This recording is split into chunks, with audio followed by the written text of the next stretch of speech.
All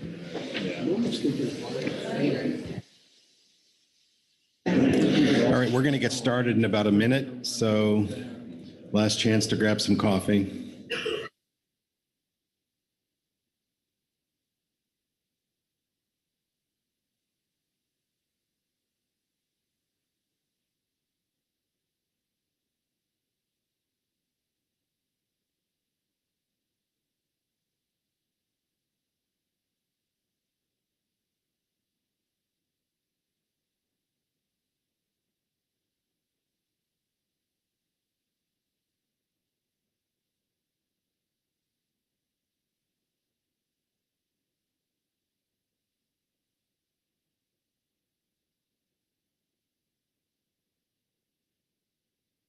All right, good morning.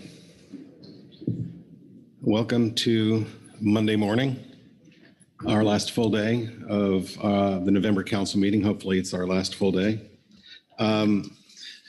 Tomorrow's slated for half a day, but we'll see. Let me first turn to our Executive Director, Merrick Burden, for any announcements.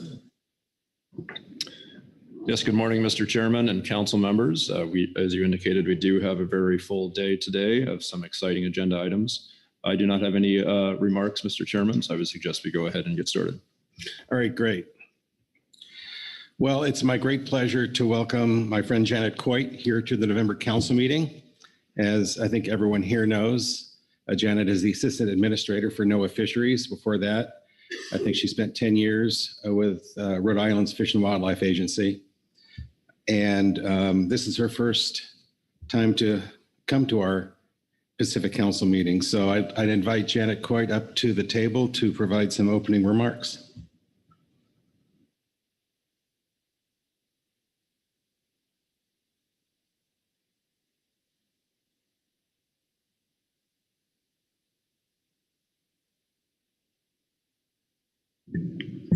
Good morning.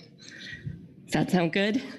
Sounds great. Okay, great. Thank you, Mr. Chairman, and thank you for the invitation and the welcome. This is my first Pacific Council meeting, hopefully one of many. I'm really pleased to be here in California with all of you. I really appreciate your leadership, Chair Mark Gorelnik, who I've gotten to know. I think the very first thing I did in person before sort of COVID shut us down again, was a sport fishing huge event in Orlando, where Mark and I were on a panel on America the Beautiful, with contrasting points of view.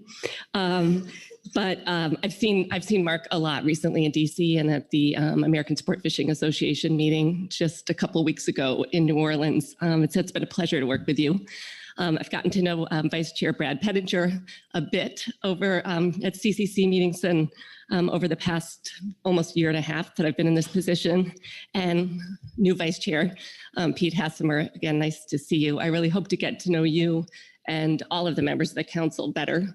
I'll be here this morning and this evening and available for discussion. Really what I hope to do is share, but also learn. And I've already gotten to know a number of you, so it's great for me to see that. So I've been in this position since June of 2021, and it really is an awesome responsibility with no shortage of challenges and opportunities, and spending time with the councils and collaborating with you in your incredibly important role carrying out the Magnuson-Stevens Act and other statutes is really a central part of this role.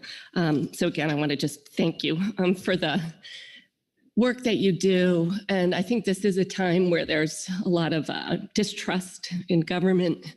And I can't say enough about how important I think it is to benefit from your knowledge of your states, your stakeholders, the opportunities and the challenges that you represent from your perspectives that you bring to this table, and how important it is that we work together in a collaborative way, letting people know the value of our work, how it matters to the economy, to their communities, the importance of the science that is the underpinning of our management decisions. So it's a true partnership, a true collaboration. I'm not going to introduce the NMFS folks here because I think you know them all, except to say I really appreciate that Scott Rumsey has stepped up as the acting director of the West Coast region. I know you work very closely with Ryan and with all the staff in that region. And we are recruiting for a permanent regional administrator who would take the position that was formerly occupied by Barry Thom, who now, of course, is admirably leading the Pacific States Marine Fisheries Commission. I also just wanted to let folks know, because I think you have gotten to know him over the years, some of you, that Paul Doremus left about 2 weeks ago to take a job in the seafood sector, continue our great work promoting America's seafood. And Jim Landon, who some of you may know, who's the head of law enforcement, is filling in as an acting position while I recruit and seek to fill that really important role.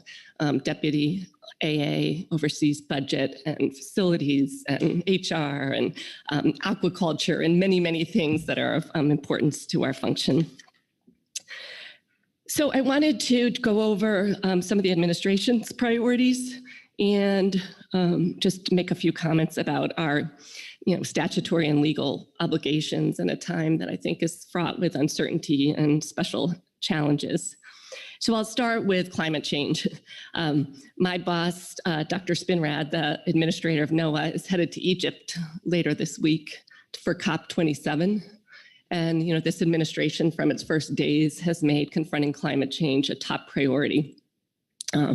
For us in fisheries, I certainly, from my 10 years leading the Rhode Island Department of Environmental Management, saw significant changes in stock distribution, shifting north along the Atlantic coast, and all of us see climate change in our work and in our lives. Our oceans are rife with examples. Two come to mind in this area.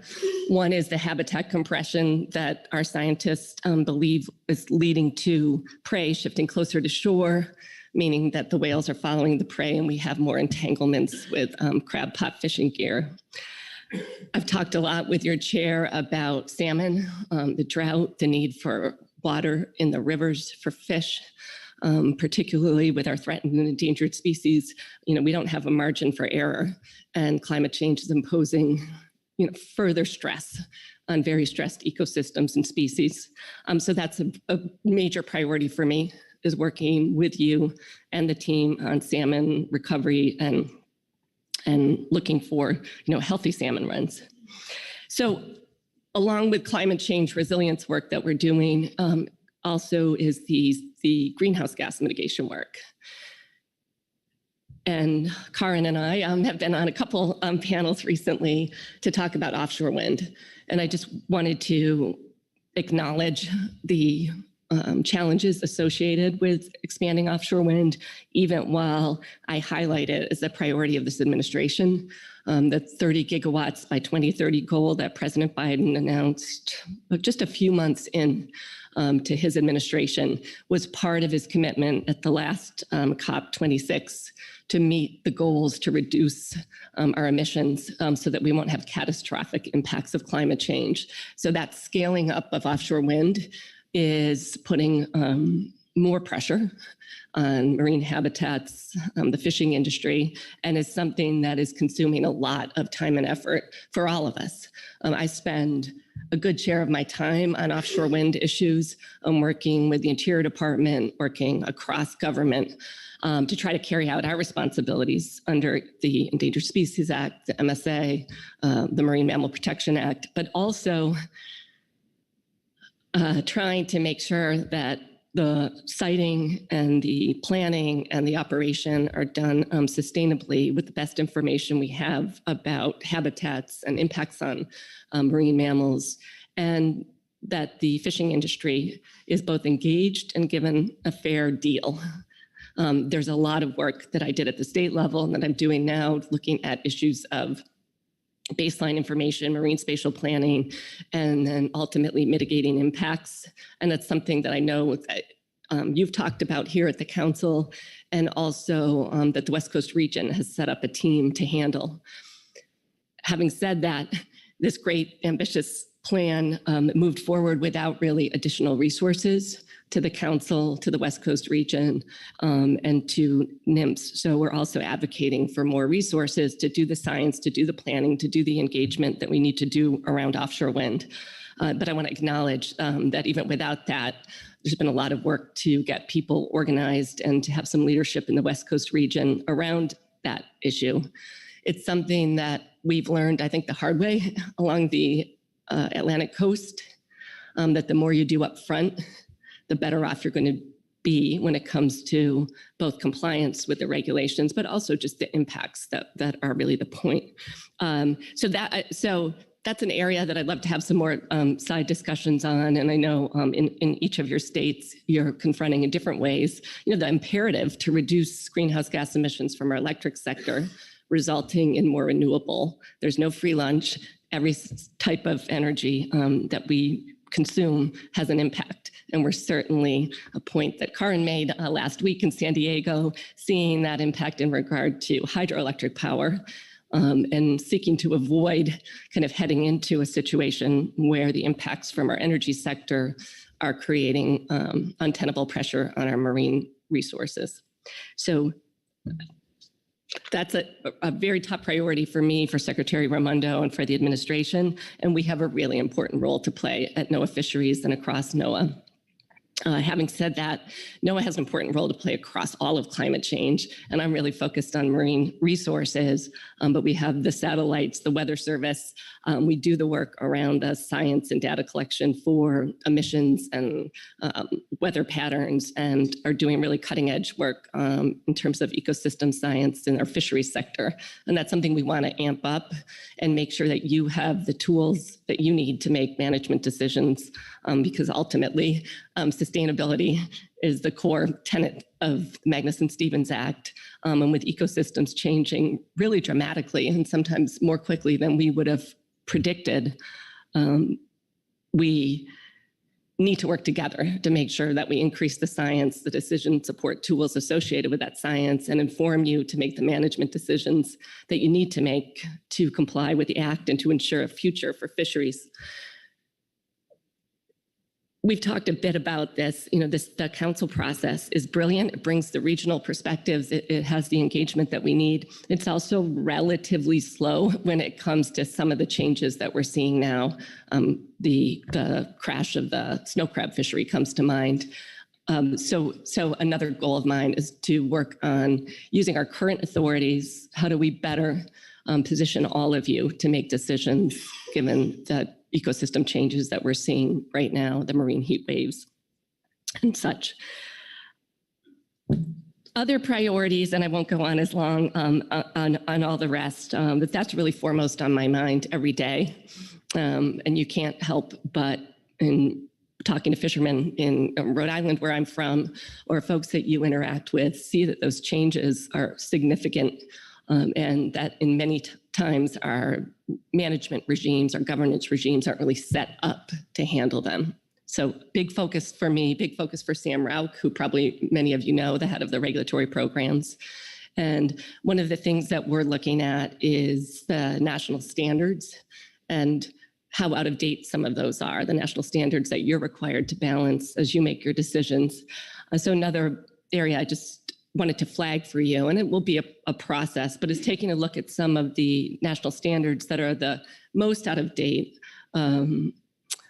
like the National Standard 8 around supporting communities, looking at the socioeconomic impacts of decision-making. We're going to take a look at those and do an advance notice of proposed rulemaking and try to get input from you. Currently, we're looking at 8, which I just mentioned, National Standard 9 in regard to reducing bycatch, and National Standard 4 on discrimination. So that's a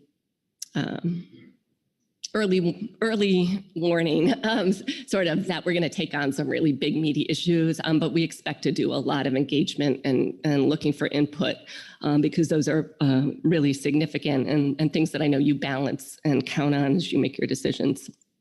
So quickly, we all got feedback from across the nation, a lot of feedback on our equity and environmental justice strategy. That's another priority. It ties in with America the Beautiful and the goals that we have around access. And it's something we want to work on more with all of you, taking a look at the systems we have now and how they touch down in terms of communities that have and that don't have access to fisheries, data gaps where we need to understand better, including around socioeconomic issues, the decisions that we're making and their impact. I mentioned that Paul Doremus has gone to the seafood sector. His work over the last couple of years really focused on a seafood strategy that we're planning to roll out in a draft form, probably in January, I would say. But as part of all of the challenges that we are looking at and seeking to confront, we also want to make sure that we're talking about the quality of our management, the quality of our seafood, the importance of the seafood that we harvest and that we grow here in America to the diets, the economies of our communities, and really do our role at NOAA Fisheries to assure the public that our fisheries are managed sustainably, that the food that you consume is safe, and that the consumers can increase the amount of seafood in their diet, which is good for their health, but also good for our local food ecosystem. So that's a priority in an area that will be fun to work on together. I mentioned America the Beautiful. The conservation goals across this administration are another priority area, and whether it's working on marine mammals and restoring endangered species, or some of our goals around healthy and harvestable salmon in our rivers. That's another area that it's exciting to work on that is many, many challenges. We have opportunities as well. The bipartisan infrastructure law created historic levels of new funding around habitat restoration. We're planning to announce over $100 million for fish passage grants, many of which I think will be very welcome news for you as part of this bipartisan infrastructure law influx of funding for habitat restoration, fish passage, underserved communities, and of course, Pacific Coast Salmon Recovery Fund. The PCSRF funding was the first out of the gates that got bumped up by this bipartisan infrastructure law. Again, huge credit to the West Coast region.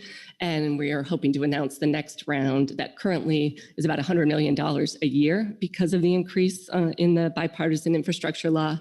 And there's a new Inflation Reduction Act that I've talked to Merrick and others about quite a bit that also has significant new funding for NOAA.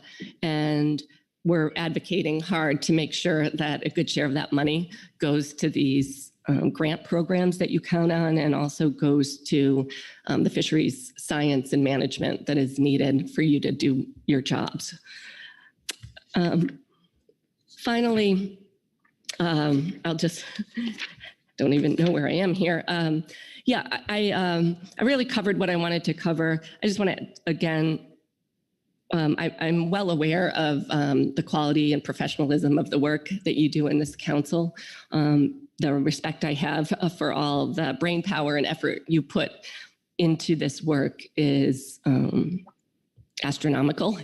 And having come from a state perspective where I worked for 10 years as the agency head, a great appreciation for the science and the role of the states. And also that the councils are really where the rubber meets the road for many of the decisions that all Americans are counting on when it comes to the sustainability and the quality of our living marine resources. So my goal had been to come to every council in the first 6 months. The pandemic put a monkey wrench in that, but it's been very interesting to see the variety in the cultures of the councils. And it's humbling to really learn how much you've been through over the past few years and what you have on your plates. Mark has been a great advocate, including for additional resources to the council. And I think we all feel so stretched thin right now. We all want to leave our workstations better than we found them. We all, whether it's offshore wind or some of the ecosystem changes that we're seeing, feel like we need additional resources to do the quality work that is required of us in this critical area. So I wanted to acknowledge that you're working hard, handling more without additional resources, and that's also a need that we share. And I think when we work together to communicate to the public and the decision makers about the value and importance of our work and what we need, we have the best chance at getting the resources and support. And I'm your partner in that as well. So with that, I'd be happy to hear comments or answer questions if you have time for that, and look forward to the next few days and the discussions that you're going to have around this table and that we'll have in the hallways, which are always just as valuable. Thank you. All right, thank you very much. Well, let's give the council members an opportunity to ask a question or make a comment. We tend to be bashful right off the bat, but I know you're not. Dr. Braby. You all know I'm not bashful. Thank you so much for coming today and talking with us and for your remarks and appreciation from all of us for the work that you lead for NMFS. I have great respect and appreciation for all of the colleagues that we have at the table and in the centers and in the West Coast region that help us every day. So thank you for that. I have two questions for you, and I'll just put them out there and you can address either or both. The first is wondering about the current work on defining what protected means under America the Beautiful. And as you've already mentioned in your remarks, and you know full well, there are a lot of protections that this council and NMFS have put on fisheries and habitats on the West Coast. And we feel really good about those protections and think that part of those are certainly in compliance with what this council thinks of as protections under that executive order. So just wondering what the current thinking is on that. I know it's an evolving and interesting dialogue. And then the second is around funding to support NMFS priorities and staff on the West Coast. Certainly there are so many needs. We talk to our colleagues often about what more we want from NMFS, not less. And we want more for ourselves and our own work as well. But are there things that this council can do to help with some of the gaps that we see? You know, our advisory bodies, our council, the people who come to this table are so critical to our success. And when things get stretched thin, it affects all of us. And so we just want success around the board and what we can do to help you with that. And that's all. Thanks. Thank you very much. On America the Beautiful, that is still a topic of debate. What does protected mean? And I'm well aware that at the state level, there's also debate and different definitions of protection. I think all of us in the marine management world see that as maybe a more difficult question in the three-dimensional ocean, and then some of the how the definition touches down on land. And I know, in many of the sanctuaries, for instance, recreational fishing is an important part of the activities, even while resources are being protected. So that I had thought when I was on that panel with Mark Relnick maybe over a year ago, that we would be at a place where I would have a definitive answer to that, but it still is under discussion. The Atlas is likely to be rolled out that seeks to define what is already protected, and that decision is wrapped up with that. But the views of folks who work on these committees and look at what are we trying to conserve in a marine area, and are we conserving it, and can we let other activities go forward, I think have been an important part of that process. On the funding, Brian and Scott and Kevin Werner and Kristen Cook, who are both here as the heads of the Northwest and the Southwest Science Center, are terrific at putting forward the needs. I know any of you who are managing a budget know that when the budget's not increasing and the costs are increasing, which they are for all of us in industry, it's tough to fill all those needs. And I think, as I said, if we can work together to be really specific about what those needs are and why they matter and why they're vital to the economic future of your region, I think we do the best job we can. But it's impossible to meet all of the needs right at the moment with the budget that we have. So the fact that there's these additional funding measures gives me some hope that we'll get additional resources, even though they're time-bound, to address some of the needs that we've talked about. Thank you. Phil Anderson. Thanks, Mr. Chairman. Welcome. Thank you for being here. I just wanted to make a couple of remarks relative to the council's relationship with the West Coast region and National Marine Fisheries Service. I think a significant part of the reason that we've had success is because of the strong partnership that the council has with the West Coast region, from the West Coast region and the science centers.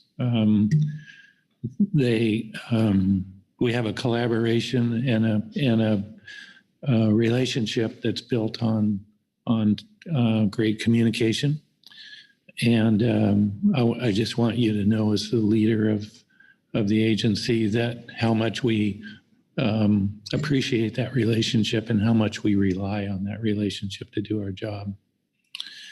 I try to never miss a chance to place an emphasis on the science and that we use to make our management decisions.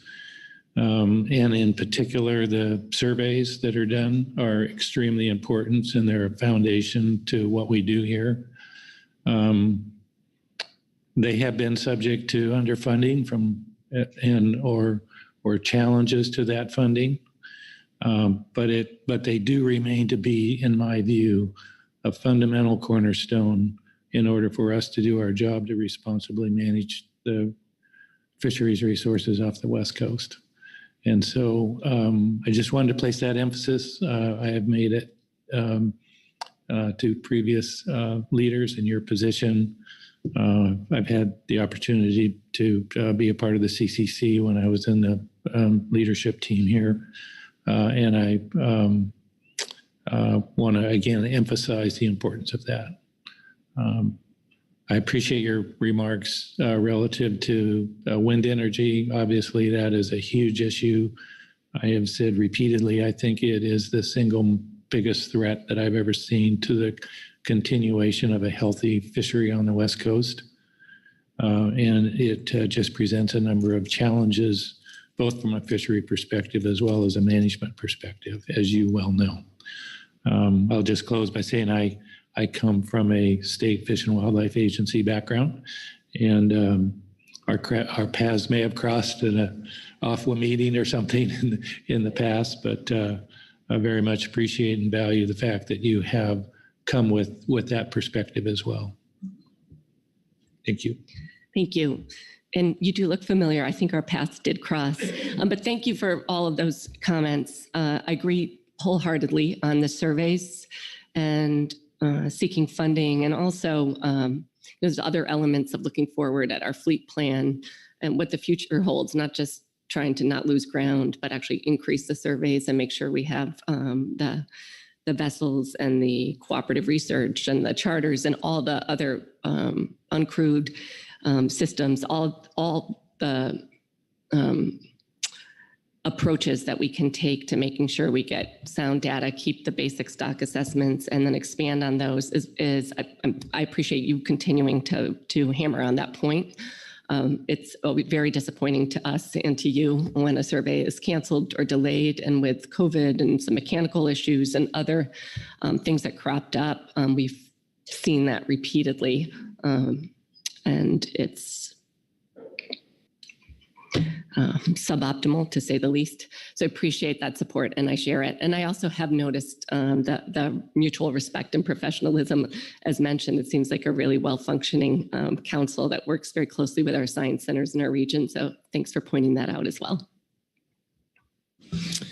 Joe Oatman, our tribal council member, is online and has a question for you. Thank you, Mr. Chair. And I apologize not able to be there in person, but I did want to provide a few comments.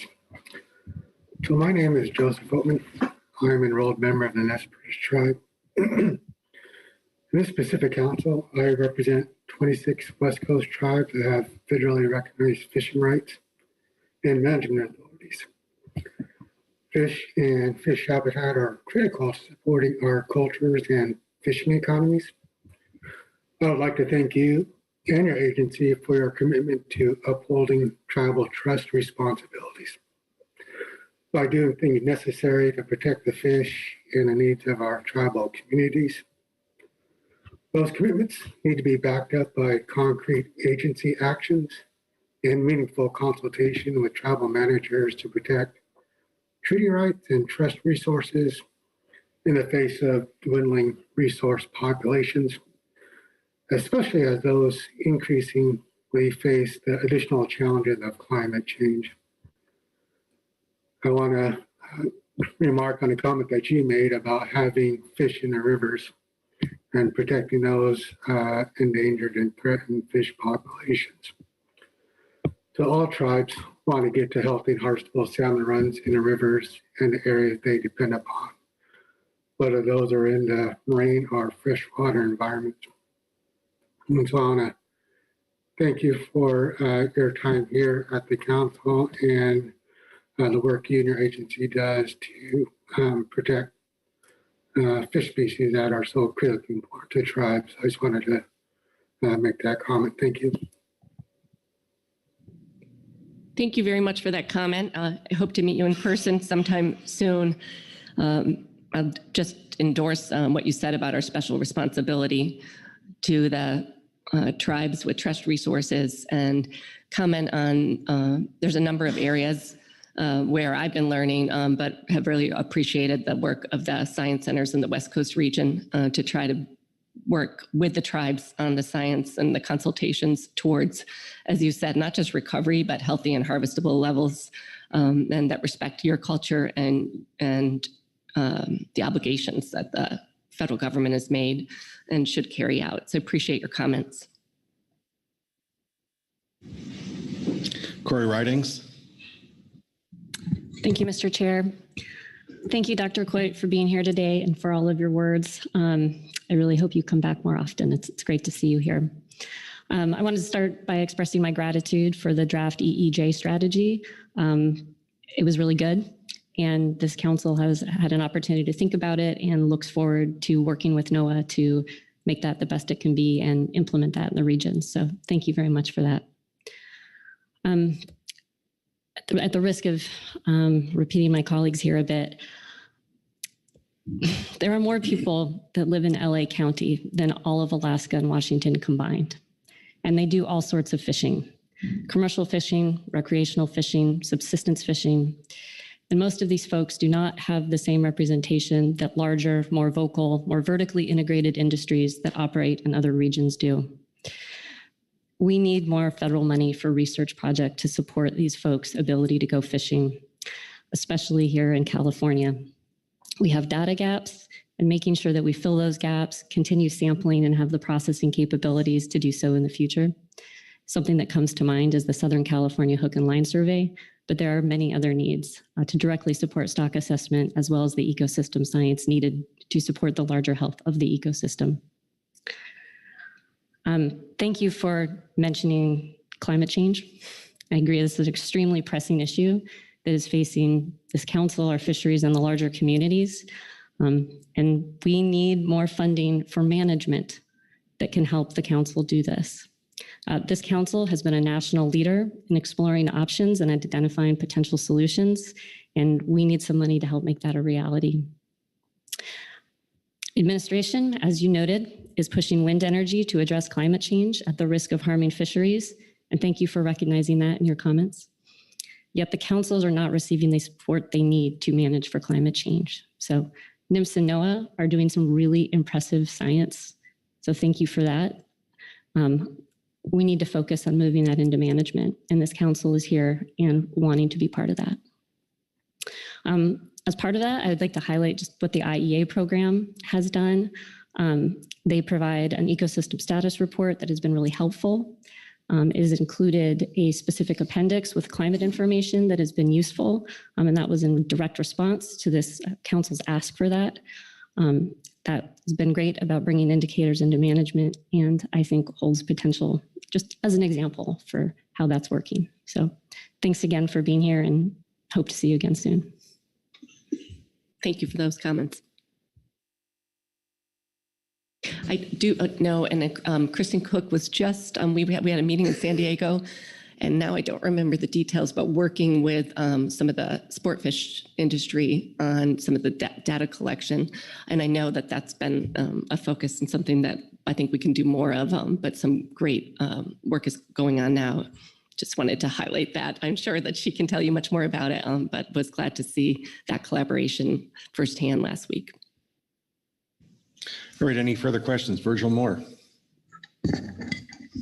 Thank you for being here today. I just want to also say thank you on one other item that you've come out very strongly supporting the science on, and that is the need of our Columbia River and especially our Snake River salmon stocks, and the aggressive statements that you have made relative to our need to act quickly on that. Appreciate that a lot. Idaho's kind of the odd person or entity in this group relative to not having coastal areas, but certainly having important stocks of fish and habitat that has some resilience with climate change. My question, I guess, would be is what can this council do to assist with the Columbia and more specifically the Snake River situation with assistance in perhaps moving forward with removal of those dams? Thank you. Thank you. I appreciate the role that Idaho's played and saw recently some really great proposed projects to restore habitat in Idaho. Thank you for highlighting the Rebuilding Salmon and Steelhead report that the Northwest Science Center, together with the West Coast region, helped draft, and we issued a couple months ago now, which adopted those Columbia River Basin Partnership Healthy and Harvestable goals, and stated for the first time, I believe, that the removal of dams in the Snake River was an important component of achieving those goals. Obviously, there's a lot of other stakeholder interests there. As I'm talking, and I feel that we have an opportunity now with the funding and the work that we're doing together with the tribes, with the states, to really make headway in the Columbia River system. And that's another big area of focus for me. A lot of time and effort working across government on these goals. And the work that you've done has been, and that our NMFS staff have done, working with partners to demonstrate consensus around the science, and that we're allied in these goals and what it would take has been really important.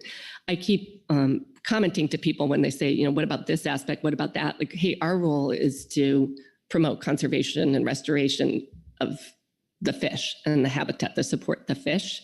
So we'll, of course, work with other stakeholders on the other aspects. But I think what we can do is continue to highlight that there is hope and resilience in a system, and that it's not just one thing, but that it's a mosaic of restoration actions, and that we have a plan, and that we have the ability to carry it out, and that we'll keep monitoring and adaptively managing. So I'm not sure if I'm answering it, but I think knowing that there's plan and optimism around the impact, not just to salmon and steelhead, but to other species that depend on a healthy river. To me, that's the best we can do. I can tell you that on the across U.S. government effort, we just keep pointing to that report, the work we're doing, the opportunity right now to unleash funds and work with tribes and states on projects that are ready to go, or projects that if we carry them out, we know will have benefits to the system in a way that will help fish and the people that depend on them. Those messages and having them carried out as they have been in Idaho through the political leadership, I think is really important. Clearly, it would take an act of Congress to remove or breach dams in the Snake River. And we need to build confidence that not just for the fisheries, but the other elements of that system, that there's a good plan. And that's what we're working on. All right. Marcia Yaremko. Thank you, Mr. Chair. Welcome. Thank you for being here. I just want to take a moment to acknowledge the incredible work that the West Coast region, in partnership with the fishing industries, Pacific states, and others, have done working on experimental fishery permits. This is a great vehicle that allows development of new methods of fishing, new practices, targeting new species, and potentially new and more efficient opportunities for industry to develop and change in response to changing needs. You mentioned timelines occasionally being slow and often bringing about new programs is difficult, but the EFP program that your staff have supported allows for relatively quick responses in a very controlled and measured fashion. We've had a number of EFP successes on the West Coast. You may be familiar with some of them. We're working on deep set buoy gear for swordfish, working on a number of midwater EFPs targeting healthy stocks of sustainable shelf rockfish. And those EFPs have taken place both for the commercial and recreational fishery sectors. We've had other EFPs that have looked at reducing bycatch, EFPs looking at trawl gear and how various methods of take affect bycatch and how we may adapt our rules into the future. EFPs also serve a way of testing ways that we might cut cost into the future as well. So I just wanted to speak to the importance of the program and funding for it, because it certainly allows for continued adaptation of approaches and allows us to bring innovation into our management programs and sets us up for success in the future. The future of domestic fisheries is very important, of course, around the table. And oftentimes it's difficult to find routes of entry. Costs are prohibitive if you're new and starting and trying to develop opportunities in the industry. So EFPs are a great tool that have been very valuable to us. So thank you. Thank you for highlighting that.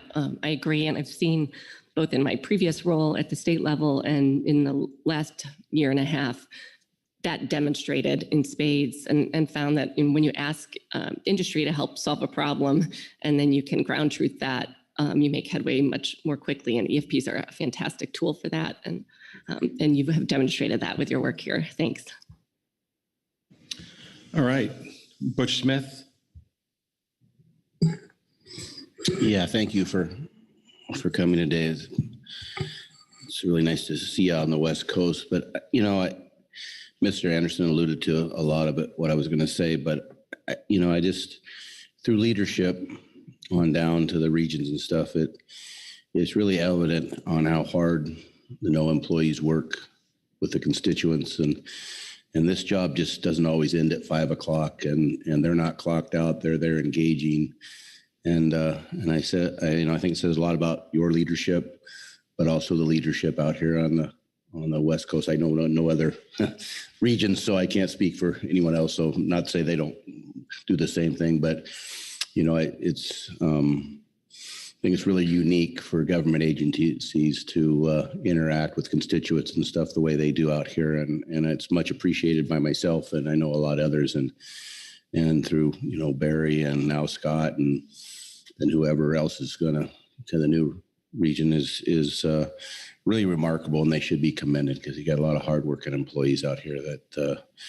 put their heart and soul in this. And it's just not a job. It's become a way of life. And when you interact with the fishing community, like sometimes they do, it's hard not to care about tough decisions that we have to make. And they do a fine job doing that. So I commend, you and the West Coast region for how hard they work. And thank you for coming out. I look forward maybe to talk to you in the hall, because everybody knows I can talk for a long time, so I should not do that. So thank you. Thank you for saying that. It's both. I think the West Coast region, the two science centers have really set the standard in terms of caring about people and showing them support, but it goes so far to hear commendations, which will pass along, and that people recognize that. We worry quite a bit about burnout because people are so passionate and they're working around the clock. I just appreciate your comments. Really important. All right. Merrick. Thank you, Mr. Chairman, and great to see you, Ms. Coit. Just want to say, I know I can speak for not only myself, but also the rest of council staff, and saying we really appreciate the collaboration and cooperation that we have with you and others at NOAA, so much so that we elected to poach one of your staff to become our new deputy director. So appreciate that. I wanted to go back to a comment that you made about the national standards, and you reflected on how your opinion that the national standards are out of date. I assume by this you were referring to the guidelines.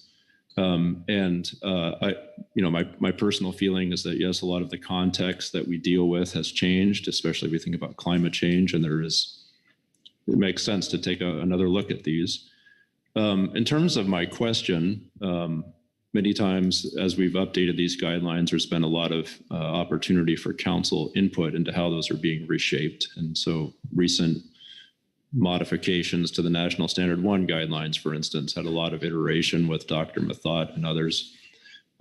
Is there a plan in place right now or something that you and your staff have in mind for how that process of updating those guidelines would work, and the integration or the opportunity for the councils to weigh in on those?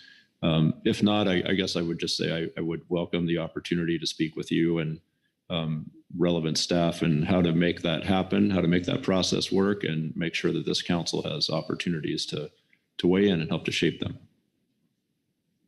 Thank you. Yes, I think the 10 national standards hold up. It was, I wasn't speaking about revisiting those, but as you stated, revisiting the guidelines, and the work on National Standard 1 has been very collaborative, and I'd hope that you feel that the role of the council and the way that Rick and others have handled that is a good pattern. We're planning to start with an advance notice of proposed rulemaking and just look for broad input on these on National Standard 4, 8, and 9. And during that time, Kelly Dennett, the head of our Sustainable Fisheries Program, will be leading that process. We hold out the possibility that we may not pursue updating the guidelines, but I think that we probably will get a lot of feedback that we want to address some of them. As I said, I think the National Standard 4, I think it's been over 20 years since the guidelines have been updated. So I think during that ANPR input period, which will really be a broad look at, what are ideas for where these could be improved. The Huffman bill, as you're well aware, has new language on bycatch. We'd like to take a look at that national standard and the guidelines and think about whether there's a way to better define the practicability standard, short of changing the language in the statute. And Merrick, I hear you, and I think we should talk with Kelly and Sam about what that process would be. We didn't intend to have that type of engagement until after we got all the feedback from the ANPR. That's about as much as I can say now, because I don't think we've mapped out the rest of the process. All right, thank you very much. We'll have opportunities throughout the day, throughout your stay here to touch base and ask further questions and have informal discussions. So thank you very much for being here. We have other NMFS folks to hear from now. Yeah, So thank you. There's again a number of NMFS leaders here in the room. So please continue this conversation. I really appreciate all the input and considerate comments from all of you. So thank you again, Mr. Chairman, for having me. All right, well, thank you very much for gracing us with your presence. All right, I'll now turn to Deputy Director Kelly Ames for an overview of this agenda item. Thank you, Chair Grolnick. Good morning, council members. This is agenda item C5, National Marine Fisheries Service Accomplishments and Priorities. The National Marine Fisheries Service National Strategic Plan establishes goals and strategies to amplify the economic value of fisheries and recover and conserve protected marine species. The West Coast Geographic Strategic Plan outlines how the region, the Northwest and Southwest Fishery Science Centers, Office of Law Enforcement and Restoration Centers collaborate to achieve the strategic goals and objectives along the West Coast. Under this agenda item, the region and centers will report on their 2022 accomplishments and 2023 priorities as they relate to the two strategic plans. The council should consider the agency presentations and provide feedback as necessary. For your reference materials, we do have an updated PowerPoint that summarizes all of the attachments in the briefing book. So if you're viewing online, please be sure to refresh your browser. Report 1 is the West Coast priorities. Reports 2 and 3 contain the West Coast region FY22 accomplishments and FY23 priorities, respectively.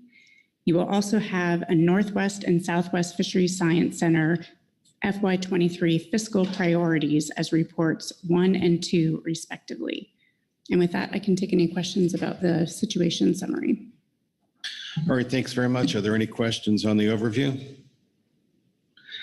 Not seeing any, I'll turn to Ryan Wolf to make an introduction, or should I just call up folks? How do you want to proceed? Thank you, Chair. Happy to introduce our regional and science center leadership. I think you all know Doctors Scott Rumsey, Kevin Warner, and Kristen Cook.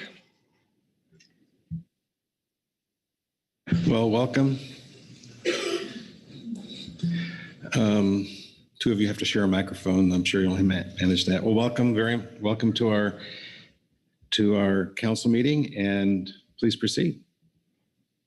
Well, thank you, Mr. Chair. It's a pleasure to be here today. I'm really looking forward to the opportunity right now to have some exchange on our priorities across the region and the two science centers, and certainly throughout the day. It's great to be here in person. So we're going to give you hopefully a relatively brief presentation outlining our priorities. We can probably go ahead and skip to the next slide of the overview. And I'll just be describing our aligned West Coast priorities across the region and the science centers, which I don't think will be of any surprise to you. And then going into a little more detail on our West Coast region priorities and accomplishments in the last year before turning it over to Dr. Werner and Kristen Cook for similar treatment of the two science centers. Speaking about our West Coast aligned priorities across the region and the two science centers, I am really proud of how close our relationship is in the region with the two science centers. Our two organizations collaborate and coordinate very closely at all levels of the organization. And as you all know very deeply, we depend on the science centers for the science that informs our management and policy work. We're dependent upon, the surveys, the bycatch monitoring, the stock assessments, decision tools to inform our work. And it's also a two-way conversation. The centers are very open to hearing from us what the information gaps or challenges are as we look forward. And we really rely on the centers to provide that forward-looking research as well, so that we can meet the challenges of tomorrow and hopefully have the decision tools we need to meet those challenges. So you will see that these aligned priorities are in categories reflecting NOAA Fisheries mission. So obviously in sustainable fisheries, we, in partnership with the council, worked on our annual management measures and harvest specifications, and those are underpinned by the science from the two science centers. Obviously, in our priorities, there is an underscoring of the importance to improve our understanding on climate change and how it is shaping our fisheries, impacting our ecosystems, and impacting the communities and economies that depend on those fisheries. And as Janet Coit mentioned in her opening remarks, the agency is very interested in supporting a diversified seafood portfolio in the United States, and we in the region and centers do our part as well. I was really pleased to hear Ms. Urenco's comment earlier about the importance of exempted fishing permits, and that is just one of the tools that we have to explore new fisheries, new gear types, to support expanding that seafood portfolio. And as well, we in the region and the two centers are very active in supporting aquaculture on the West Coast. You're all familiar with our mission with respect to protected resources. So this involves implementing our recovery plans for Endangered Species Act listed species. It involves minimizing bycatch of these species, including whale entanglement in some fisheries. And it is also informed by the cutting edge research of the two science centers on impacts to ecosystems. And on our slide here, we highlight the impacts of stormwater and ecotoxicology on our protected species and the ecosystems. The other component of our mission is organizational excellence, and a strong pillar of that is our efforts with respect to diversity, equity, and inclusion. And this is both internal and external. Internal, we strive to be more representative of the communities that we serve. And externally, we need to be more mindful of the equity and environmental justice impacts that our work has on the communities that we serve. So those are both strong components of our aligned priorities as well. I am going to now delve into some of our West Coast region FY22 accomplishments. I hope you take the opportunity to look at our FY22 accomplishments report, which goes through these accomplishments in some detail. I'm definitely not going to go in that detail, but I point you to that report. I was really heartened to hear the comments from Mr. Anderson and Mr. Smith, recognizing the close relationship that we, NOAA Fisheries West Coast, and the council have. That is critical to the work that we do, and I really appreciate the kind remarks, appreciating the hard work that West Coast Region staff and Science Center staff put in to advance our mission. Our staff have been through a lot over the last 2 years, as I know you appreciate, and I have just been so impressed at what they've got done. Not only do we meet all of our prior priorities and milestones, we took on more work. And so I'm just really proud of our staff and what they've done. Well, in terms of accomplishments, you'll see some repeating themes here. The bread and butter work of our annual management measures and harvest specifications. We got that work done. Fueling West Coast fisheries, Again, exempted fishing permits comes up. We were able to advance the proposed package for deep set buoy gear. And in our international engagement, like with the IATTC, we're seeing promising rebuilding trends in Pacific bluefin tuna ahead of schedule. So we're very excited about that and what that will portend for our West Coast fisheries. And we're still seeking and having some really constructive engagement with the recreational fishing sector, and that will continue to be a backbone of some of our work. On the protected resources side, we have and will continue to work with the states on their conservation plans to reduce whale entanglements. That's really important work with some important conversations yet to be had. This year, we completed a number of Endangered Species Act 5-year reviews, including for southern resident killer whales, Eulachon, interior Columbia salmon species, lower Columbia River salmon species, and Oregon Coast coho. I'll just briefly remark on Oregon Coast coho that I personally am really encouraged by the trends in Oregon Coast coho. Despite downturns in ocean conditions, I think we're really still seeing strong viability. Personally, I feel that the strong track record for that listed species puts it in a sort of recovery ready category. And I'm excited to continue work to see if we can get that species over the hurdle to delisting.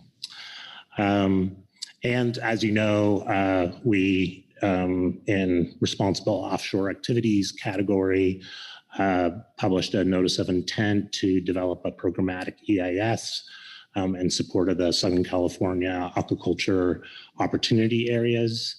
And in this last year, with respect to offshore wind energy development, we identified our NMFS West Coast Offshore Wind Energy Coordinator, Lila Ise, and we stood up a NMFS West Coast Offshore Wind Energy Coordination Team that coordinates between the region, the two centers, brings together expertise across sustainable fisheries, protected resources, the science centers, our headquarters offices, general counsel, so that we can be more coordinated in how we respond to offshore wind energy development activities.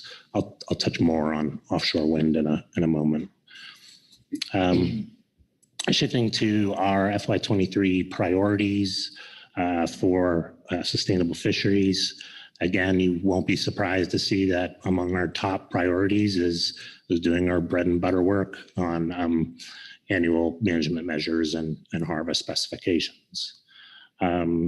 We are also excited to continue the work to create more fishing area flexibility for the groundfish non-trawl sector.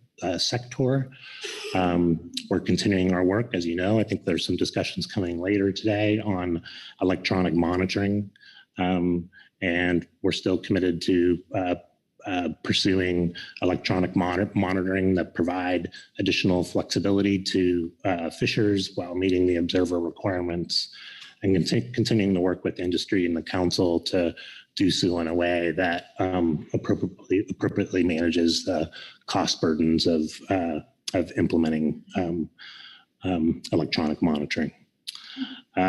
We are really looking forward to advancing the final authorization for the deep set buoy gear this year.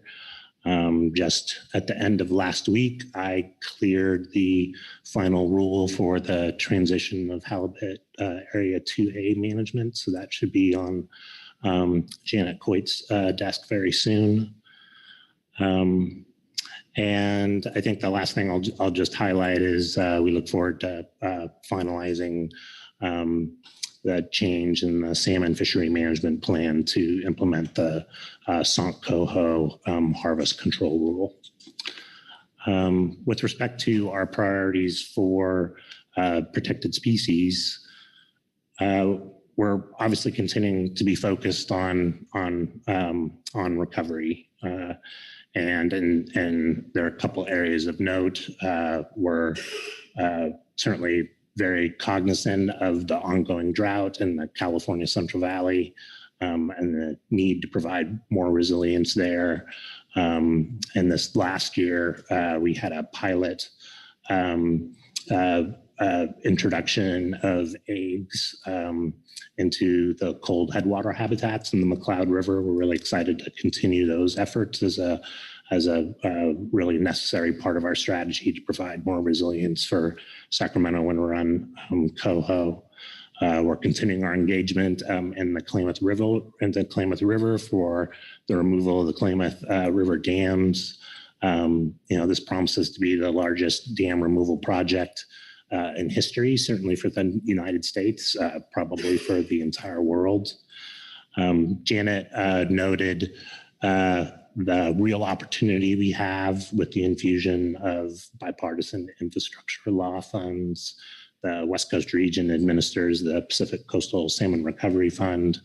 We were the first out of the chute with combined base year appropriated PCSRF funds and the bipartisan infrastructure law funds in FY22, and we're on target to releasing the funding opportunity for FY23 in early January, and that will be for just shy of $100 million. So really a once in a lifetime opportunity to fund some transformational habitat restoration projects and support tribal capacity to engage on that work on the West Coast. We have a number of Endangered Species Act listing petitions, and in my time at the agency, I don't recall a more active period of listing petitions since maybe the late 90s, early 2000s. So there's a lot in the works there. We have a number of status reviews underway. We hope to finalize the Pycnopodia Sunstar petition in the coming months. We have a new petition on bull kelp. We have other petitions on West Coast salmon stocks. So a lot of activity there. Janet highlighted our report, the Salmon Rebuilding Report for the Columbian Snake Basins. We're really excited about that report and catalyzing conversations of how do we achieve healthy and harvestable levels in the Columbia River Basin. So we are definitely prioritizing those discussions in the Columbia River Basin, hoping we can find an endurable solution that gets us to healthy and harvestable levels and hopefully out of the courtroom.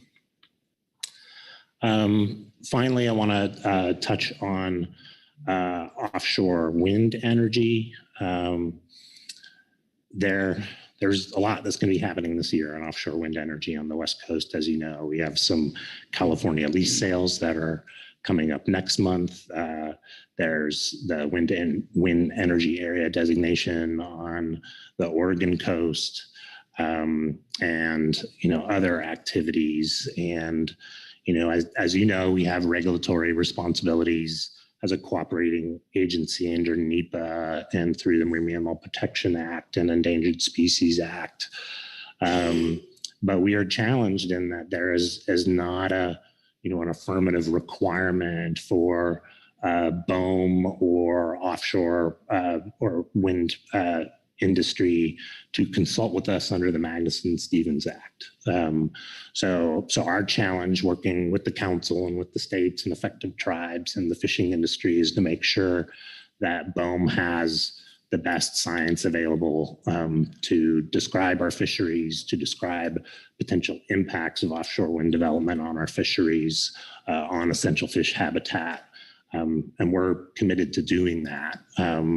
As has also been noted, we don't have additional resources to engage in offshore wind, but it's something we obviously have to do given the pace that things are progressing. So, we will be engaging in offshore wind as I just described, but that's going to come at a cost to other things. And I'll touch on in a minute on this slide, but we just need to continue as a council family to talk and coordinate very closely on our priorities and our workload. Our West Coast region staff is all that we can fund with our existing budgets. So it's a zero-sum game.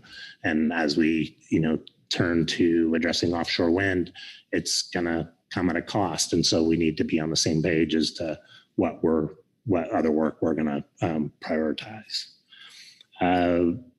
Let's see, Janet noted the EEJ strategy, the NMFS Equity and Environmental Justice Strategy is going to be finalized before the end of this year.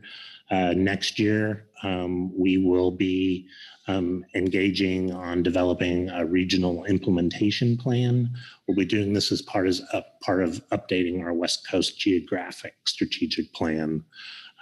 So we haven't really identified what the process and next steps are, but what I can say is, as with our previous geographic strategic plan, we will be engaging with you all, the council, in doing that work and engaging you early so that you have input in the drafting process. So more close coordination to come there. And I already highlighted the need to coordinate on our workload and priorities. I know you all agree with that and value that. The other sort of strain I will note is there's a number of active cases in litigation, and that's another tension point for West Coast region staff as being pulled to attend to that while addressing our council priorities. So I think with that, I'm going to turn it over to Dr. Warner to go through the Northwest Center priorities. Great. Thanks, Scott. Morning, Mr. Chair, Council. It's good to be here. I'm going to follow Scott's format and talk through some of our accomplishments from last year and our priorities for this year. But before I do that, wanted to just start with sort of 3 points, reiterating some of what you heard from Scott. The first is the power of partnership. I really appreciate the discussion we just had with Janet and some of Scott's comments. I wanted to say from my perspective and the Science Center perspective, we also value the strong, good working relationships. I think I say this every year I'm in front of you, and I'm committed to do my part to maintain and even build on that, because I think that is really important. And I'd be remiss if I didn't say that. Second thing I wanted to say is, as I go through these accomplishments, you'll get a sense of just how committed the workforce is to the work we do.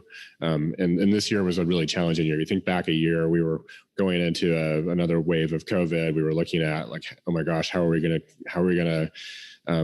build on the gains that we had made in the previous year, coming back from COVID in the light of not just COVID, but all the challenges that we're sort of facing. And we did that in spite of a lot of challenges, and, major credit to the team at the Northwest Center. So I wanted to say that across the board, could not be more proud of the team there.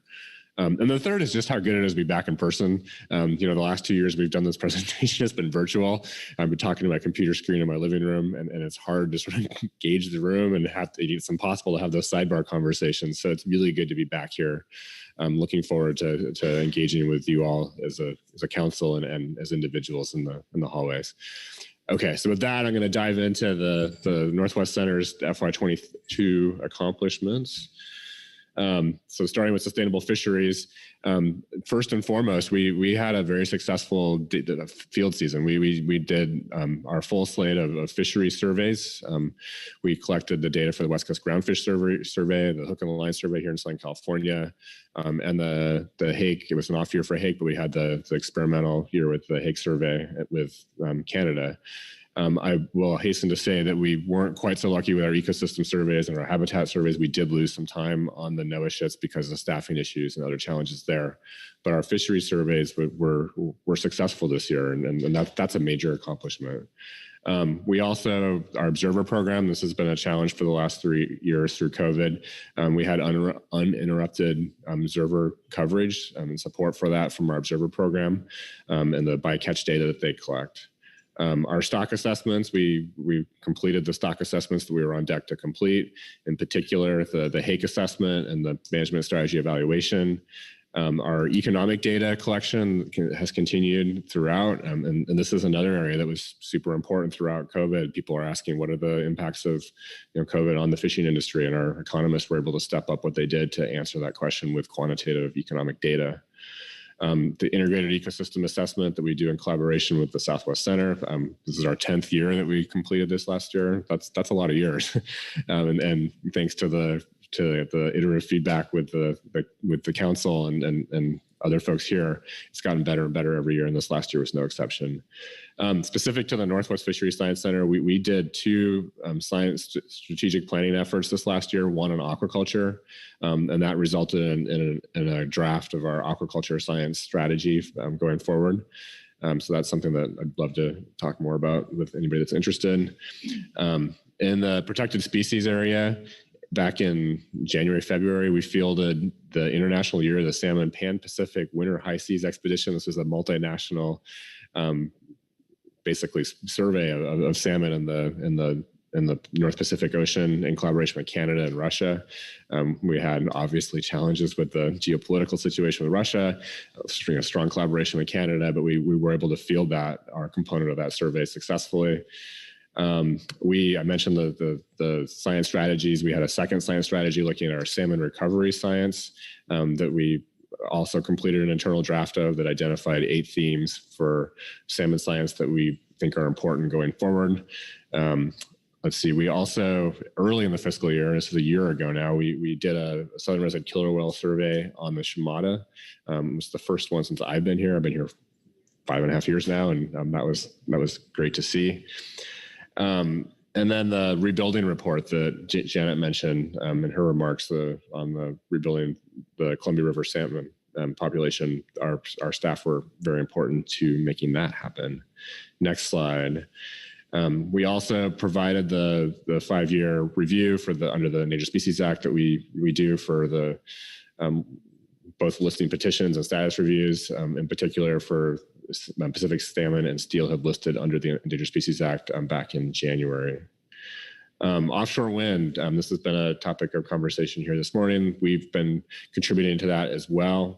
We have a joint team between the 3 of us here that we've been supporting through staffing from the Northwest Center. The key person is Liz Clark and Lisa Pfeiffer. Key people are Liz Clark and Lisa Pfeiffer. And we've also been providing support for ongoing analyses and back channel and all sorts of different work related to the offshore wind energy. And I agree with Scott's comment that this is going to be a big year this year. In terms of staffing updates, I'd be remiss if I didn't point out the center has the fewest number of employees that it's had since I've been here. We've been continuing to sort of experience the flat funding sort of writ large, and that's led to decreased buying power, which means we've had fewer and fewer people. So it's even more impressive what we've seen coming out of the center. That said, I did want to highlight some staffing changes that took place over this last year. Of particular importance to the council, Dan Holland is the chairperson of the SSC, as you know. And we have also completed a nomination for the salmon technical team, which I think is nearly public. Internally, we've got 3 new supervisors that I wanted to highlight. First is for our economics program. Leif Anderson is our new supervisor there, just started last month. We have a new new supervisor on our observer program, Krista Callaway, who started earlier this year, and then brand new person who just came to us from the University of Idaho to lead our aquaculture science program, Ken Kane. He just started a couple weeks ago. Next slide. So I'm going to segue to our priorities for this current fiscal year, FY23, which we're 1 month into. Relatively hot off the press, you'll see in your briefing book, I believe, our annual guidance memo, which goes into a lot more detail on this. So I will skim through the highlights here. For our sustainable fisheries area, we intend to continue our support for you all and the important management function that the council plays under the Magnuson Act for, that includes our fish surveys, our ecosystem surveys, our support management, our stock assessments, obviously, and our climate work is increasingly important and relevant for managing the fishery. We will, the electronic monitoring that was mentioned earlier, our observer program is highly engaged in that, and will continue to be highly engaged and supportive of that. We'll continue to do our work in training fisheries observers and supporting the observers that are deployed in the field. Our groundfish mortality estimation and our protected species bycatch estimation. For our management strategy evaluations, we'll continue to focus on groundfish stock assessments that you all are very familiar with. We'll continue to our management strategy evaluation work and our data collection work I mentioned before. On the next slide, the Climate Ecosystems and Fisheries Initiative. This is something that has been in the president's budget last year and this year, and we're hopeful to see some implementation of that this year. We'll work on collaboration with the Southwest Fisheries Science Center. Let's see, offshore wind, I've already talked to. This is going to be a big year, as Scott mentioned. We'll continue to do our part to support that. Of particular importance to us is the impacts to surveys, and we're working on. We're going to continue to work on describing those impacts and working with BOEM and hopefully the developers that are successful in the forthcoming auction to mitigate those impacts as best as we can.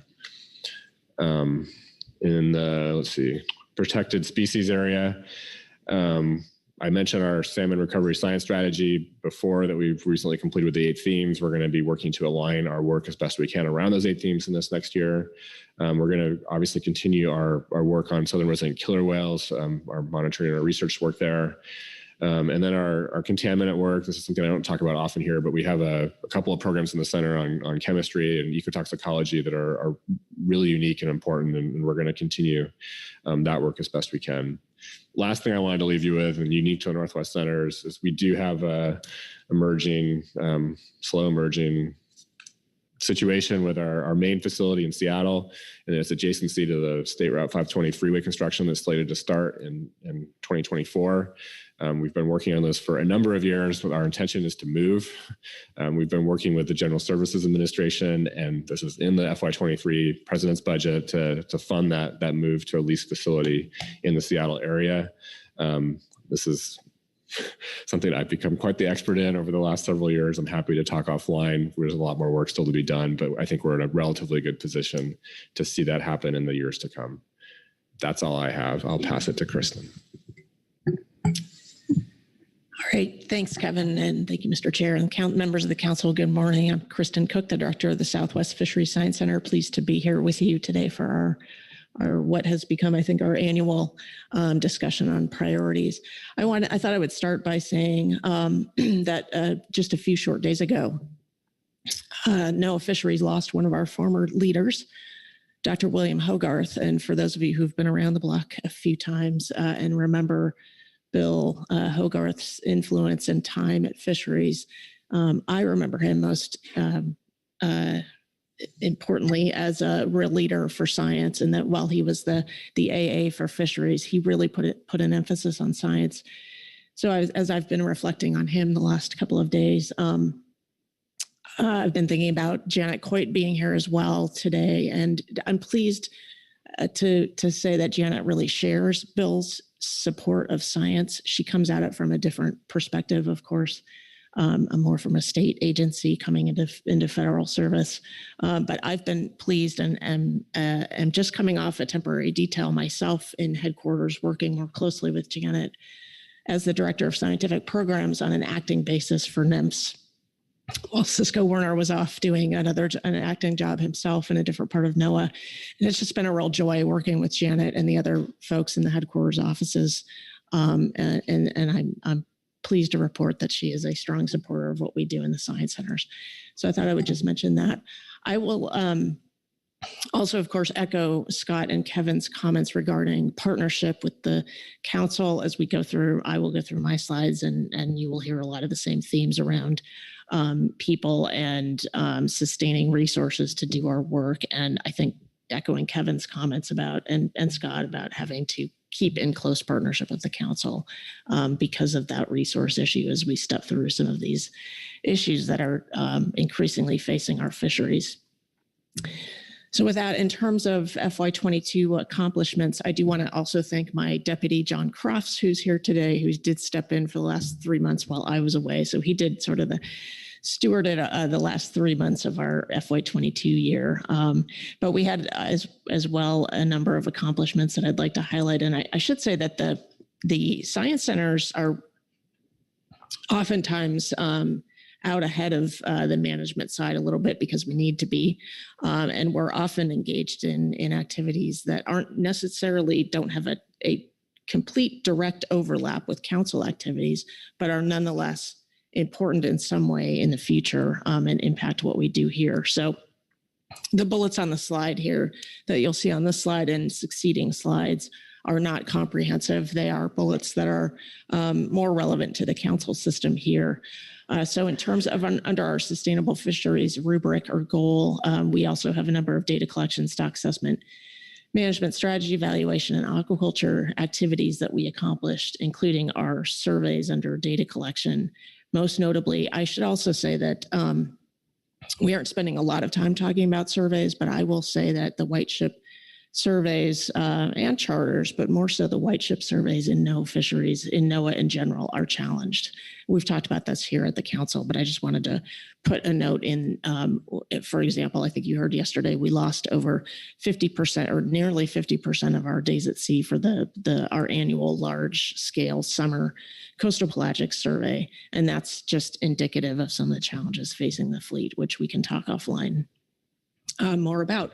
But we did nevertheless manage to accomplish that survey as well as our annual 4 cow coffee surveys in partnership with Scripps in the state of California. We also completed pleased to say, our 40th annual rockfish recruitment and ecosystem assessment survey. That survey has become increasingly important to this body, as you know, and we also participated in the International Year of the Salmon's Winter Survey that Kevin talked about.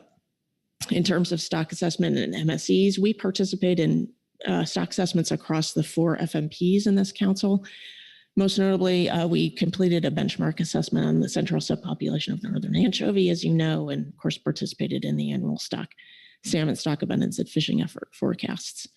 In terms of management strategy evaluation, we completed a North Pacific albacore MSE. That MSE, of course, was completed, but has had some trailing actions to work with constituents on updates and things like that.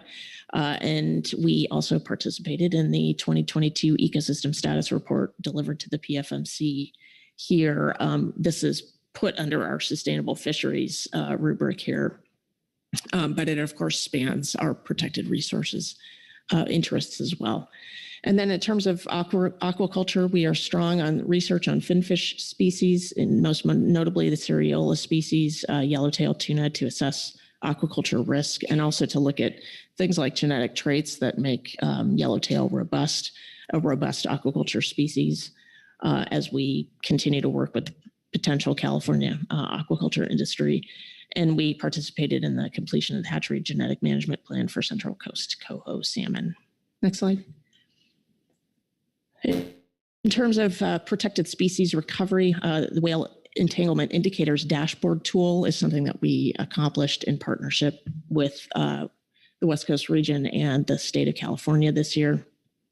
We completed whale and turtle entanglement risk assessments for the California current and partnered with industry to evaluate Chinook salmon thymine levels. This last issue being something that we have reported on to this body as being this is another example of where the Science Center really needs to be out ahead in identifying emerging threats to the species that we care about. And this is a perfect example of working with the state of California, ourselves within the Science Center, and then a number of fishery partnerships. I just got a briefing on the status of this project a couple of Fridays ago, and I think it's proving to be something that we're going to have to continue to monitor, unfortunately, for the foreseeable future.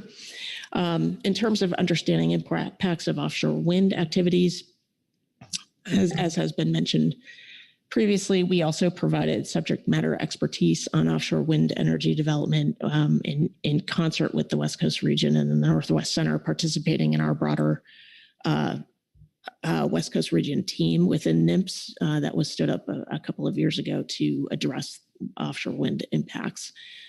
And then in terms of staffing updates, we don't often talk about the staffing that we provide to the council, but I thought I would just count up the number of positions that Southwest Center filled.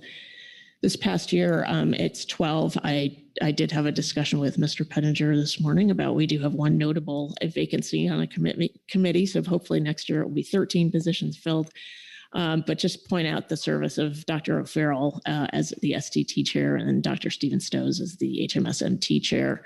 And just as examples of where the Science Center is serving the council. And we have one retirement on the horizon. And I'm sad to say that Dale Sweetnam, who has threatened to retire for a while, has finally said that he's making good on it this year and will be leaving us at the end of December. So I know he's had a long history with this council, so wanted to make you aware of that. Next slide. In terms of FY23, we will continue with our core data collection, surveys, and bycatch monitoring activities that you see on the screen there. Upcoming stock assessments and management strategy evaluation activities. We will be conducting the benchmark assessment for Pacific mackerel coming up, and of course, hosting at least one workshop, maybe two, aimed at improving the FY24 benchmark for Pacific sardine and looking at things like stock structure there. Under HMS, benchmark assessment for North Pacific albacore is on the horizon for this year that we will be doing in concert with the ISC and our international partners, as well as we are beginning efforts towards a management strategy evaluation for Pacific bluefin tuna, also with the ISC and our international partners. I expect that will be a very heavy lift for the center in the coming years, but good news on bluefin tuna. So that's it's actually a positive thing. Under Groundfish, we'll be participating in copper and black rockfish stock assessments, as well as our annual salmon stock abundance and fishing effort forecasts. And under aquaculture, continuing our research of finfish species to assess aquaculture risks. Under protected species, again, these are just a smattering of activities and topics. They're certainly not comprehensive. You can find that in the document online, but recovery plan actions for ESA listed species, as Scott mentioned, these are important activities that we undertake under the center, completing for the recovery plan updates in 2022. Looking forward, we're looking at Pacific leatherback turtles and humpback whale recovery plan actions, as well as Sacramento River winter run chinook and Central California coho actions and white abalone actions. Whale and sea turtle entanglement issues will continue our risk assessments and stranding response for whale entanglements under our protected species goals. And then under EBFM, you see a lot of things noted there. We will, of course, continue our annual ecosystem status report to the council. We do have a little bit of a shift in personnel there. You all have come to know the Toby and Chris show for the ESR. We're transitioning that to a couple of new folks, not new to fisheries. Certainly they are old hands. Jamil Samori and Elliot Hazen, doctors, both will take on the mantle from that. And I think we'll give Chris and Toby a break, a well-deserved break from that. But you should continue, should expect to see continued high-level expertise being brought to bear to that annual report every year. And then Kevin mentioned the Climate and Fisheries Initiative and a number of things under that in terms of our West Coast Regional Action Plan. Under the climate science strategy should be released in January. We will be conducting marine heat wave tracking and forecasting as a regular part of our responsibilities, and looking at dynamic ocean management applications as well, and continuing our work on offshore wind, as well as our PFMC Council committee commitments. And I believe that is the end. I also just want to acknowledge the efforts of the Southwest Center staff and appreciate the comments made by the council members as well throughout COVID and the commitment that they bring to the table. Certainly, like Scott and Kevin, just very impressed with what our folks have been able to bring to the table in terms of expertise and advancing the goals of this council. So with that, I think, did you have any? I think Kristen closed this up well. Again, I think we'll need to lean on our council family relationship going into the coming year. I noted, what strain all of our staff are under. NOAA and NIMS recently completed a burnout survey, and the results of that for National Marine Fisheries Service showed that 80% of our staff have experienced burnout over the last year and a half. So managing our workload and prioritizing it appropriately is obviously going to be really important. Our staff are our most important asset, and we want to make sure we're doing right by them. So in the coming year, I noted earlier that we will be updating our geographic strategic plan, and we will be engaging with you on all of that. And a component of that will be developing a West Coast implementation plan for equity and environmental justice. And we look forward to working with you on that as well. I think that's all we have. We're happy to take any comments or questions, Mr. Chair. All right, thank you very much. Let me look around the table. Bob Dooley. Thank you, Mr. Chairman. Thank you, Kevin, Scott, and Kristen. Great report, comprehensive for sure. One glaring omission I saw there was MREP. And I want to just thank you from my position anyhow to your commitment to that program over time. And I hope it continues because it doesn't exist without you. I would point out that when it comes to diversity, equity, inclusion, accessibility, that avenue that you create and help us with really gets people engaged in this council and in the scientific process, and builds relationships that are really showing progress. A real high level part of that progress, I would point out, we just did our National Steering Committee meeting in Portland, Maine for the MREP program. The data that was provided to us at over 68% in the last council appointment process came from MREP graduates. That's filled those roles. And the significance of that can't be understated because we have two regions that don't even have MREP.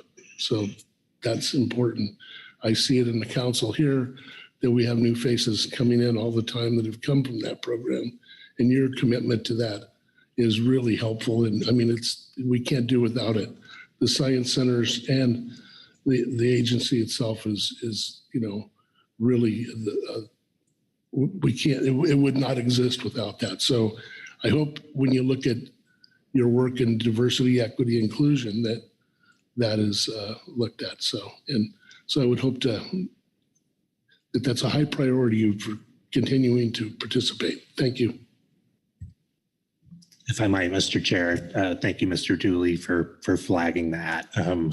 I would argue it wasn't a glaring omission, but it was obviously or hopefully obviously included in the equity and environmental justice strategy that we will develop together. I am a huge fan of the MREP program. I really enjoyed the opportunity to connect with you all down in Newport a few weeks ago.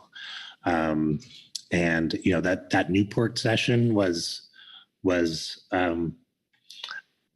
almost a born again experience, because I cannot imagine any other venue where the participants at the end of it describe 180-degree change in their perspective of understanding and respecting the science and having an understanding for the process and respecting the process and an enthusiasm to engage in the process. And I completely agree with you. I think MREP is one of our primary tools going forward to bring new voices into the council family.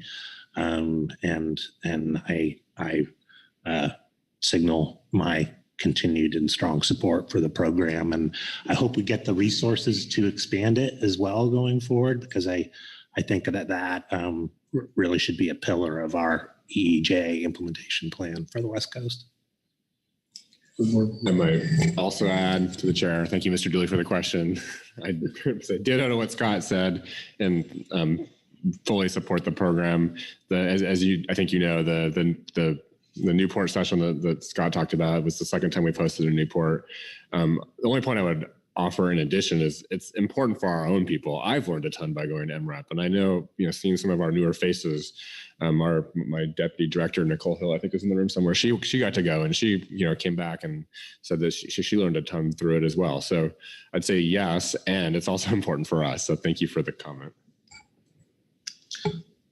I'll come back to you. The others, Phil Anderson and Karin Braby. And then I know that Joe Oatman wants to make a comment, but his voice is weak. So I think I'll be calling on Joe Peterson to make that, but give him a chance to get online and get connected. So Phil. Thanks, Mr. Chairman, and thanks to the three of you for being here and bringing forth the presentation. And I know it's impossible to capture all that you do in a presentation like this, so I'm trying to be respectful of that. But one of the areas that I work in that NOAA Fisheries plays a huge role in particular, is the Pacific Salmon Commission arena. And I noticed you had the Pacific Whiting Treaty listed amongst your sustainable fisheries priorities. And so not necessarily a criticism that I didn't see PSC there, but it is a place where there's a lot of effort put in to that process by NOAA Fisheries, and it's very valuable and appreciated.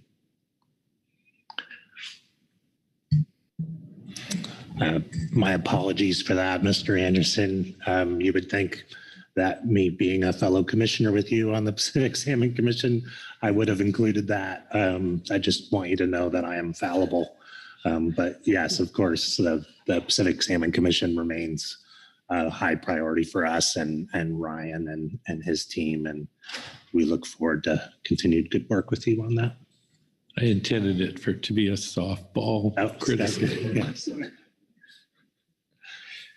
All right, Dr. Braby.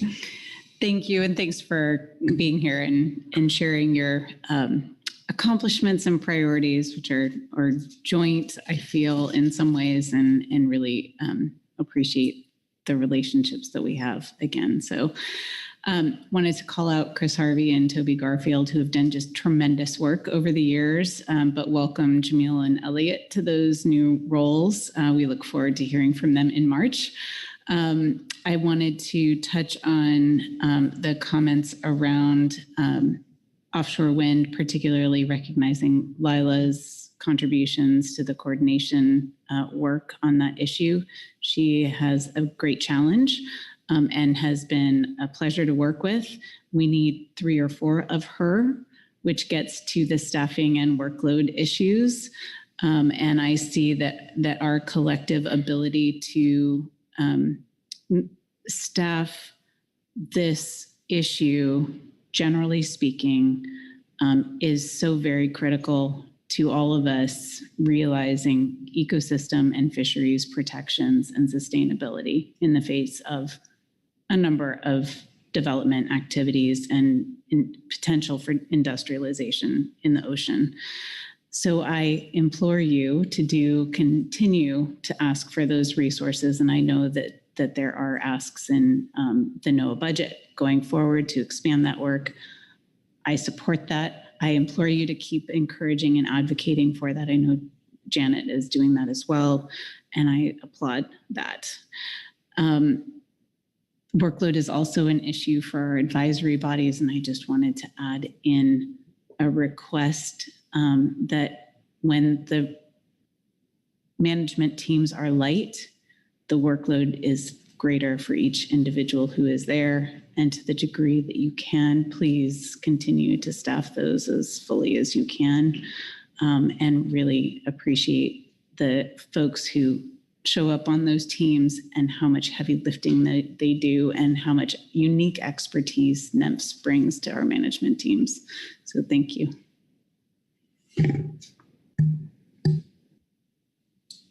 Mr. Chair.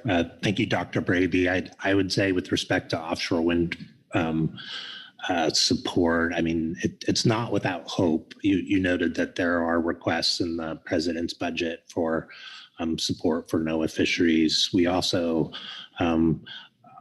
received some really helpful markups in the House and Senate markups for the FY23 budget. So I'm crossing my fingers, eyes, and toes, hoping that we will get a full year budget that reflects those markups, because my understanding is that the current spend planning would provide some of those resources to us in the West Coast, and we're in sore need of that infusion.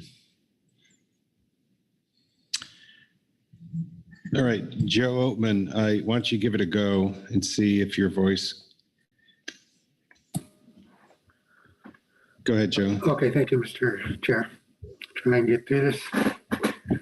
So I would like to comment on some of the West Coast priorities. The following are some of the key items to note from a tribal perspective. So appreciate the information that's been presented today. So the first one is support Klamath Dam removal. This is important to the Yurok and Hoopa Valley tribal interest and fisheries. Next is the Pacific Coast Salmon Recovery Fund grant program to states and tribes.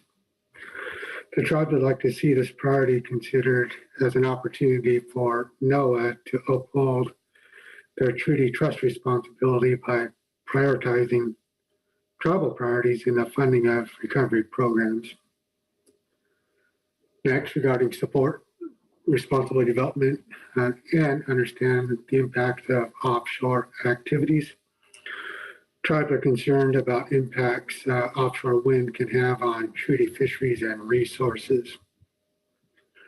Regarding the advanced Salish Sea nearshore programmatics, this is an important advancement in habitat protection that needs to be built on from the tribal perspective.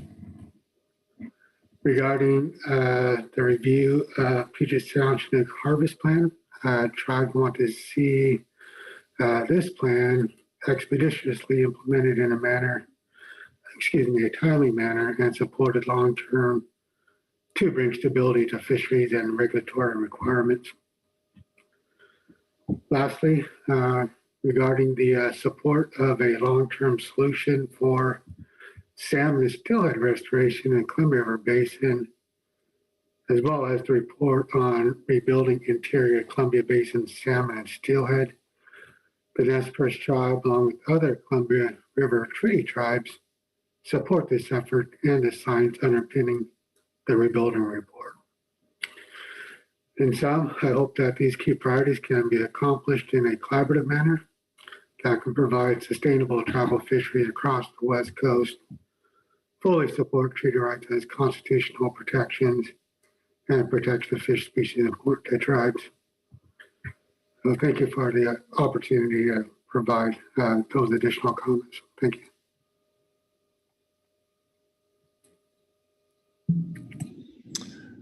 Thank you, Mr. Oatman, and thank you for underscoring those tribal priorities. And let me underscore what I should have done better in my presentation. But I'm having a challenge where my eyesight is going the older I get, and I'm having trouble reading my own notes today. So I skipped over my speaker's notes of really intending to underscore our commitment to our tribal trust responsibilities and honoring our role as stewards of tribal treaty rights. Thank you for highlighting the Pacific Coastal Salmon Recovery Fund. In our FY22 awards for the Pacific Coastal Salmon Recovery Fund, including the bipartisan infrastructure law, we were able to provide more funding for tribes and fund more individual tribal applicants last year than we have yet with the program. And it really is one of the top priorities for the bipartisan infrastructure law funds. And the work we've been doing to finalize the funding opportunity for FY23, we've been underscoring that priority for the program going forward. And I'll note that under the Pacific Coastal Salmon Recovery Fund projects that address tribal treaty and tribal treaty rights and trust responsibilities are co-equal with the priority for habitat restoration for Endangered Species Act listed species. And thank you for highlighting the concerns on offshore wind. I think that's an opportunity where we should probably have some focused discussions with the tribes so that we're fully understanding and can represent the tribe's concerns with offshore wind development. I think that's an opportunity for improvement for us. Another speaker note that I skipped over was what you mentioned with the Salish Sea nearshore programmatic. I think that is a real game changer, particularly in Puget Sound, where we have not only a tool for efficiency and permitting construction activities involving nearshore habitat, but the premise is that there is no net loss in Puget Sound, that we need to staunch the bleeding in Puget Sound. I think it's a game changer for Puget Sound Chinook and southern resident killer whales and Puget Sound habitats. And I think it's one of the more significant things we have been able to do with our regulatory authorities in support of tribal treaty rights. And yes, continued support for working with the tribes on the Puget Sound Chinook harvest plan and advancing the work in the Columbia Basin. So thank you for your comments. Further questions? Pete Hossamer. Thank you, Mr. Chair, and thanks to all of you for being here today presenting that report. So I wanted to come back to Dr. Werner, Dr. Rumsey, and it's handy having that slide up there because the Northwest region came out with that rebuilding strategy for interior Columbia Basin fish this year. On this slide at the bottom, the priority there is supporting long-term solutions. But if whoever's there can go to slide 13, I just wanted to make a comment there with respect to the Science Center strategies. And if we can't get there, I can read it. Let's see, 12, 13, yeah. So under the Science Center strategy, it says, assess how our current salmon research portfolio aligns with the critical needs identified in the center's salmon recovery Science Center strategy. So, yeah, just a comment, you can respond, but I've spent a lot of time in my career working with the Science Center, with the region. I've been in those offices, I've worked with the people, and I know you still do. But as you go through those priorities and look at solutions, that it's really an integration of the region, which has the PCSRF and some other things, and the Science Center, the research, and then the agencies and tribes out there are a critical part of that. All of that comes together in identifying the priorities and really looking at that strategy. I know, a lot of times the interior Columbia Basin stocks don't necessarily elevate in importance in our council managed processes, but I'm always proud to say here that early in the southern resident killer whale work, somebody put together a list of preferred prey items, and Snake River Spring Summer Chinook were number 13. They're tasty to those whales, and more of those out there can have an impact on what the council can do with its fisheries. So just that collaboration and working with the agencies and tribes and everybody on prioritization. Thank you. Thanks, Mr. Hassler, for that comment. I completely agree. The importance of collaboration in anything salmon related cannot be overstated. And I completely agree with your comments about the need to work with the tribes and the states and everybody else that's involved with the process. And that's very much part of the strategy that we've developed. So thank you for the comment. Right, further, Mercy Remco. Thank you, Mr. Chair. Thank you for the presentation. I just want to acknowledge that taken on the whole, these lists combine a great blend of both emerging needs and priorities and the baseline ones. I'm delighted to see that at the top of most of these headers, you have the core functions that we spend so much time on around the council table, and I know consumes most of your staff time. And your commitment, for example, in the sustainable fisheries header to completing the specifications and management measures, identifying this as a top priority for 23 as well as an accomplishment for 22. That's much appreciated. We know how hard this work is and how important it is. It's not often very glitzy or glamorous, but it really consumes our passion and our work. And I'm just grateful that you've acknowledged it here. Similarly, in the protected species recovery header, listing petitions, conservation plans, looking at status reviews, that's hard work. And it's not always glamorous, but it takes a lot of our time, and it's very important work. Data collection, ongoing surveys. You noted that the very long time series that we have with Cal Coffee, with some of our CPS surveys and rockfish recruitment. Just want to, and then the baseline work you've got going with observer programs. None of these are easy lifts, and they're ongoing, continuous commitments and support our stock assessment work on an ongoing basis into the future. And similarly, the regulatory support. I mean, it's very easy to overlook how much that takes in terms of staff time and effort. So again, I just want to acknowledge these lists and credit you for doing a very good job at blending both the emerging needs and kind of newer focal points with the ongoing baseline commitments. So well done. Thank you. Thank you very much for that. And obviously, I agree with all your sentiments there. And I think it's just real testimony to Ryan Wolf and his team and how committed they are to that bread and butter work. And it really is what they are, what we all are passionate about, and makes us feel excited and lucky to have the jobs that we do.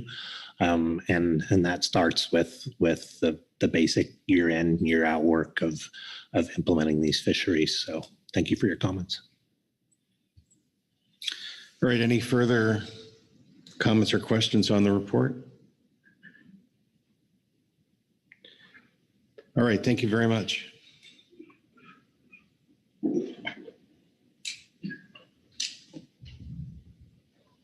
That completes our reports. I don't see any advisory body reports here. So takes us to public comment. Let me look around the table and see if folks want a break. We've been at this for about 2 hours. We have a really challenging day agenda-wise, so we'll keep this to a 10-minute break, and then we'll come back for public comment and council discussion.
All right, if everyone could take their seats,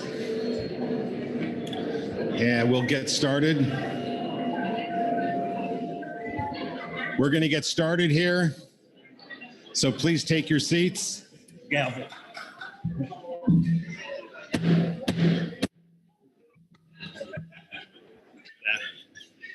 All right.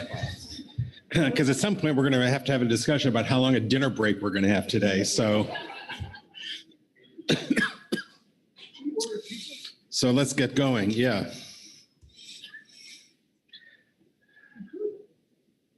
So we're on public comment here. We have 4 members of the public signed up. They are on the screen. It looks like everybody's in person. So I would invite Michelle Conrad up.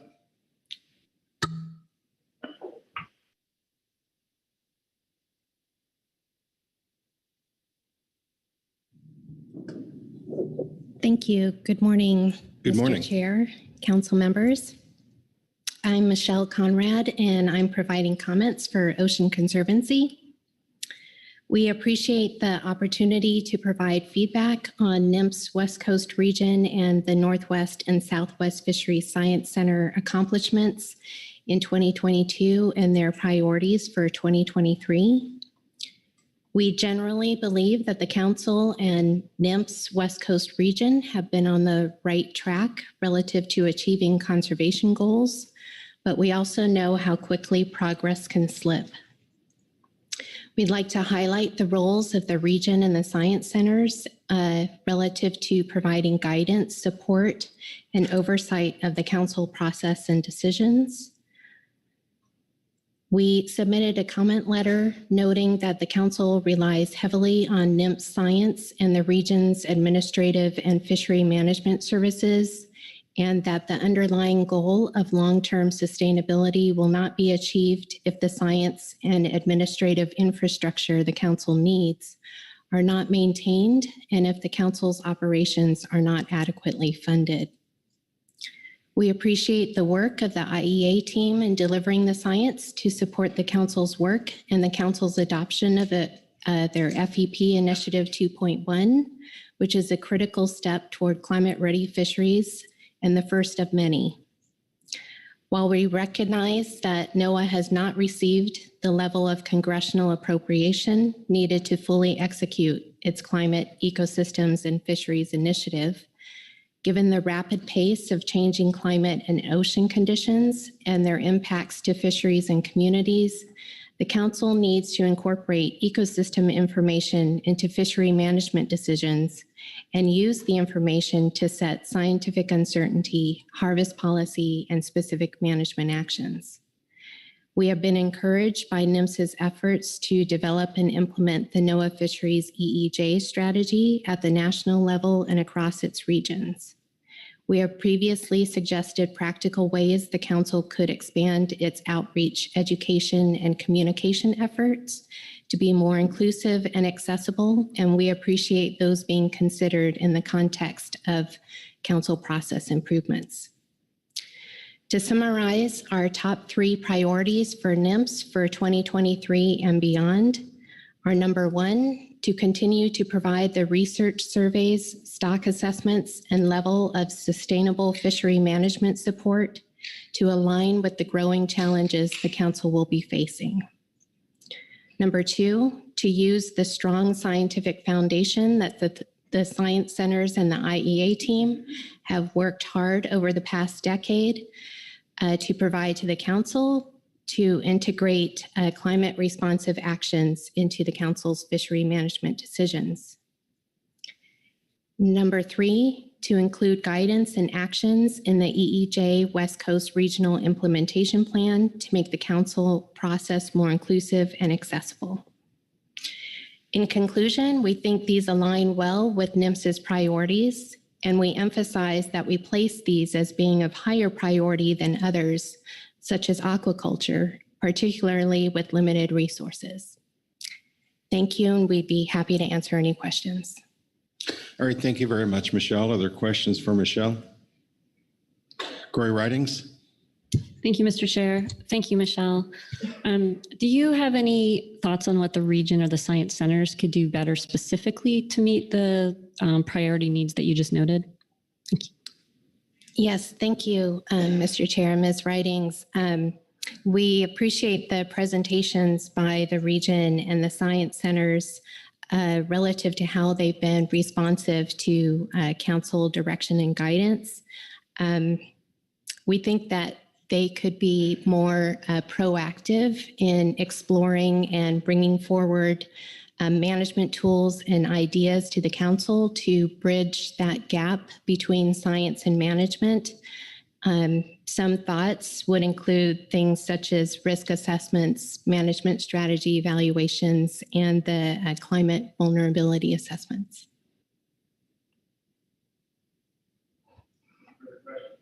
Further questions? Thank you very much, Michelle. Thanks. Jamie Dimond, followed by Larry Phillips.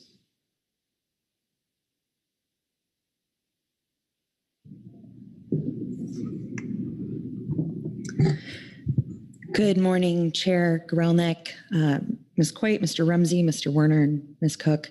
I am Jamie Dimond speaking to you today on behalf of the Sport Fishing Association of California. We appreciate the major effort of personally visiting the council today, this week, the time that you've taken speaking with stakeholders and those your agency directly affects. The West Coast region has hosted many successful recreational fishing workshops and should be recognized for their efforts to work with the sport fishing industry collaboratively, as well as the greatly increased communication and engagement in recent years. I would like to echo Councilmember Riding's comments earlier to Ms. Coit. One of the biggest drivers for fisheries specifically across the California coast is funding. Funding's at the root of almost all management decisions, really. Without proper funding, data collection, sampling, processing is not possible, recognizing that there could be a lack of staffing to accomplish the growing list of projects.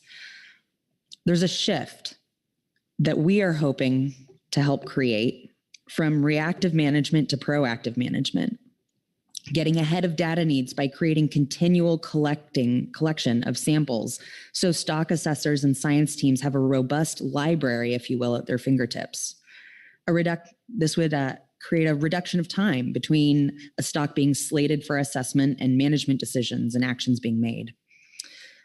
This would also instill higher levels of certainty or confidence of stock status and reduce instances of unnecessarily reactive management measures, which are typically overly conservative and harmful to fishing industry participants. We support the ongoing efforts of the Southern California Rockfish Hook and Line Survey and highlight the need for its expansion into inshore areas. Many of the species targeted by recreational anglers occupy rocky habitat, many of the rockfish species targeted by recreational anglers occupy rocky habitat that are not currently included in stock assessment trawl surveys. Funding for designing and implementing more fishery-independent data collection and assessment of rockfish species specifically in these rocky habitat should be prioritized. We're committed to partnering in any way we can logistically. The Sport Fishing Association and our constituents are encouraged and thankful for the opportunity to further collaborative rockfish sampling efforts, such as the current copper and quillback sampling our boats are doing right now. And the opportunity to communicate and work directly with the assessment team has been amazing. Our fleet's appreciative of the updated descending device depth-dependent discard mortality tables. The tables are species specific, and we see the need to continue studies for all impacted rockfish stocks to provide further updates as we learn more about descended fish at deeper depths. All of these things to say that the council is going to be, we and the council will be put in positions to make decisions at a faster pace in response to one variable we really don't have much control over, which is climate change and its impacts.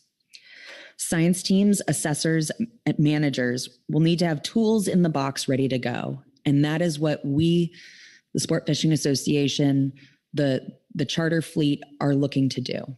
We want to get you what you need to make the best decisions, to make the most informed decisions, and to be able to do it in some timely manner. I personally on my boats, and I want to say I'm appreciative to maybe they aren't here anymore, but to those that there we are over there. I'm appreciative to the visit that NMFS and state agencies made to the Sport Fishing Association office last week. That was really wonderful to have that opportunity. They met with Ken Franke, our president, and really important conversations are happening. And the concept that we keep saying is this working together is really where we're all going to get to a better place. And just identifying what it is we need to do that so we can move forward. So thank you. All right, thank you very much, Jamie. Questions for Jamie? Thank you very much. Thank you. Larry Phillips, followed by Merritt McRae. Welcome, Larry.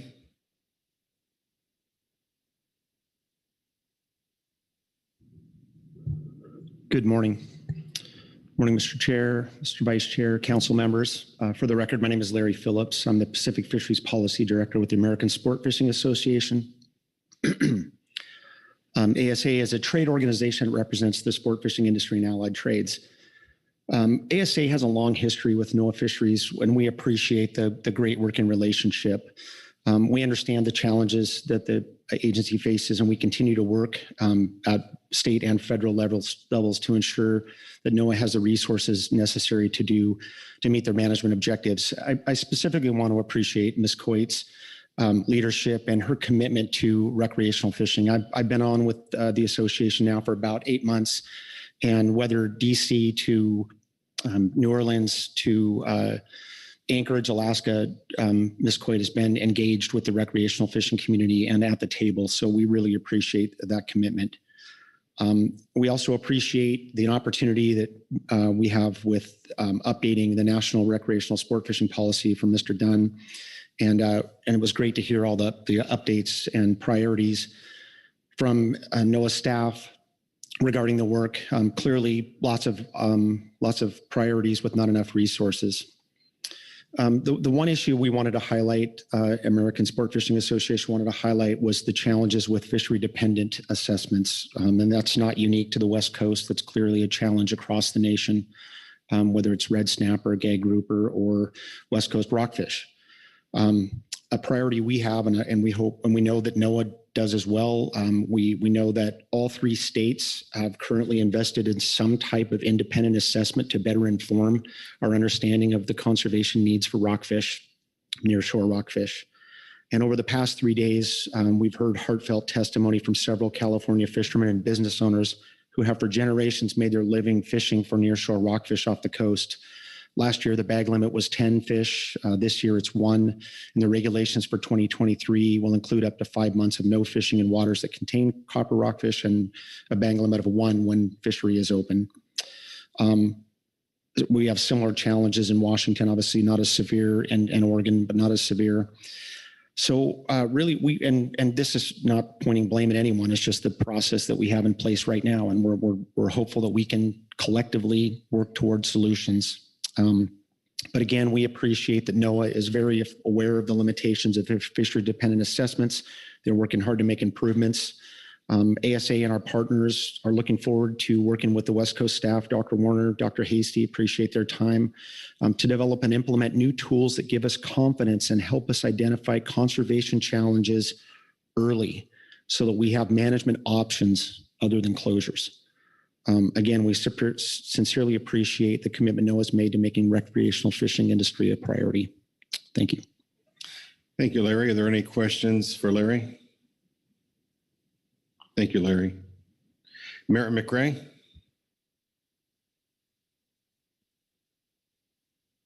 Good morning, Chair Gorelnik, council members and staff.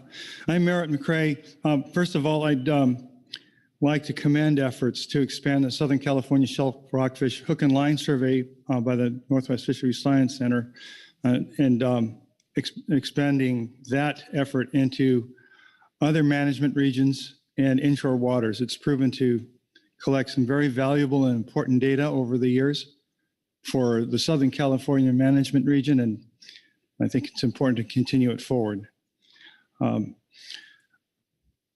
Also, I noted in the last presentation, there was a rockfish recruitment and ecosystem assessment survey, and that was really exciting for me to hear about. I'm not exactly sure what it does, but just the concept of looking at young of the year recruitment and ecosystem parameters that lead to success is important to me, and I think it's important to be able to include those data more fully into how we manage our fisheries and how we assess stocks. I think it would provide a good, solid forward look into what's coming up the pipe as far as new recruitment. For many years, I've served as a research scientist with the Milton Love Lab at UCSB Santa Barbara. And there we rubbed shoulders with the Partnership for Interdisciplinary Studies of Coastal Oceans, PISCO. They do, let's see if I can get this right. They do studies of recruitment of rockfish using a standard monitoring unit for the recruitment of reef fishes. And so this is another cute acronym, SMRF. So these SMRFs are basically balls of netting that they net and shake all the young of the year fish out of. And I mention this because my experience is that we would see surveying platforms in nearshore waters and also talking with the divers with the PISCO lab, we would see recruitment of one or another rockfish or even kelp bass. And then it was almost lockstep how those fish would move into the fishery. I'm also an avid angler and keep very close track of what's caught in the recreational fisheries. And I think it's really important. Recruitment success for rockfishes and other broadcast spawners is highly dependent on the timing of upwelling in our West Coast region. And using SPR only really counts the abundance of spawning size adult females. That is not nearly as tightly linked as what we see with respect to the young of the year rockfish when they recruit each season. Thank you. Thank you, Merritt. Are there questions for Merritt? Thank you very much. That concludes public comment on this agenda item. I don't know that we have any action here. We had received reports and presentations from National Marine Fisheries Service, but let's see if there is any discussion or to provide any feedback. And I'll look for hands.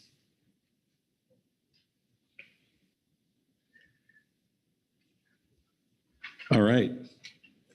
I don't see any hands. So I will turn to Deputy Director Kelly Ames. Thank you, Chair Groundfish. You have completed the agenda item. All right. Well, we move on to another agenda item that typically goes very quickly, right? Marine planning. So I will pass the gavel to Vice Chair Brad Pettinger, and I think we might have a seat or two changing. Okay. Thank you, Chair Grelnick. And with that, we'll start right off here and look to Carrie to get us going on C6. Carrie. Thank you, Mr. Vice Chair. This is agenda item C6, marine planning issues. I realize we are now a little bit behind schedule, so we will do our best to strive for efficiency, and maybe we can make up a little bit of time this morning. The Council's Marine Planning Committee met on September 30th to hear presentations and discuss issues related to offshore wind and other marine planning topics. The MPC reports 1 and 2, the second one was supplemental. They summarize these topics and issues, and as well as some others that have cropped up since the MPC met on September 30th. I won't go into any detail on those right now because you'll hear more about those in the MPC report. We have some guests with us today. We have John Hansen, the director of the West Coast Oceans Alliance, and he'll provide a brief presentation on the WCOA and will stay and be available for questions and discussion. We also have representatives from the Pacific region of the Bureau of Ocean Energy Management leadership. We have Doug Boren and Nessie Sumite and Rick Yard, and they will also be giving presentation and be available for questions today. There are several briefing book items in the advanced and the supplemental briefing book. Attachment 1 is a BOEM announcement on an improved process for identifying Oregon wind energy areas. Attachment 2 is the Morro Bay final EA notice. Attachment 3 is a Federal Register notice from NOAA. Attachment 4 is the final sale notice for the California lease sales that are coming up for offshore wind energy. Attachment 5 is the West Coast Oceans Alliance information sheet. And then we have the supplemental, well, the 2 MPC reports and a supplemental slide presentation. And then we have 3 advisory body reports. And then public comment, but I haven't seen any public comment yet. As far as the council's action, I skipped over that. The action is to consider the Marine Planning Committee report and provide any guidance as appropriate. There are a few items that will be covered in today's presentations that the council may wish to pay particular attention to, and I'll let our MPC co-chairs touch on those. And then as far as the order of events, we have some people who have tight timelines today. So I propose that after my overview, we turn to the Marine Planning Committee report. We have Susan Chambers in person and Mike Conroy online, and they'll walk through the slides on the MPC that cover MPC reports 1 and 2. And then if we can turn to the Pacific BOEM leadership, that's a flip-flop with the West Coast Oceans Alliance, and I think that that's okay with them, and that would help some people make some flights and that sort of thing. And so then we'd go to John Hansen with the West Coast Oceans Alliance, and then back to the other advisory body reports and management entities, and then public comment is if there is any. So that concludes my overview. If there are no questions, we can go to the MPC presentation. Okay, thank you, Kerry. Questions for Kerry on his overview? Okay, with that, Susan? I guess Mike is online, right? So available, so.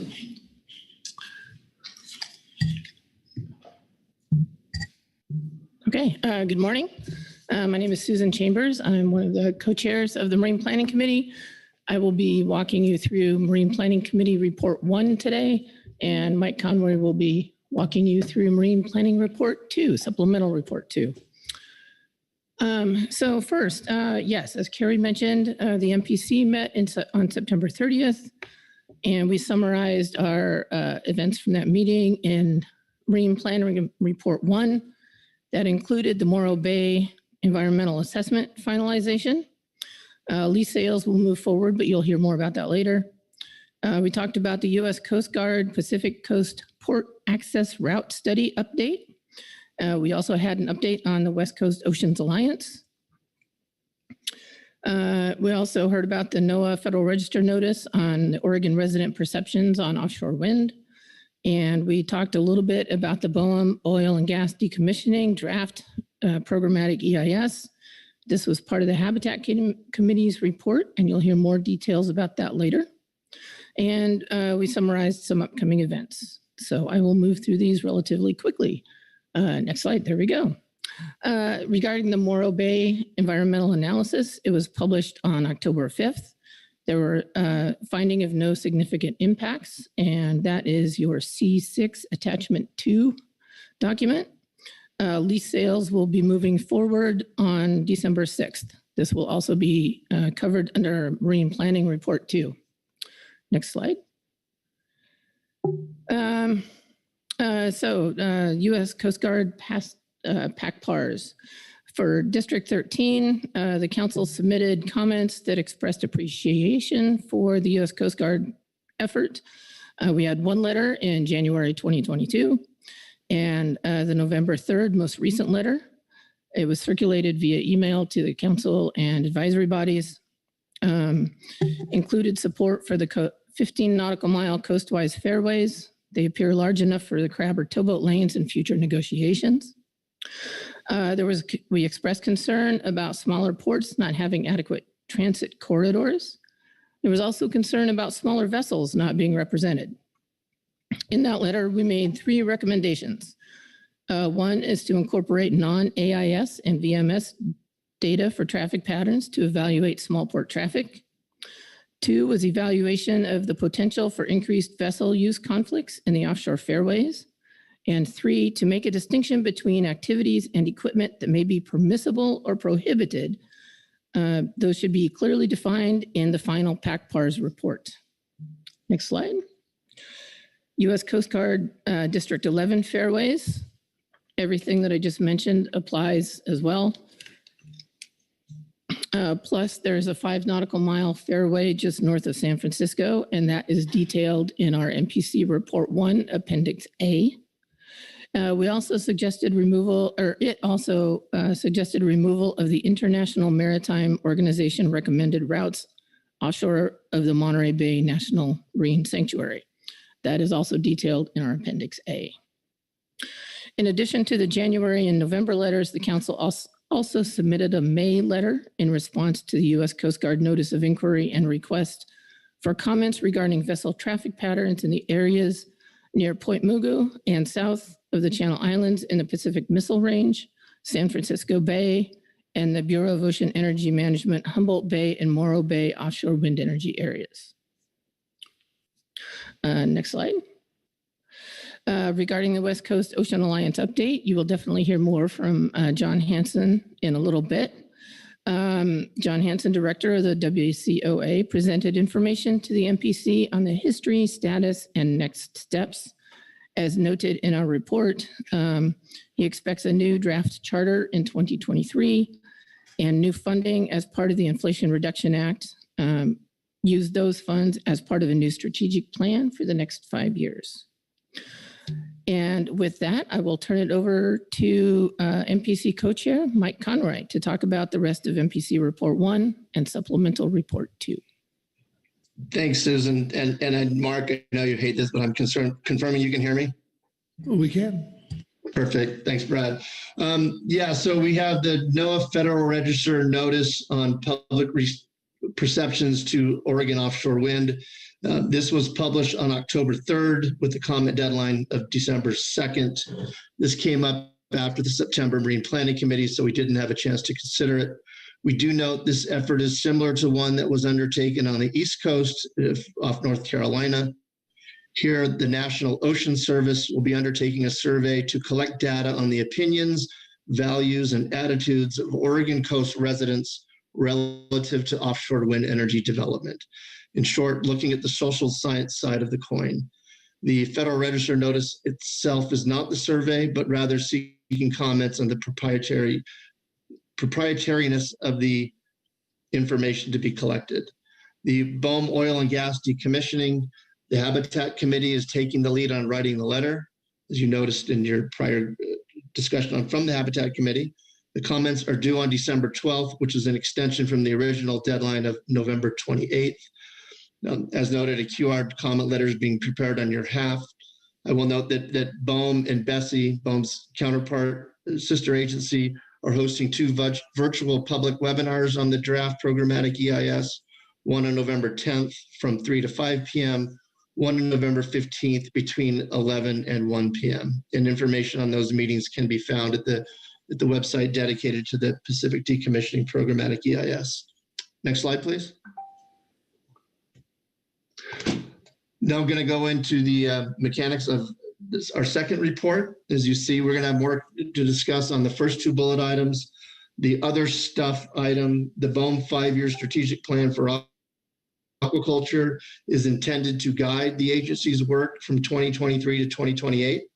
The plan lays out a framework to support a thriving, resilient, and inclusive U.S. aquaculture industry as part of a resilient seafood sector. There are 2 more public comment opportunities published by BOEM on October 26th, both of which have a public comment period which ends on December 12th. These are not in the briefing book, but links can be made available upon request. Regarding the NOI checklist, this is based on BOEM's regulations and describes how BOEM will process incomplete constructions and operations plan submissions. To the extent this can add clarity, seems like a good thing. We will note that we are not expecting any COPs to be submitted off the West Coast for another 4 to 5 years. With regards to the acoustic impacts related to pile driving, these recommendations are not meant to be prescriptive. The goal is to ensure that key physical and biological factors are incorporated into the process and to ensure a uniform presentation of modeling results to aid in BOEM with its assessments. Next slide, please. With regard to BOEM's spatial suitability modeling, as you will recall, during your September meeting, James Morris provided a high-level overview of the NCOST model process, which led to some detailed back and forth between yourselves and Mr. Morris. BOEM has indicated an intent to employ the spatial suitability model in designated draft WIAs off the Oregon coast, as well as the Gulf of Mexico, Gulf of Maine, and Central Atlantic. During our September 30th Marine Planning Committee meeting, we received additional information on the conceptual aspects of this effort and how it may be utilized in identifying draft WIAs.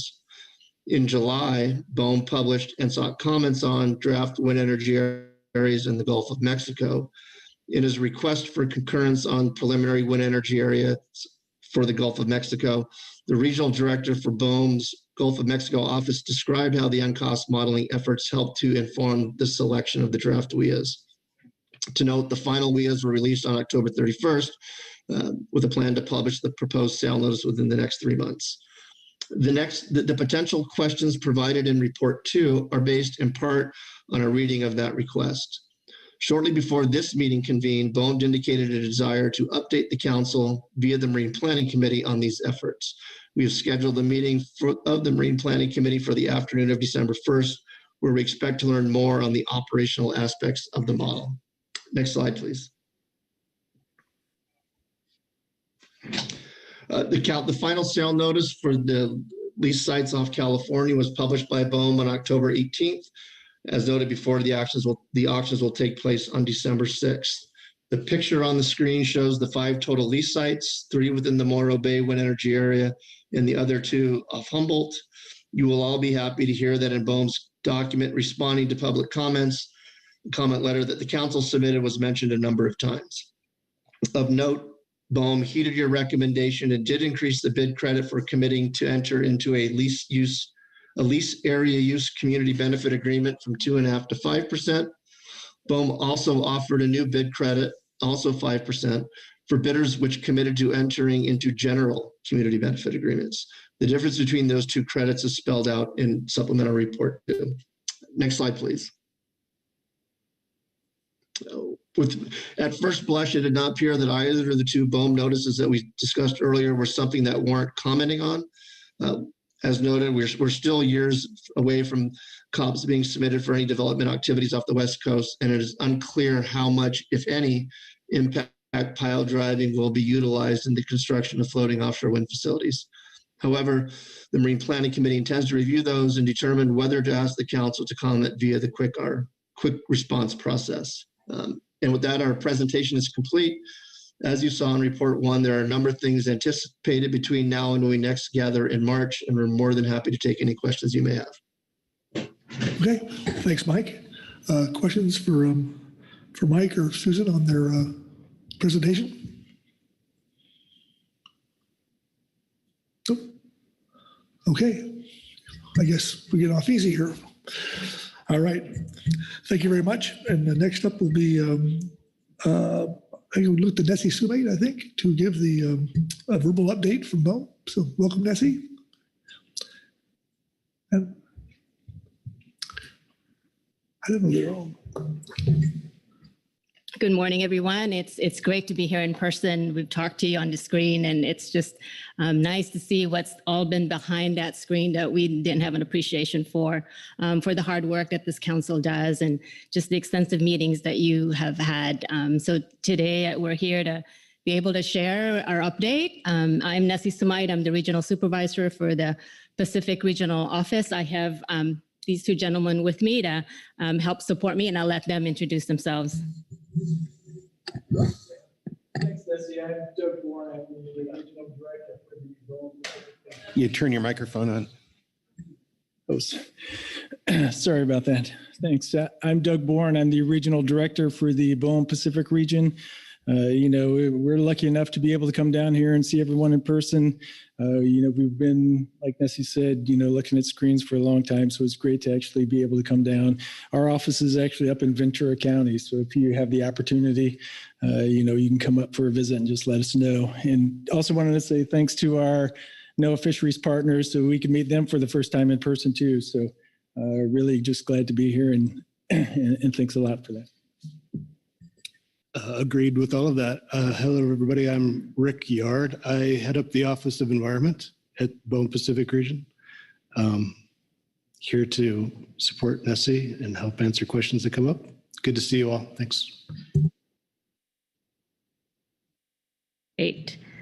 So thank you. I mean, offshore wind, as we all know, holds tremendous opportunities, but it also has significant challenges. And we really, really appreciate the support that this council has given BOEM, from helping us with our engagement, reviewing our reports and making comments, and, standing up the Marine Planning Committee. Our presentation will probably be shorter just because the Marine Planning Committee always does such a good job in briefing you all.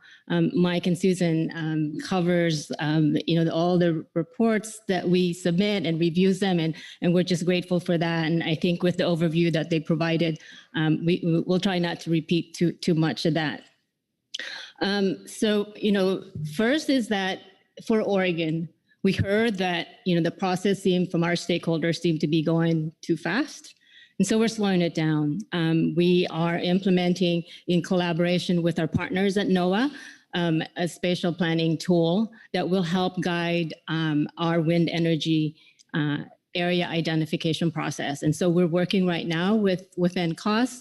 And key to that is really getting all the data. And so we look to our state partners as well as our federal partners to give us the data that we can work with and share and have at least alignment on what those are.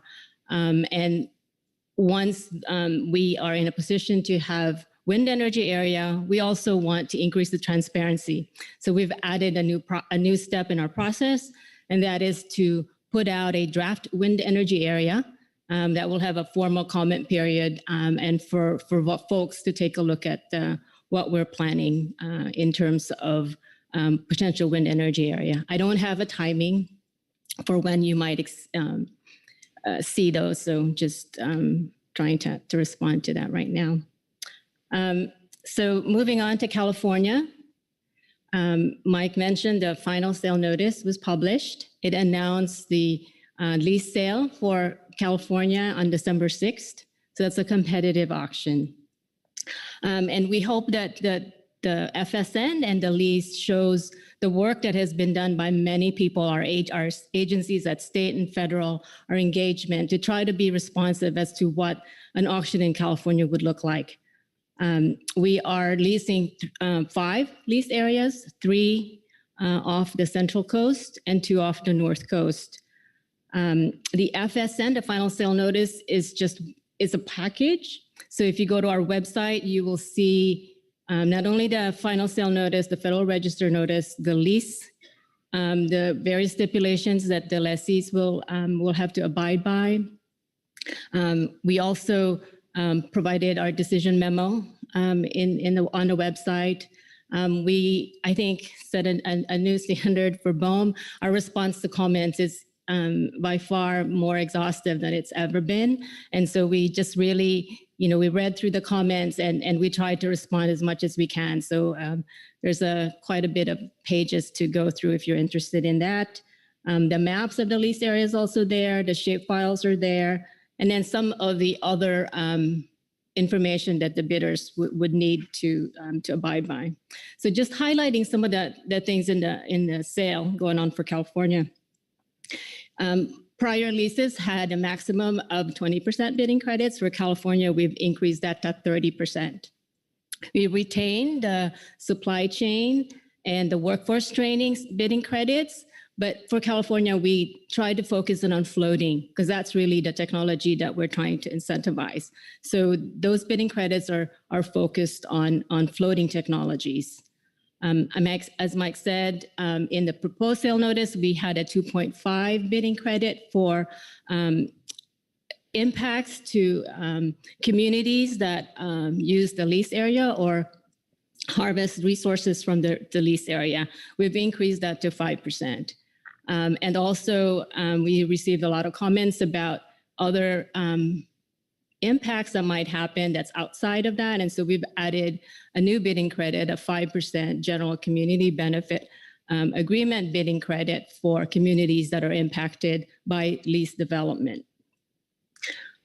We also, there are various communication plans. We want to make sure that the engagement that we've started from planning this lease era continues to when lessees have projects in place. There are specific requirements on the lessees for engagement, for regular reporting to BOEM, and there are specifically like 3 communication plans. There's a fisheries communication plan, a Native American tribal communication plan, and an agency communication plan.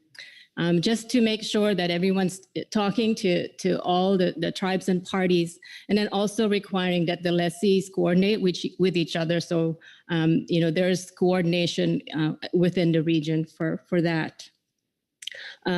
We also have, we've refined some of the language from previous lease, but, most of it is pretty much similar in terms of the other stipulations that we have. It's also noteworthy that this is the first time that I think that BOEM had additional conditions based on our coastal zone management, the concurrence with the Coastal Commission. So we've added a bunch of conditions, and we worked very closely with the state to make sure that the requirements from both jurisdictions are not in conflict and that there's clear transparency in what's required from the lessee. So that's another new thing here for California. Regardless of whether or not lessees submit or want to qualify for bidding credits, they all have to have a statement of goals as to how they're going to be promoting workforce supply, workforce training, and supply chain in coordination with all the interested parties. So a lot more I can say about the FSN, but that's probably good enough for now. The other document that you all should take a look at and provide any comments potentially is the guidance for submission of offshore wind project plans.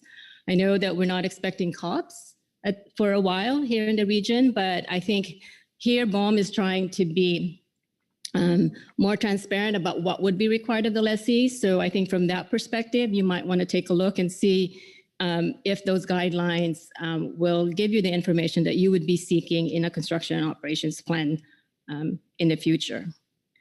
And then the only other one was that the and I think those comments are due by December 12th. And then the other one is we just passed along from the National Academy's Committee for Offshore Wind Energy and Fisheries. They're accepting nominations, I believe, until November 9th. So a couple of days if y'all are interested in that. And I think with that, I'll stop and see if there are any questions and go from there. Thank you, Nessie. Questions on the update there?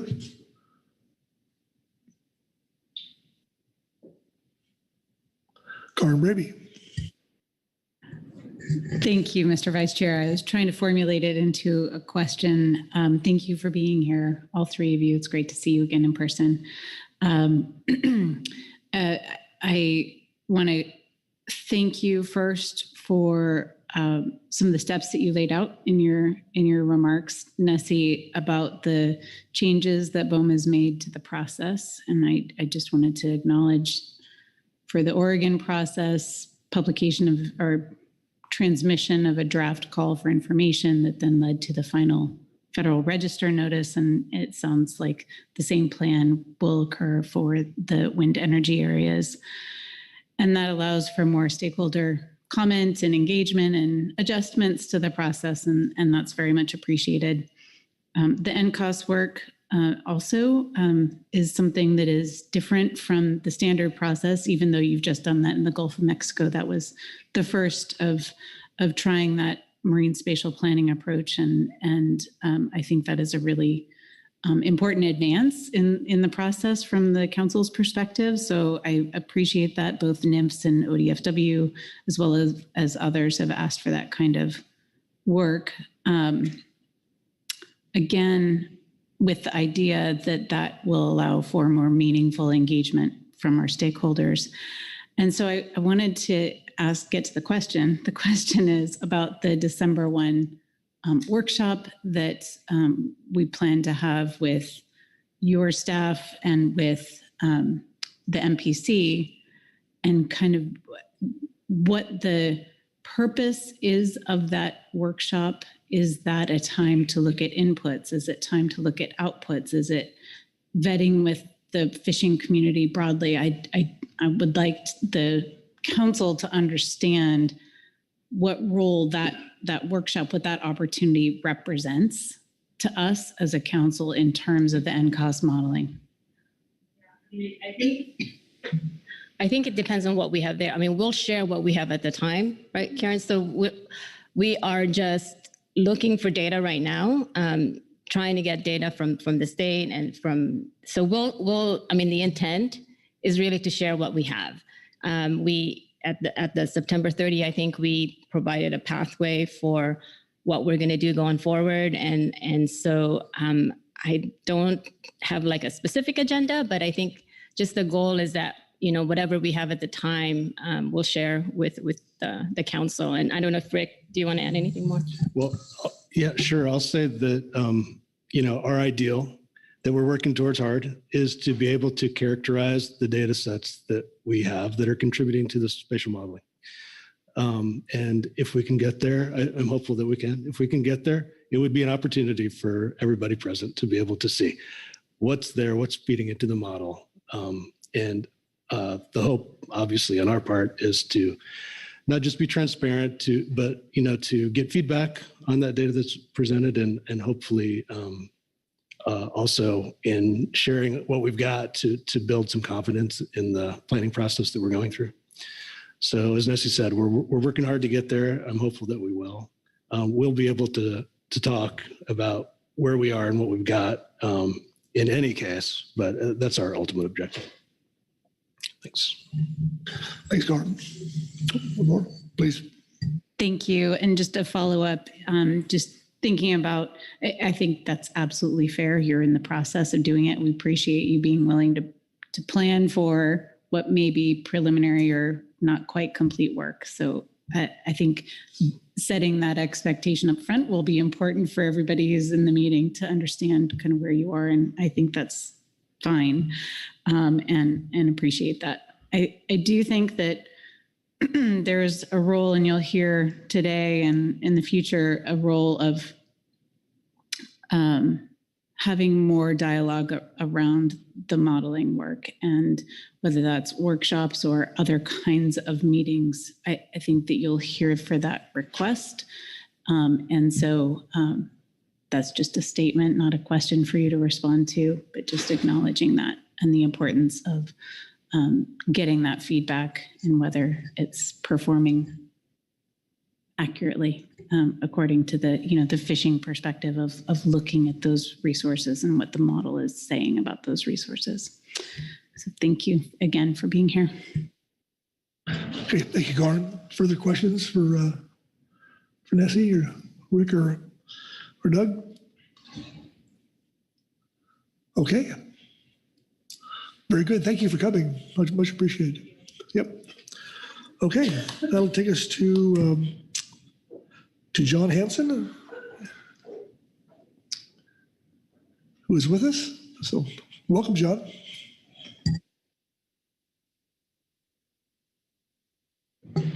Good morning, everybody. My name is John Hanson. I'm the Executive Director of the West Coast Ocean Alliance. I see some familiar faces here, but some new ones as well. So first off, just thank you for having me. As others have mentioned, the ability to get together in person is great. I will also add, coming down from Northern California, where I'm based, I did not appreciate how close we are to Disneyland in getting this meeting set up in the schedule of my travel. So I will also thank you for how excited my kids were last night when I told them about my meeting. That's the most excited they've been about a work trip that I've taken probably ever. So thank you for having me above all. I'm going to give you a bit of a highlight of the latest work of the West Coast Ocean Alliance Group, Regional Ocean Partnership for the West Coast. I think just two notes to kind of open with for the council's perspective on this is one, I'm just going to share what we are up to and what we're planning with some new funding coming online and some new work that we're looking to ramp up in the next year, 2 years, and over a 5-year funding program. So that's more just an informational basis of kind of where we're headed and wanting this group to be aware of it. This is one of sort of the first stops we've had as an ability to get in front of a group like this to make sure you all are aware of what we're envisioning and then thinking about partnerships. To that end, I do also at the end want to note some of the administrative pieces we're working on to better understand if and how this council wants to have a more formal engagement with our group moving forward, or if it is a better way to just reflect informal engagement and coordination moving forward. That's another option, I think, to think about as well. So that's kind of the context I wanted to set. So I'll dig into some of the details of the work, what is coming on in the next year or so. And then I think hopefully this is the start of a conversation that we continue moving forward on. So next slide, please. This is just a bit of background on the history of this group and what's come before it. This is all to say the regional ocean governance sort of discussion has been happening in a lot of different ways going on 15 plus years now. The first formalization of this and kind of its current phase was back through a governor's agreement on ocean health through the 3 West Coast governors back around 2006, 2007. That was really a state-led effort. Over time, it evolved in a number of ways. The gray boxes highlight where federal executive action has come into play. So in 2010, there was an Obama executive order with a new U.S. national ocean policy approach that created a West Coast regional planning body structure. I wanted to highlight that because that was the first time where we did have a formal connection to the council. It was called out that the council was going to have a seat on our PB structure. So that was where folks like Karin and others were able to fill that role in having a conduit to the council. But there was a key differentiation in that these regional ocean planning discussions were not to really interfere or impede fishery management discussions. So there was a clear sort of delineation between those roles, and that any ocean planning discussions really were not going to try to dabble in fisheries because the council was the place to do that. And so that's really where the emphasis has remained for our discussions as well. But obviously from the groups you've heard from today, discussion topics that have already come up, our federal leads and our group are NOAA and BOEM. So, you know, these are the same types of folks getting around similar tables. And so that's where the council coordination piece is a critical one for us. I'll highlight that the regional planning body structure was dissolved in 2018 through an executive order under the Trump administration. So we no longer were an RPB, and that shifted us to an ROP, which stands for Regional Ocean Partnership. And that's when the West Coast Ocean Alliance structure was effectively stood up. It was by and large a continuation of what had already been in place, bringing together state, federal, and tribal partners on ocean planning discussions for the West Coast. But it is, I think, a key point to make that the name of that group and the sort of formalization of it did change under the Trump administration. So if we go to the next slide, I'll tell you a little bit about where that currently stands. So as mentioned, our group is made up of tribal, federal, and state reps. We include both federally recognized and non-recognized tribal governments at this point, focusing on offshore ocean planning for the West Coast. That's kind of the simplest way to put it, and I'll talk a little bit more about what that means for us. We do link to a group called the West Coast Ocean Data Portal, I think not surprisingly, as others have mentioned, and I think we all know data is a key piece of any discussion, so we really look to a data portal structure group that we partner with to really drive the data coordination, both discussions around what do data needs, what data products are out there, and also what needs to look forward on data in terms of what else could be developed and using our data portal partners as a way to do that. Ultimately, our group is really flexible. That's kind of one thing I like to highlight is that we're not set in law. We don't have any regulatory role. So we're really kind of a nimble group that kind of builds the table or the sandbox or whatever analogy makes the most sense with a discussion around bringing co-managers together around the most pressing issues for offshore ocean planning on the West Coast. So that's something that I think we benefit from. The downside of that is people often say, well, why do you exist? What's the point of this group? It's another meeting. It's another thing I have to go to. And so I think we really are trying to dig into, well, what are the things we can provide? What isn't being delivered elsewhere? And do so in a more flexible way that maybe isn't as restrictive as say a council structure or a BOEM task force or other pieces that are a little bit more rigid. Our group, I think purposefully so, tries to be pretty responsive to what needs can be filled while also not trying to replicate any wheels that are already out there. Next slide, please. Just some examples of groups that we have partnered with and some things that we have worked on in recent years. I mentioned the data portal. One of the key things we're working on, and I'm happy to talk more with folks about this offline as well, is an ocean health dashboard. This is something our states and our tribes have emphasized around tracking ocean health and what that really means in meaningful terms to both guide management and policy, as well as track the key indicators of what's happening in the ocean. We have 3 indicators in the works that should be coming online in the next 6 to 12 months. Those are ocean acidification, kelp, and beach water quality. But we also are going to be expanding that to add a number of new indicators and really looking to our group to define what do we do with those? Are those grades? Are those stoplights? Are they some other indicator of what ocean health means? And then how that can inform management moving forward. I'll highlight that does link to groups like the California Ocean Protection Council, who is similarly launching a state-level ocean health report card in the next year or so. So we partner with them, but likewise look to Oregon and Washington partners to inform how that can be a broader regional take on what ocean health really means. We've worked a lot on tribal engagement. That's a huge piece for us in terms of engaging tribes and how that can be more effectively done. We had a report released a couple years ago defining that. It's about 40 pages. I would encourage folks to look at that, as it was really driven by our tribes to define what does engagement with tribes look like in a successful model. There were not a lot of models out there that our tribe said, this is a great way that we can show this off. So we developed a guide to define some of those key terms. We're developing what we're calling a Blue Pages tool, kind of a play off of Yellow Pages, a coordination piece where people can have a map of the West Coast. Click, I'm interested in offshore wind in this area of the coast. I want to talk to a tribe or all tribes that might be interested. How can I do that? And this is a tool that we're working on to populate that with contacts at staff leadership levels for federal, state, and tribal offices throughout the West Coast based on topics of interest. And then we do have a link to the White House Ocean Policy Committee group. This is a group that's now established in statute. It brings together, I think, 27 federal agency leads to talk about broader priorities of the administration around ocean policy and implementation of ocean priorities. So that is a tool that we see as linking back to kind of higher level discussions, but being the conduit for that coming to the West Coast in terms of that group's outreach and engagement with stakeholders, with government partners and others. Next slide, please. So that's all to say, we've been a little bit under the radar the last few years because of sort of uncertainty of funding and kind of where we were going to fit in the larger landscape. The good news is in the infrastructure bill, there was $10 million put in per year for the next 5 years to support 4 regional ocean partnerships around the country, of which we are one. We're the West Coast group. You also have groups in the Northeast, Mid-Atlantic, and the Gulf of Mexico regions, all in various different flavors and different histories.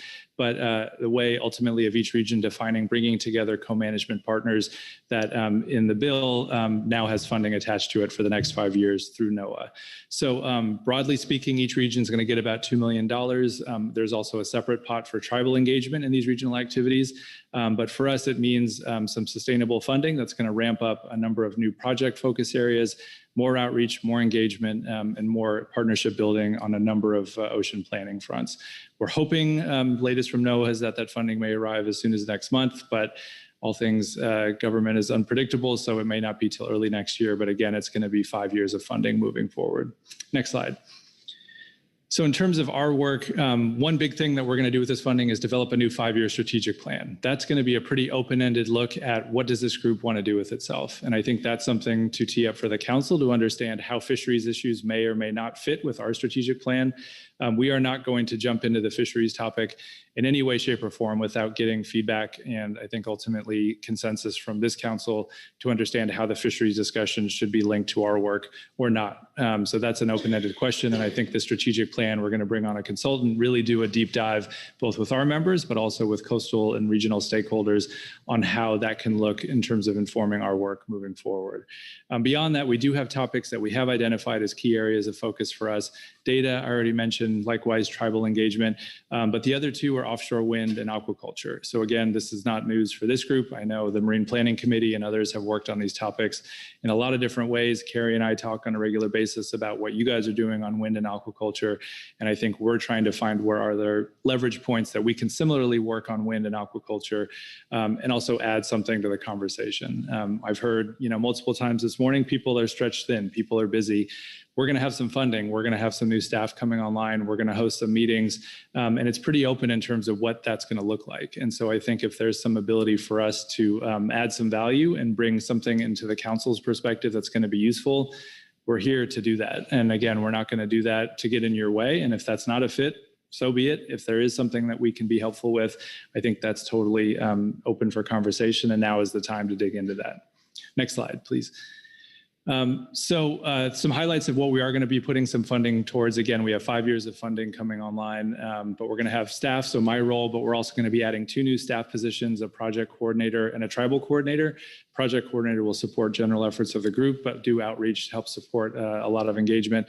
And we will have a tribal coordinator. So that's specifically going to focus on tribal engagement and work with our tribal members. We're going to have in-person meetings. We're going to do a tribal summit. We're going to do an annual meeting for our group. We're also going to do an offshore wind summit. And I know I just in the last session and previously have heard, are there needs for more meetings? I know nobody wants to go to more meetings just for meeting's sake, but if there is an ability to bring some conversations and some engagement with tools around, say, offshore wind, our group is going to be trying to convene something. And we've heard that there is a desire to do more convening in terms of building relationships, highlighting management responsibilities, highlighting industry perspective, fisheries perspective, stakeholders generally. And so our group is going to try to highlight what that could look like for a West Coast discussion. We're going to launch a new Sea Grant fellowship. So we're going to try to bring on new fellows for a 1 to 2 year fellowship that would support work generally engaging on any number of topics that could include fisheries as well. Aquaculture is going to be a piece to better understand what's happening in the aquaculture space with the launch of opportunity areas, how states are engaging, what tribes are doing. That's something we want to track more directly. Some tribal engagement work. And again, I mentioned the dashboard and the Blue Pages tool as well. Next slide. So I mentioned at the start the administrative piece. We have a leadership team that's made up of federal, state, and tribal reps. NOAA and BOEM are our federal leads. We have reps from each of the 3 West Coast states, and we have a couple tribal reps. That's more of the oversight of the project. But broadly, we're all looking at next year as developing a new charter or a new agreement of some kind that formalizes who is in our group. I think ultimately it's going to remain tribal, state, and federal government representatives. That's the core of our group membership. But as I mentioned, in the RPB structure that predates us, we did have an ex officio seat for the PFMC. So there was a formal link there outlined with specific language and responsibilities that defined how our group would engage with the PFMC, receive regular updates, have the ability to share updates like this on behalf of what we're working on, but also formalize kind of where the PFMC wanted to plug into our group. So again, that's an open question, and I'll highlight that on the next slide as something probably for further discussion, but that is something that now is the time to really dig into where that group or where that conversation can happen within our group. So I think this is my last slide here. I think the 2 columns I try to highlight here, one, just ocean planning. There are things that we're going to be taking on. What should we be doing that's going to be useful, not only for the council, but for the broader discussion amongst managers and stakeholders on the West Coast. Wind and aquaculture are going to be part of that. How do we engage fishermen in these conversations is definitely an open question. And then how can we just broadly support what other topics might be needing more attention around ocean planning? So that's a broad open question, and however the council might see some benefit from that, definitely worth digging into. And then the other one is the more dry kind of paperwork one, but it is the administrative piece. What does that coordination need to look like to be effectively linked to the council? Do we want you all as the council called out as a member of our group in some way, shape, or form? Is it sufficient to say we're just going to check in every once in a while and we leave it at that? And then how do we factor in fisheries generally? I think that's a key piece for us, and that we're not going to impede what the council does, but we also don't want to ignore that fisheries are a key piece of the regional conversation, needless to say. So that's, I think, what I wanted to leave you with. And again, we don't have to answer these today, but I do hope that this is an ongoing dialogue as we take on some new work and some new engagement, that the council will definitely be a key partner in that. So I will stop there and happy to answer questions and discuss further. Thanks again for having me. Yeah, thank you, John, for your presentation. Questions for John?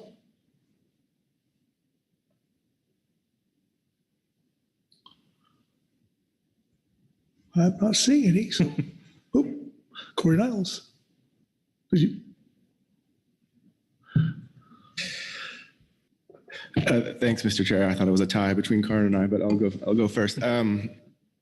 Yeah, John, thank you for mentioning your idea about the how you might engage. You know, you were joined us in our last Marine Planning Committee meeting, and in the idea of workshop and how your efforts might help ours and vice versa. I just was wondering if you could maybe just speak a little bit more about when you envision that happening, how that envision happening, what you think could be accomplished. Just a little elaboration I found it helpful then and could be helpful again now.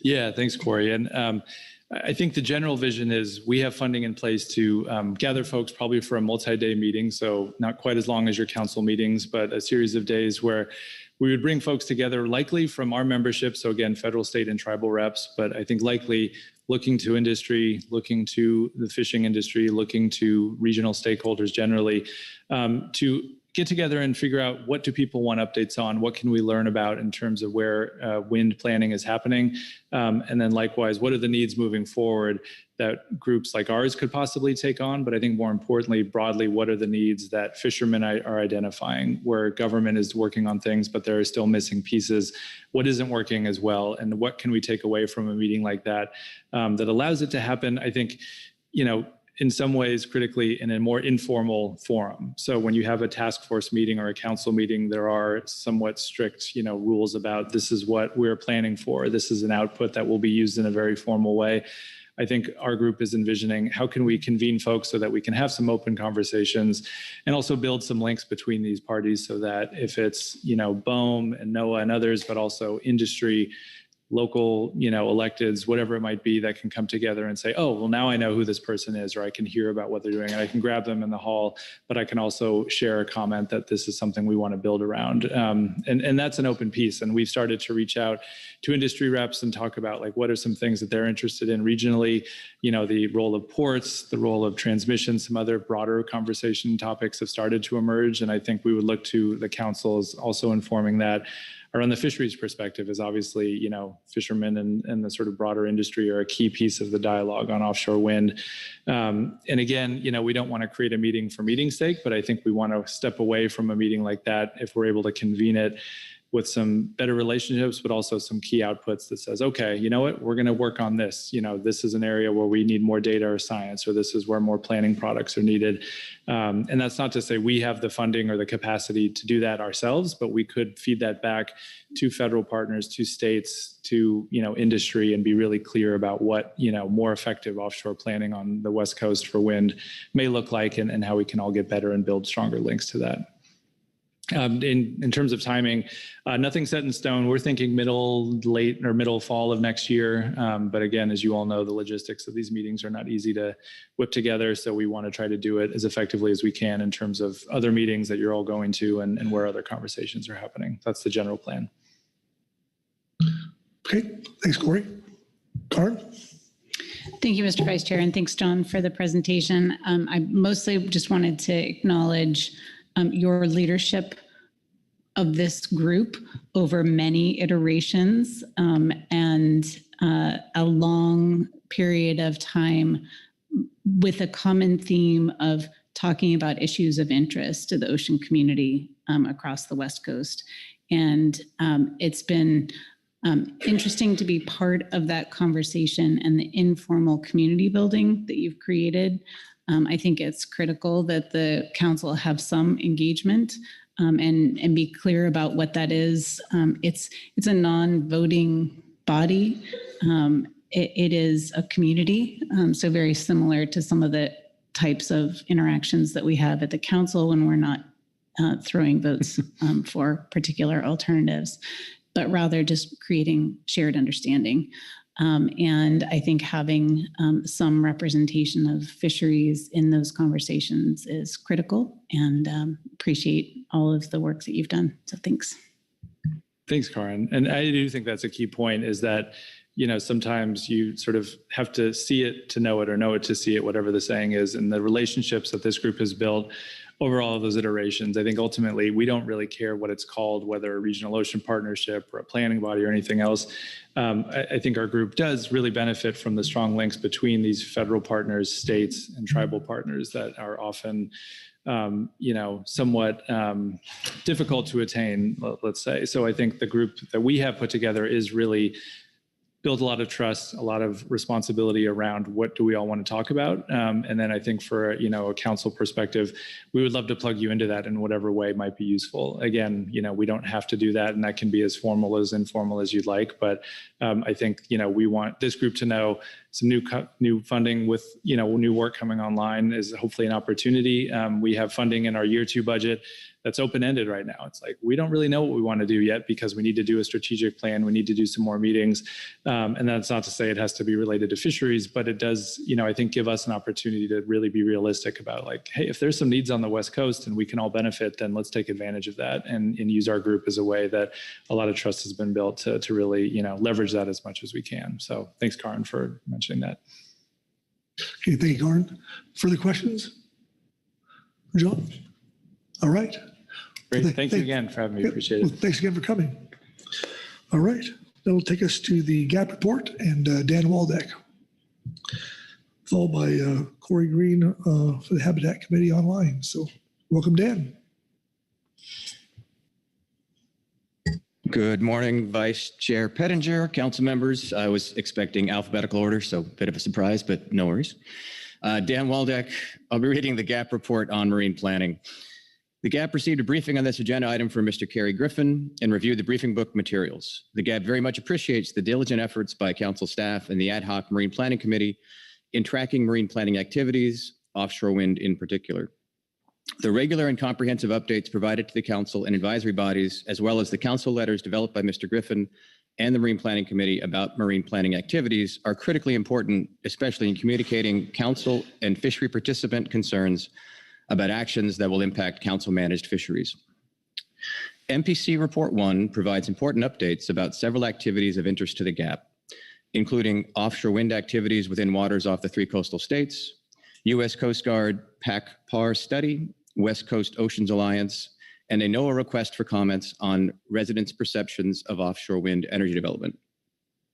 Specific to the Coast Guard PAC-PAR study, the GAP also reviewed the November 3rd, 2022 letter from Chair Gorelnik to U.S. Coast Guard Lieutenant Commander Sarah Conrad and appreciates that the letter conveys GAP recommendations from September 2022. As highlighted by the GAP in September, we continue to recommend the council urge BOEM to fully account for information developed under the PAC-PAR study. Specifically, the council should highlight that the need to move the eastern boundary of the Coos Bay call area so that it does not overlap the coastal fairway zone identified in the PAC-PAR study. Additionally, BOEM should consider modifying the Coos Bay call area to accommodate the proposed fairway identified in the PAC-PAR study report.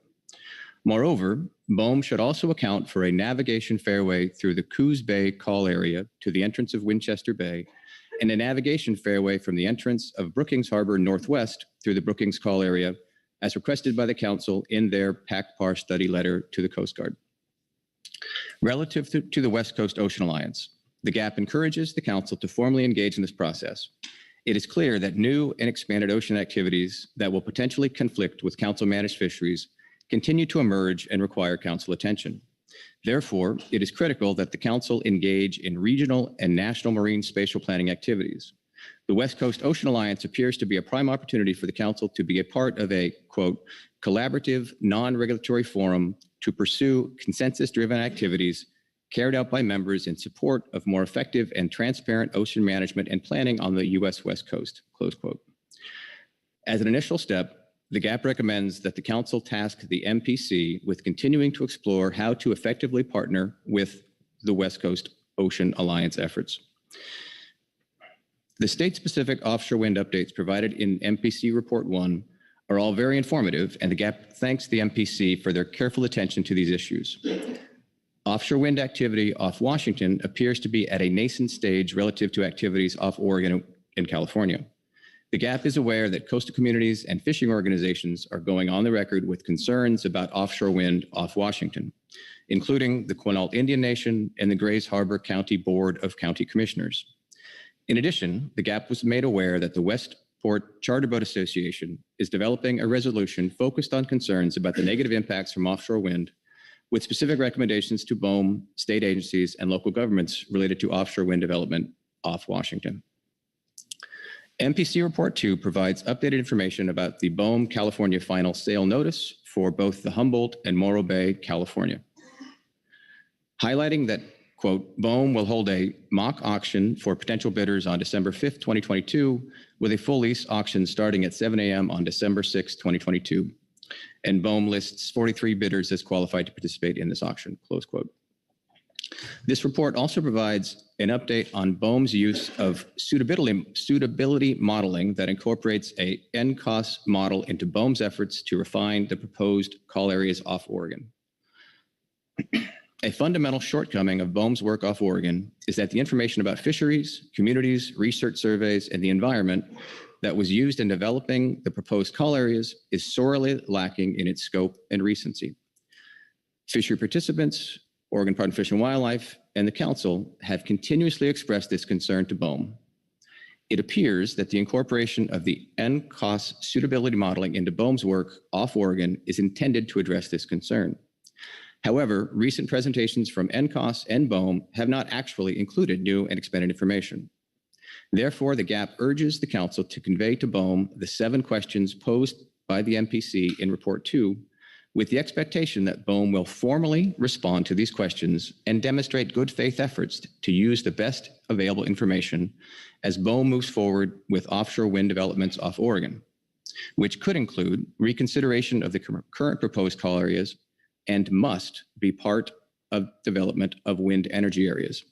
And then before I get to the closing, I would just note that in the Habitat Committee, they provide also 3 questions in line with the MPC Report 2. And the GAP did not have a chance to consider the Habitat Committee report, but I think I can speak for the GAP that we would support inclusion of those 3 questions as well. In closing, the GAP thanks the Council for your attention to these critically important issues and their potential harm to Council-managed fisheries. We also thank the Marine Planning Committee and Mr. Kerry Griffin for their dedicated and effective efforts to ensure meaningful engagement in these processes. That ends the GAP report. Thank you. Thanks, Dan. Questions on the GAP report? Butch Smith.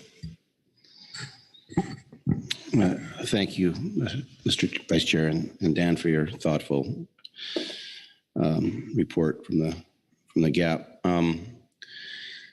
In the discussion that you had leading up to your statement, you know, my community, the fishing community that I represent and listen to and uses the Port of El Waco and whatnot, and feel like, you know, they go to these meetings, but nothing's heard, just blank stares. And I'm just wondering, is during that conversation, was that kind of the same conversation that went on in the GAP room, that, you know, we go to these, but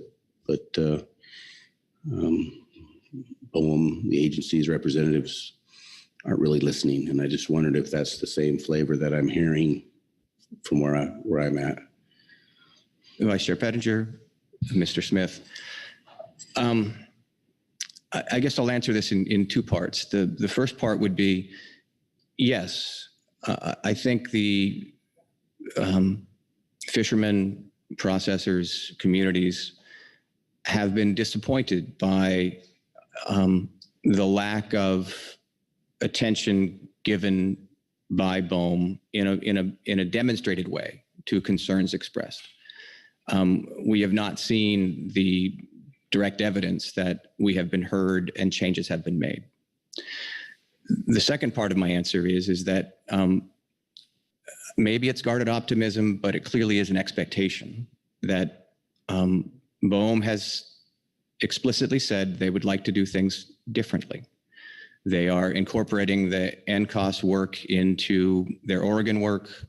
They are apparently, taking some more measured efforts off of Washington to carefully consider the proposals that have been put forward there for unsolicited leases.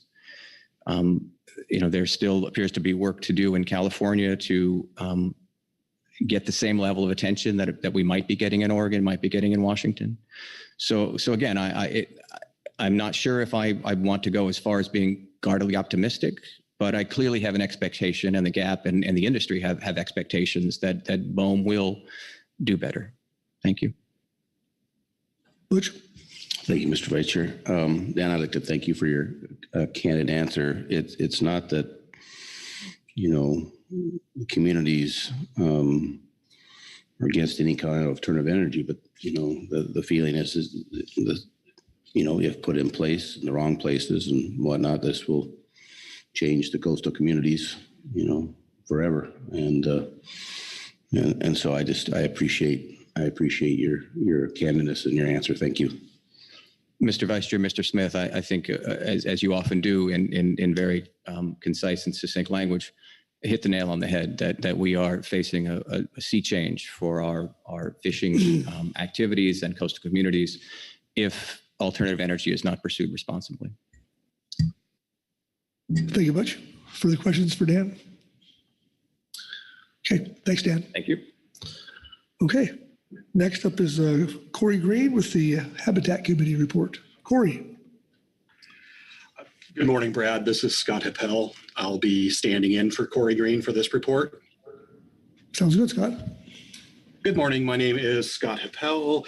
I am currently the Vice Chair of the Habitat Committee, and I will read our report on C6A. The Habitat Committee at our November 22 meeting reviewed MPC Report 1 and Supplemental MPC Report 2 and offer the following comments on two components of that. First, the identification of draft wind energy areas within the Oregon Call area is currently in process by BOEM. And BOEM has partnered, as previously mentioned, with NCOS to conduct suitability modeling and aid identification of draft WIAs.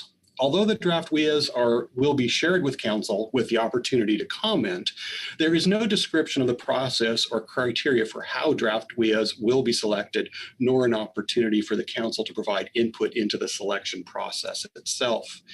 Therefore, the Habitat Committee asks the following questions be added to the list of questions for BOEM already developed by MPC and just referred to in the previous report.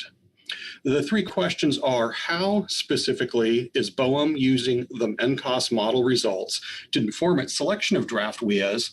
What other specific factors is BOEM using in its selection of draft WIAs? And how is BOEM specifically applying and weighting all those factors in its selection decision? Question number two is we ask that BOEM please identify areas that were identified for consideration but not selected as draft WIAs. And to clarify on that, we would like to see the maps and the NCOS layers and why an area was excluded from consideration. And similarly, can maps be shared that describe the WIA selection process, including areas that are being considered, and the NCOS data layers that will be used to identify the draft WIAs? Moving on, MPC report mentions the draft EIS on oil rig decommissioning. And just as a note, the Habitat Committee is currently drafting a letter to BOEM for the Council's consideration on oil rig decommissioning, and will share drafts of that letter with the MPC. That is the end of our report. This is the first time I have read a report to Council, so any apologies for any missteps on protocol or procedure. Well, thank you, Scott. A job well done. Questions for Scott on the Habitat Committee report? It was so good that there's no questions, so you're perfect. Perfect. So. All right. Okay. Well, thank you. Thank you very much for your time. Thank you. All right. That'll take us to the CPS AS report and Mike Udiski. Mike.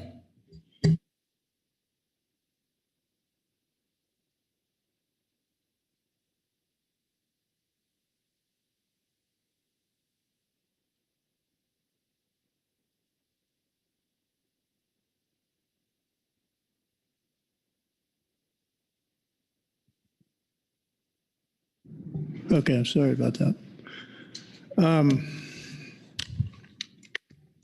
I'm still trying to set my DVR at home. Anyway, just 1 second, if you'd be so kind.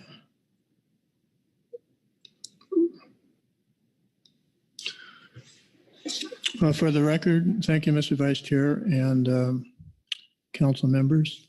I'll be reading from agenda item C6A, Supplemental CPS-AS Report 1, November 2022, Coastal Pelagic Species Advisory Subpanel Report on Marine Planning. The Coastal Pelagic Species Advisory Subpanel, CPS-AS, reviewed the November 2022 briefing book materials on agenda item C6, marine planning issues. The CPS-AS appreciates the thorough work by the Marine Planning Committee, MPC, and Pacific Fishery Management Council staff that follow West Coast marine activities, excuse me, supplied to the council and advisory bodies, as well as the letters from the council to BOEM composed by council staff, the MPC and MPC on OSW, offshore wind, are critical in communicating council and fishermen concerns about the impacts of OSW project deployment on our fisheries, coastal communities, and the California current ecosystem.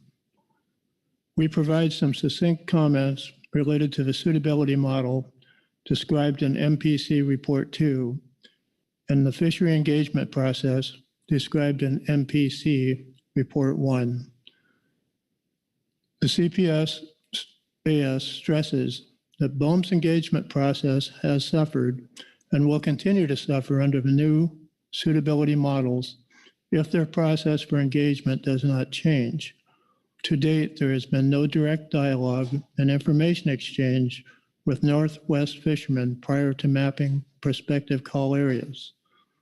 To the CPS-AS's knowledge, there has been no direct engagement with CPS fishermen at any level or in any region about potential effects of offshore wind energy on CPS fisheries or CPS spawning, feeding, or nursery areas.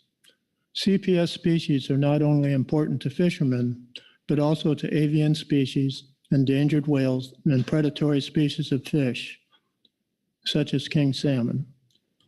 As we have seen, data and maps may not be accurate due to a variety of reasons, including limited non-representative time periods or lack of comprehensive sources necessary to show variation and trends and potential conflicts. Regardless of the model's strength, it must be tested against the knowledge of active fishermen and consider all sectors and areas. This requires availability of maps and model results for review over a substantial period of fishing, and which includes present-day operations.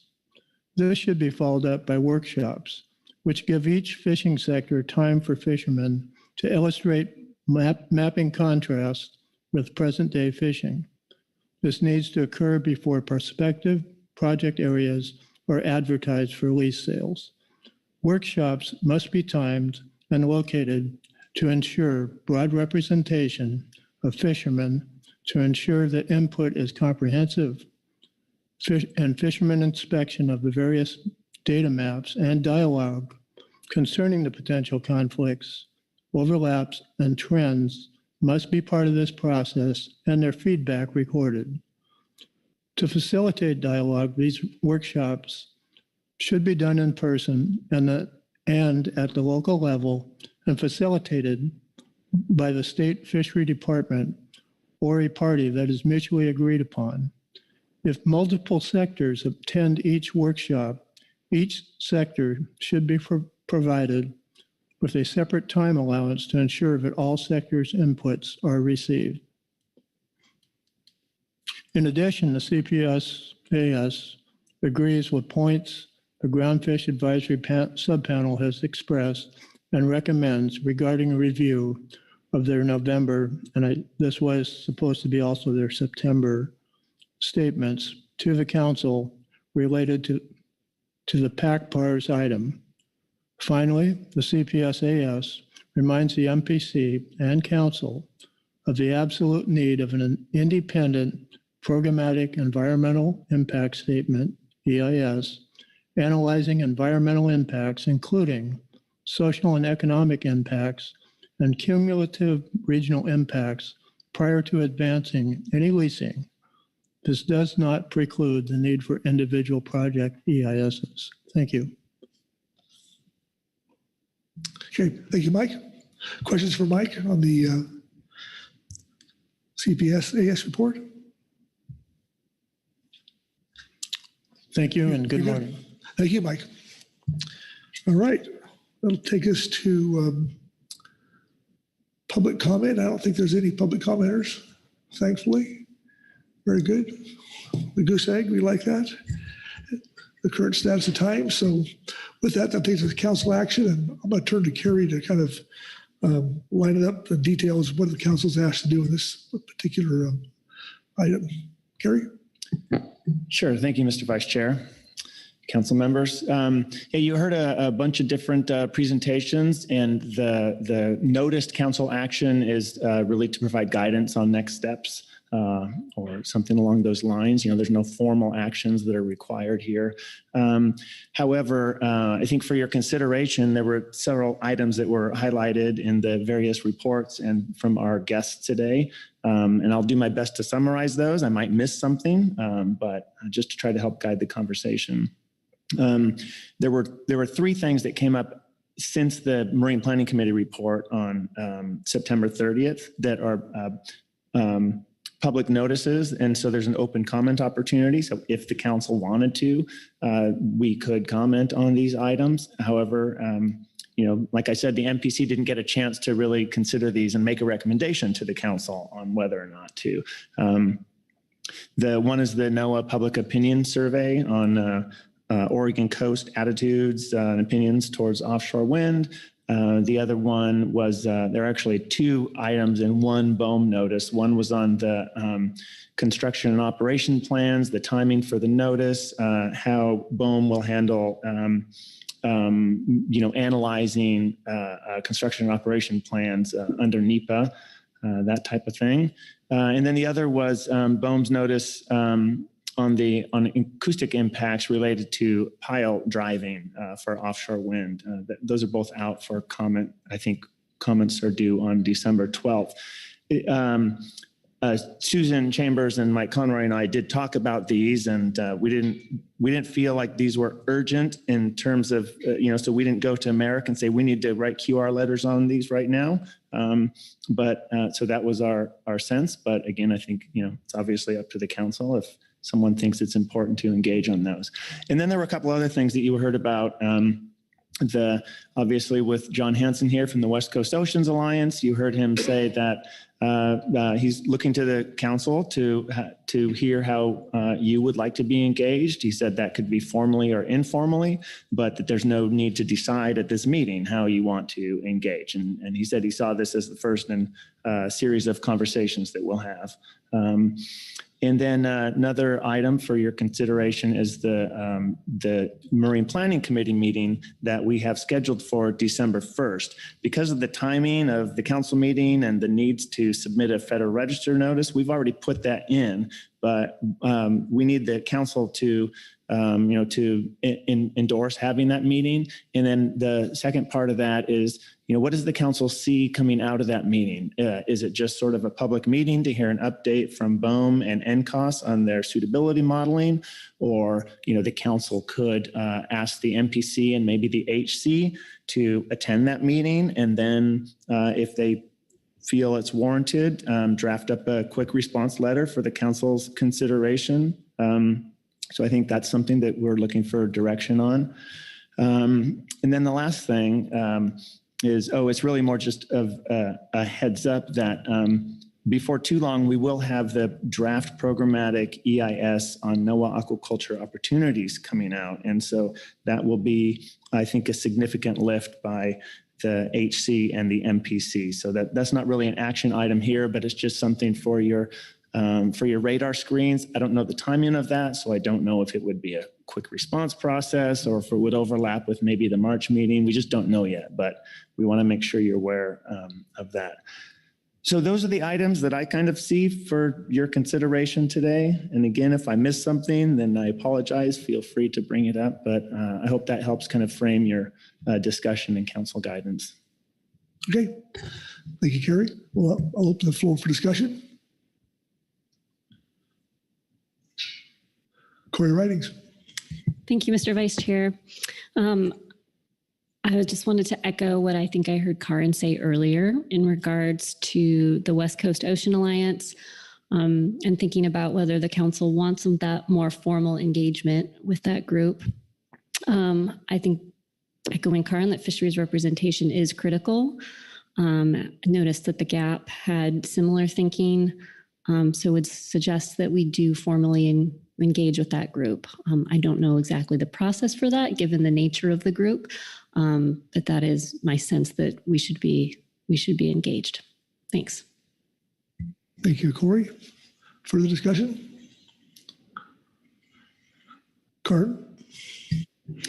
I would like us to talk a little bit more about the NCOST modeling and the December 1st workshop, just to kind of signal to our BOEM colleagues who are in the room, but also to the MPC what the council would like to see from that exchange. And from my perspective, I think the sharing of information and progress update is a very important thing to convene that meeting for. So I think that purpose and need, so to speak, is sufficient. But if there are other things that the council would like from that meeting in terms of next steps, it seems like we should be clear about that today. So I'm just going to let that out on the floor. Okay, very good. Anyone else?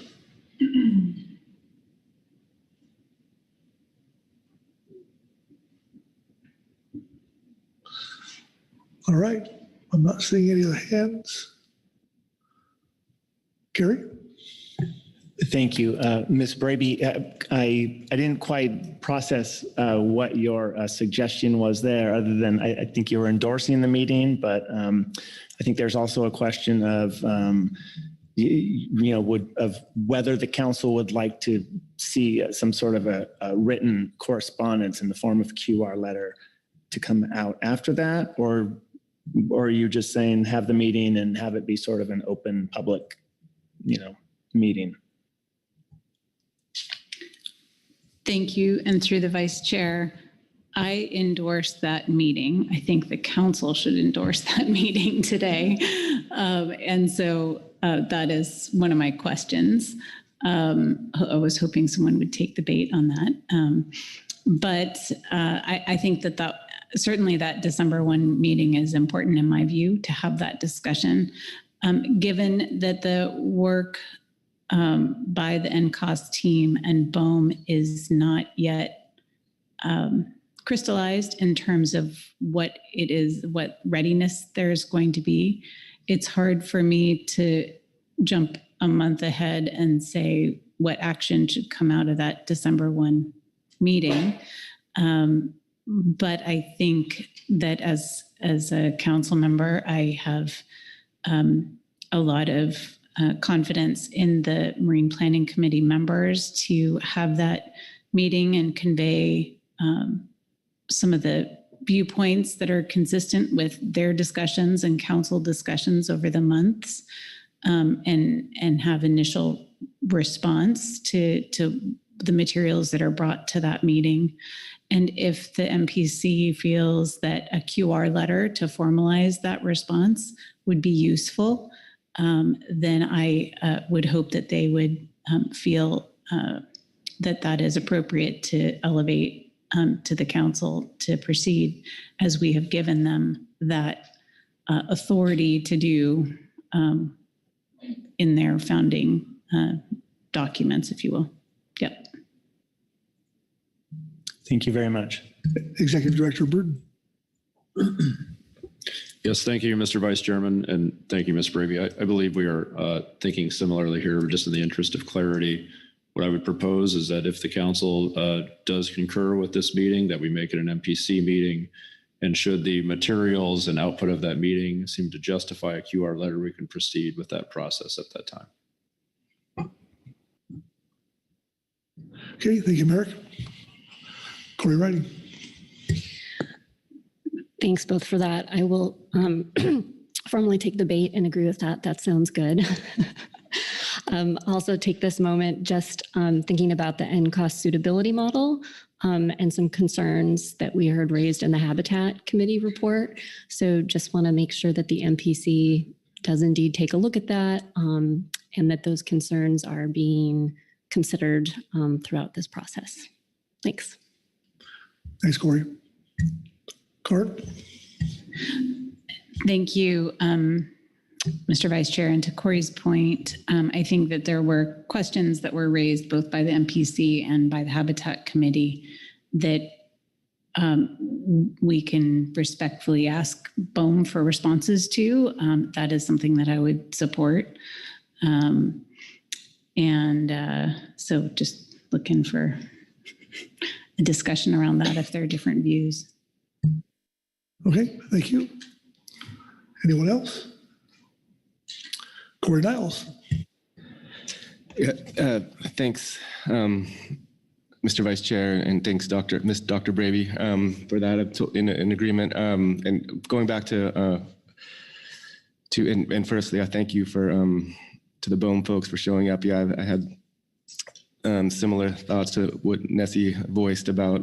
I saw her in the audience, and I was like, "Do I know that person? Is she a TV actress or something?" But it was. And Rick, it's good to hear your voice. Like I feel like you're an NPR radio person in my mind, but it's good to see you in real life. So, but yeah, I'm looking forward to that meeting, and still thinking through as a member of the committee. Looking forward to the opportunity for dialogue there. Back to Corey Riding's topic about the West Coast Ocean Alliance, and Dr. Bravey made some comments earlier about it. I guess I still am not sure the difference between definitely think the council should engage formally or informally. I'm not sure what that looks like. Heard the gap recommendation for formal, but I just so I guess I'm some questions still more than answers in my mind, but also wanted to point out that at least through my state, we are involved in that. Through the many iterations we've been involved. Our Department of Ecology is the lead, but someone from our agency attend. I think Heather has signed up to attend those meetings for us. So we are also engaged via that route. And so just if folks didn't know, wanted to make them aware, but definitely agree with Ms. Ridings that we should be engaged. And the workshop that John Hanson mentioned, I think there are some real opportunities there for the councils and even from the state perspective on combining lessons learned and all that and key questions that all of us have. So. Thank you, Corey. Merrick?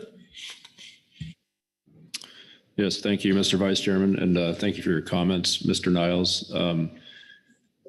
Thinking back through the last year in our work on marine planning issues and some of the confusion that we've had about who is doing what and roles and responsibilities, I think it would be good for this council to, at a minimum, formalize our internal understanding of who is leading the output or the interaction with the West Coast Oceans Alliance.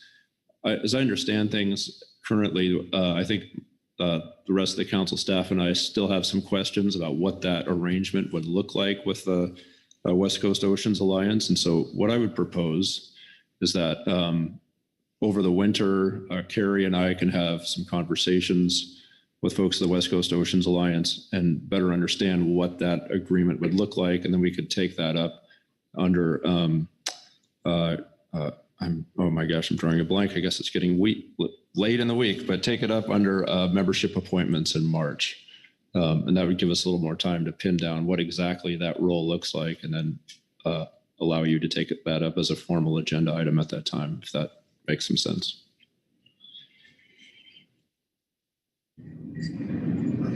I'm seeing nodding of heads. We'll take that as a yes. So, okay. Anyone else on this agenda item? Corey knows. Thanks, Mr. Vice Chair. I almost spoke up when Mike O was up here in the CPS AS report and just wanted to, didn't ask a question there, but really appreciate the thoughtful, concrete suggestions on how to do workshops that consider impacts to fishing. And from my state perspective, we've been thinking about that from our marine spatial planning role and looking for good advice on how to do that. And so just recognizing that we heard that and appreciate the thoughtfulness. And yeah, it's good advice for the council and others, but definitely relevant for what we're thinking about at my agency. Thanks, Corey. All right. Last calls. Not seeing any hands. Carrie? Yeah, thank you. Good discussion. And I think that there's good guidance to move forward. Hearing the council say, yes, let's go ahead and have that MPC meeting and leave it to the MPC, trust them to then advise the council on whether there should be a QR letter, that type of thing. And I think that, and then as Merrick said, we'll continue discussing the, the nature of the engagement of the council with the West Coast Oceans Alliance. We'll have some conversations. I also just wanted to, as we were talking about this and thinking about marine planning and wind and the West Coast Oceans Alliance, I think it would be, well, not that it's my decision, but having John come to the council every now and then and provide updates, maybe similar to the way the National Marine Sanctuaries do. I'm not proposing formalizing that, but we know that John is a friend out there and is happy to continue the discussion. So I just wanted to, frame that. Yeah, and I think that summarizes your guidance. Well, very good. Good work, everyone. Thank our presenters for coming today. Appreciate that. And we gained a half hour back, I think, or so. So I'll give the gavel back to our chair and feel a little better about the day.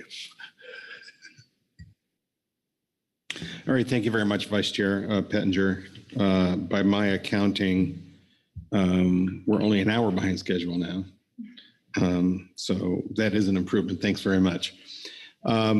It's only a few minutes until noon, and rather than getting started with our next agenda item, electronic monitoring, we'll take our lunch break now, and we'll be back at 1 o'clock to take up electronic monitoring. So we'll see you then.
Much bigger crowd. Janet was here.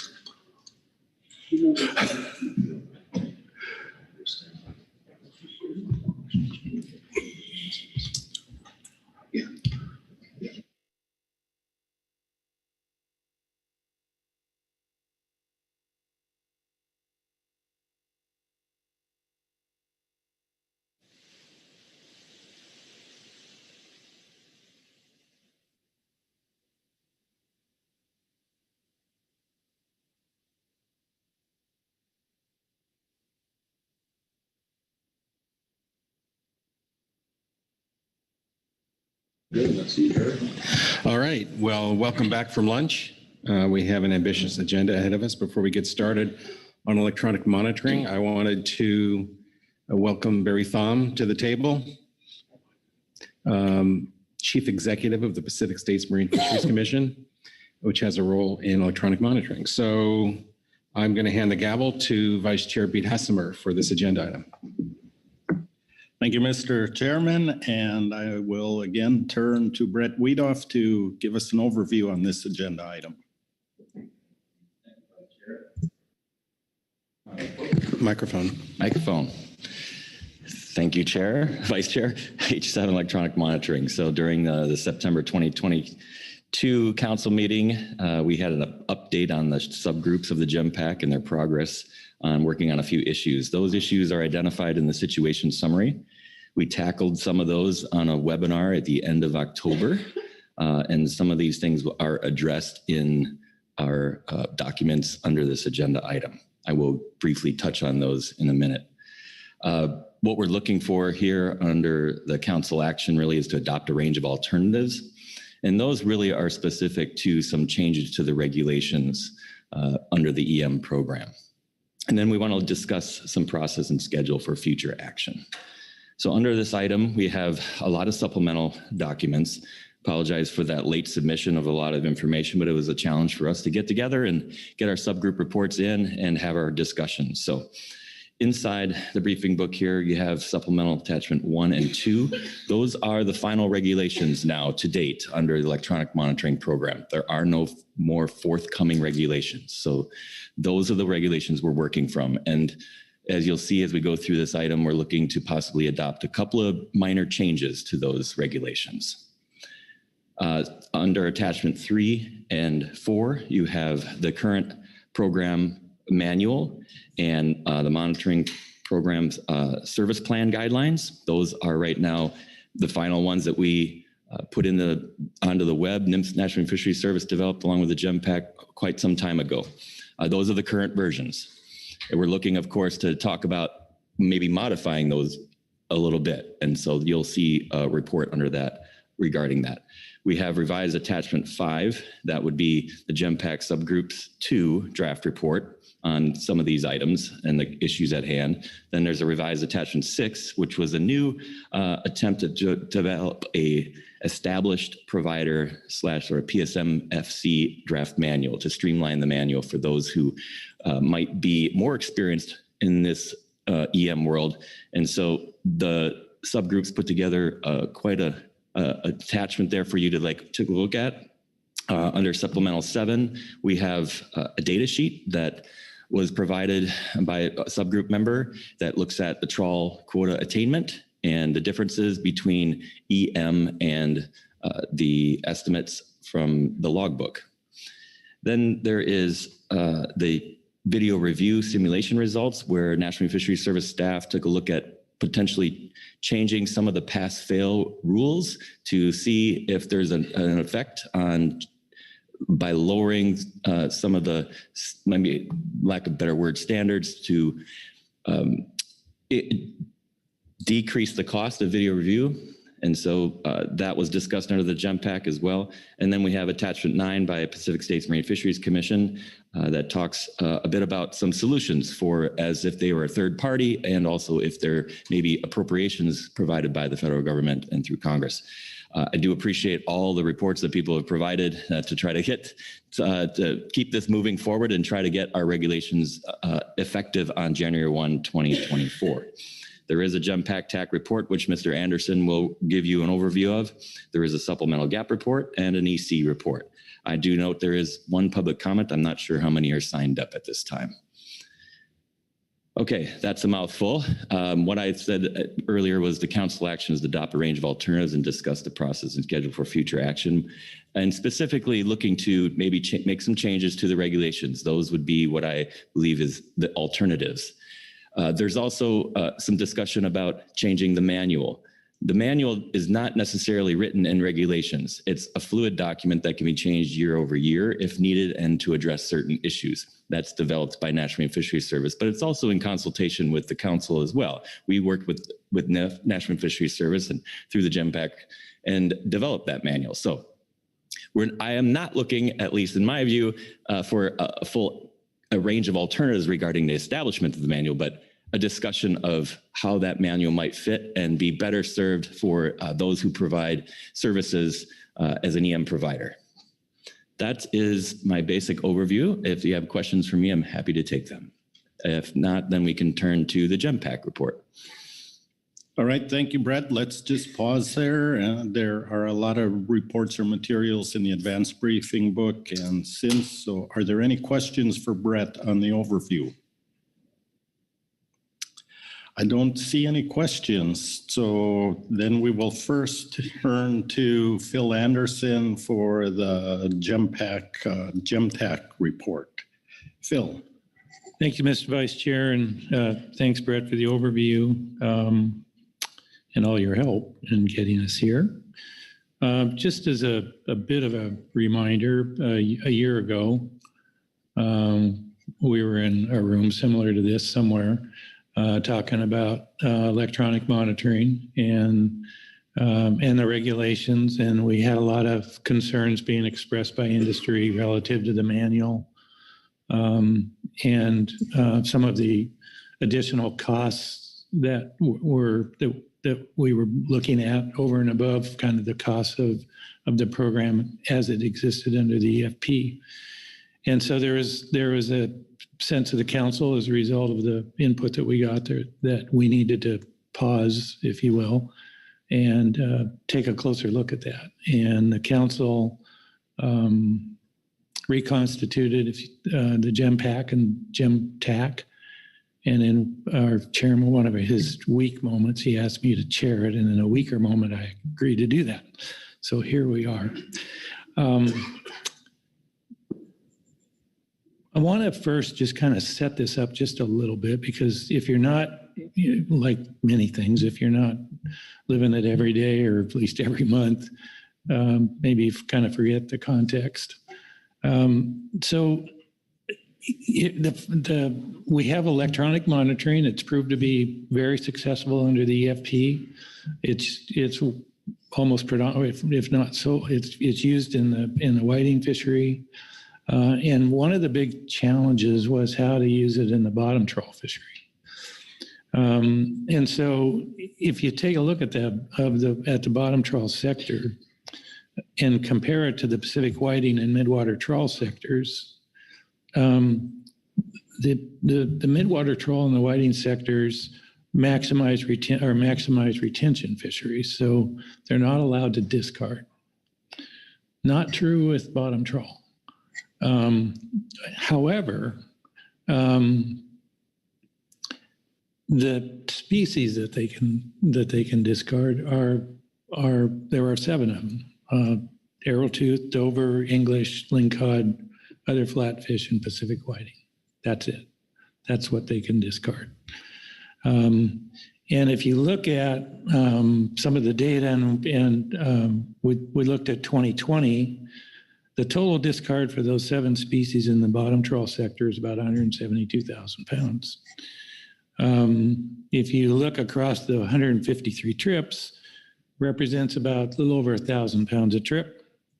And if you look at the difference between what's in the logbook and the EM estimates, it's about 47 pounds a trip.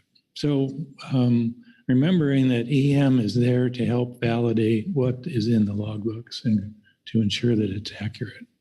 So I just wanted to remind you of that and what we're trying to do here.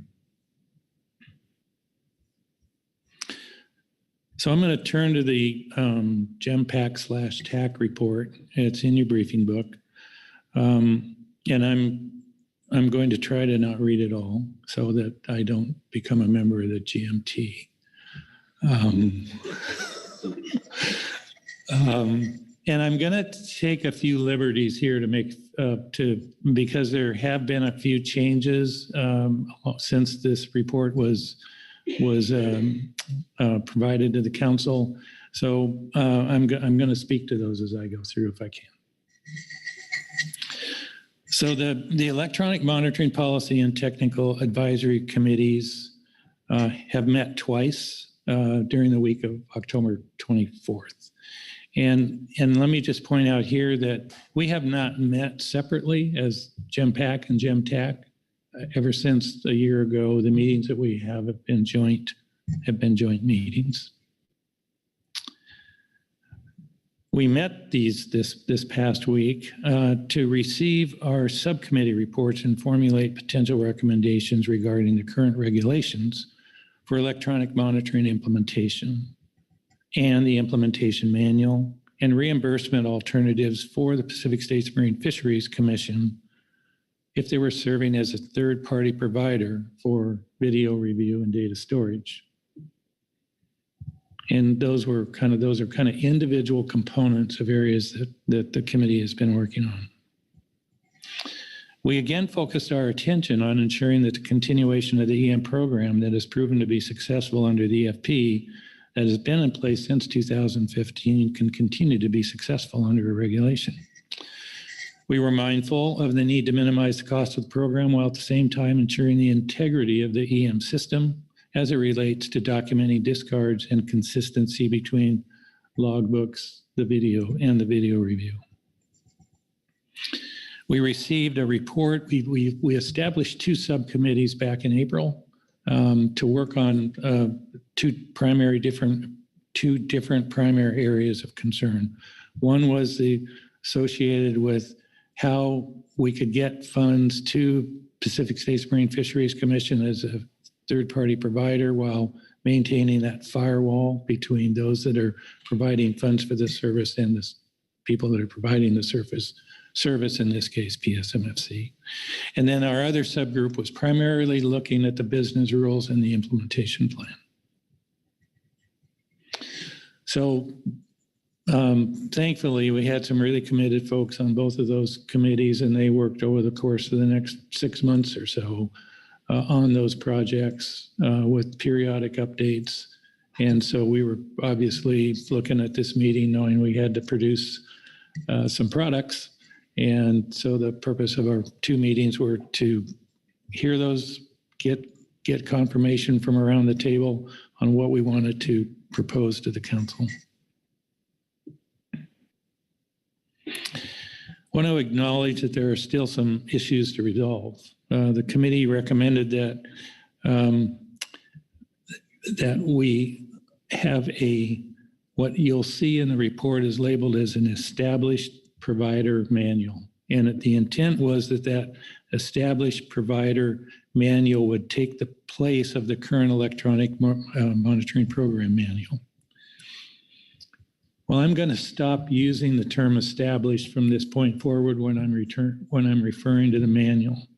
Because if I can pause here just a minute and just let you know that the reason we looked at the entitled established is because we wanted to draw a distinction between service providers that are established and therefore may not require the degree of secondary audit as an unestablished provider, which may, and it would be National Marine Fisheries Service prerogative to decide how much additional second review audit type activities would be associated with an unestablished provider. And so the reason I am no longer referring this as an established provider manual is because we want one manual for both, whether you're established or unestablished. And then we want to deal with the difference between established and unestablished in a particular section within the manual. So that's the reason you'll see it as labeled in the report as established, and why I'm no longer referring it to that, because it's going to be the manual. Without a distinction between the two, we'll take care of that distinction within the body of the document. So that's one of the things that we've got some more work to do on, but that's the reason. So the manual is intended to achieve cost efficiencies and meet the goals of the EM program. There are some key differences between the provider manual that you have.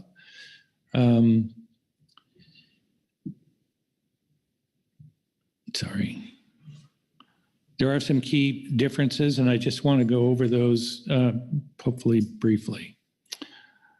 The revised provider manual eliminates what we viewed as unnecessary steps included in the EM trip timeline from the original user manual. And it reflects the current process used in EFPs, where data, the logbook and hard drive, flows directly from the vessel to the EM service provider, and then subsequently from the EM service provider to National Marine Fisheries Service. Regarding roles and responsibilities, it clarifies and updates the responsibilities of different parties to reflect the changes in the timeline and overview provided, as well as including specific responsibilities for shore-based plants and catch monitors.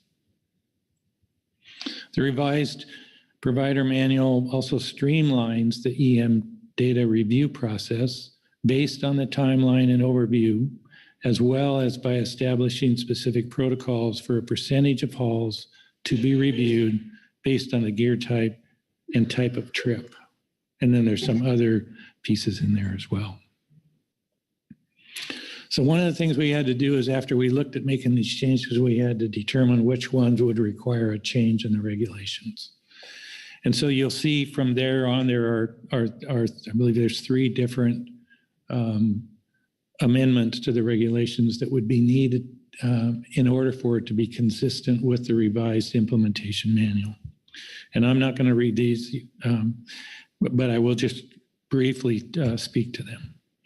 So currently, the EM service provider must communicate with the vessel operators and NIMS to coordinate data service needs, resolve specific program issues, and provide feedback on program operations. And then no later than 3 weeks from the date of the receipt of the EM data for processing from the vessel operator, the EM service provider must provide feedback and so forth. So what we're proposing here is that the 3 weeks be extended to 90 days. We've also included, when it comes time for a motion, I'm also going to suggest that the council include a 60-day alternative. So you'd have 3 status quo, which is 3 weeks, a second one, which would be 60 days, and a third one, which would be 90. The next one primarily has to do with for the logbook data. The revised EM provider manual requires EM service providers to submit logbook data to NIMS within 7 business days. That would be the revision instead of the 2 that is in the current manual. But that change is in the regulation, so that change would be one of the things that we would be proposing as a change or an amendment to the regulation.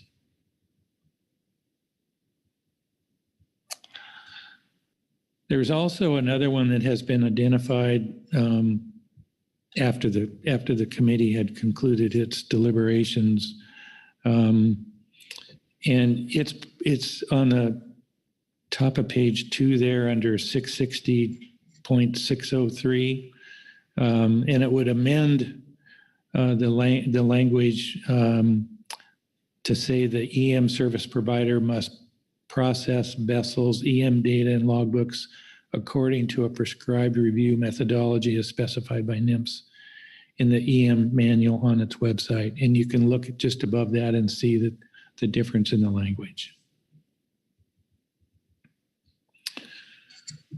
So moving on to in the service provider and specifically to finding and defining a mechanism by which PSMFC could serve as a third-party provider and still maintain what I'm referring to as that firewall between those that are paying for the service and the people that are providing it. Shout out to Barry Tom. Thanks for being here today, Barry, and Dave Copel. I'm sure had something to do with this, and probably others as well. But we received a report from Barry. He didn't know it, but he was the chairman of that first subgroup. We received a report from him regarding a reimbursement process whereby a trust would be created to receive funds from vessel owners to reimburse PSMFC for their video review and data storage expenses. The proposal is included in your attachments. The proposal includes a process to receive and integrate any available federal appropriations to assist vessel owners in offsetting their costs for EM. So in the event that we get an appropriation, a federal appropriation to pay for all or a part of this work, we had to figure out how to do that. We didn't, he did. And so that's included in the proposal. The committees support the proposal as presented by PSMFC, and that's in agenda item H7, supplemental attachment 9. An additional focus, as I mentioned, of the committee are the issues surrounding secondary audits. The committee believes that established providers such as PSMFC, an entity created by Congress that is recognized within the Fishery Conservation and Management Act, and one with extensive and proven background in the performance of review, should be subjected to a low level, what I'm characterizing as a low level of secondary review by NMFS. That said, we also understand for an unestablished providers, the need for them to be subjected to a higher level of secondary review. And again, that's up the prerogative of National Marine Fisheries to decide if that's true, and if so, how much. Finally, we as the committee, our two committees are committed to work with NMFS to address the secondary audit issue. We anticipate that will lead us to adding a section to the revised provider manual, as I mentioned, dealing with secondary reviews and a separation between established providers and new providers that may emerge. Finally, National Marine Fisheries has indicated that they will be providing the committee with a list, I hope it's a short list, of any outstanding issues that are of concern. And we are also awaiting the results of the enforcement consultant's discussion regarding our report, which I know we'll be hearing that soon. So the committees anticipate the need for at least one meeting between now and the March 2023 meeting to further develop and consider issues that may be identified, understanding that the June meeting is the deadline for the council to select a final preferred alternative, although there is a potential for us to do that, or for the council to do that earlier than the June meeting. So, Mr. Vice Chairman, that completes my GEM-PAC TAC report. Mr. Dooley was a critical part of our committee, as was Mr. Tom. And I would welcome any additions they may have to ensure you have a complete report from the committee. All right, thank you very much, Phil. With that, then, I will turn to either Bob Dooley or Barry Thom to see if there's anything you want to add to that before I ask for questions on the report. Bob Dooley. No, I just want to thank Phil for a Mr. Vice Chair. Thank you for capturing the extensive work done by both of those committees and the collaboration with all involved to get us to a point where we are here with this. And I think it is, I know it was late in coming to get the reports to the briefing book, but ultimately, I think the quality of work and the attention to detail was very well worth waiting for. So I thank everyone that participated. It was a good body of work, and thank you, Phil, for a complete report. Thank you, Bob. Barry, do you have anything to add? I'll just say I'm happy to be here, and thanks, Phil, for keeping this going and keeping us moving. And I'll be happy to answer questions on the finance part when we get to that point. Thank you. So are there any questions on the GEMTAC report? Phil?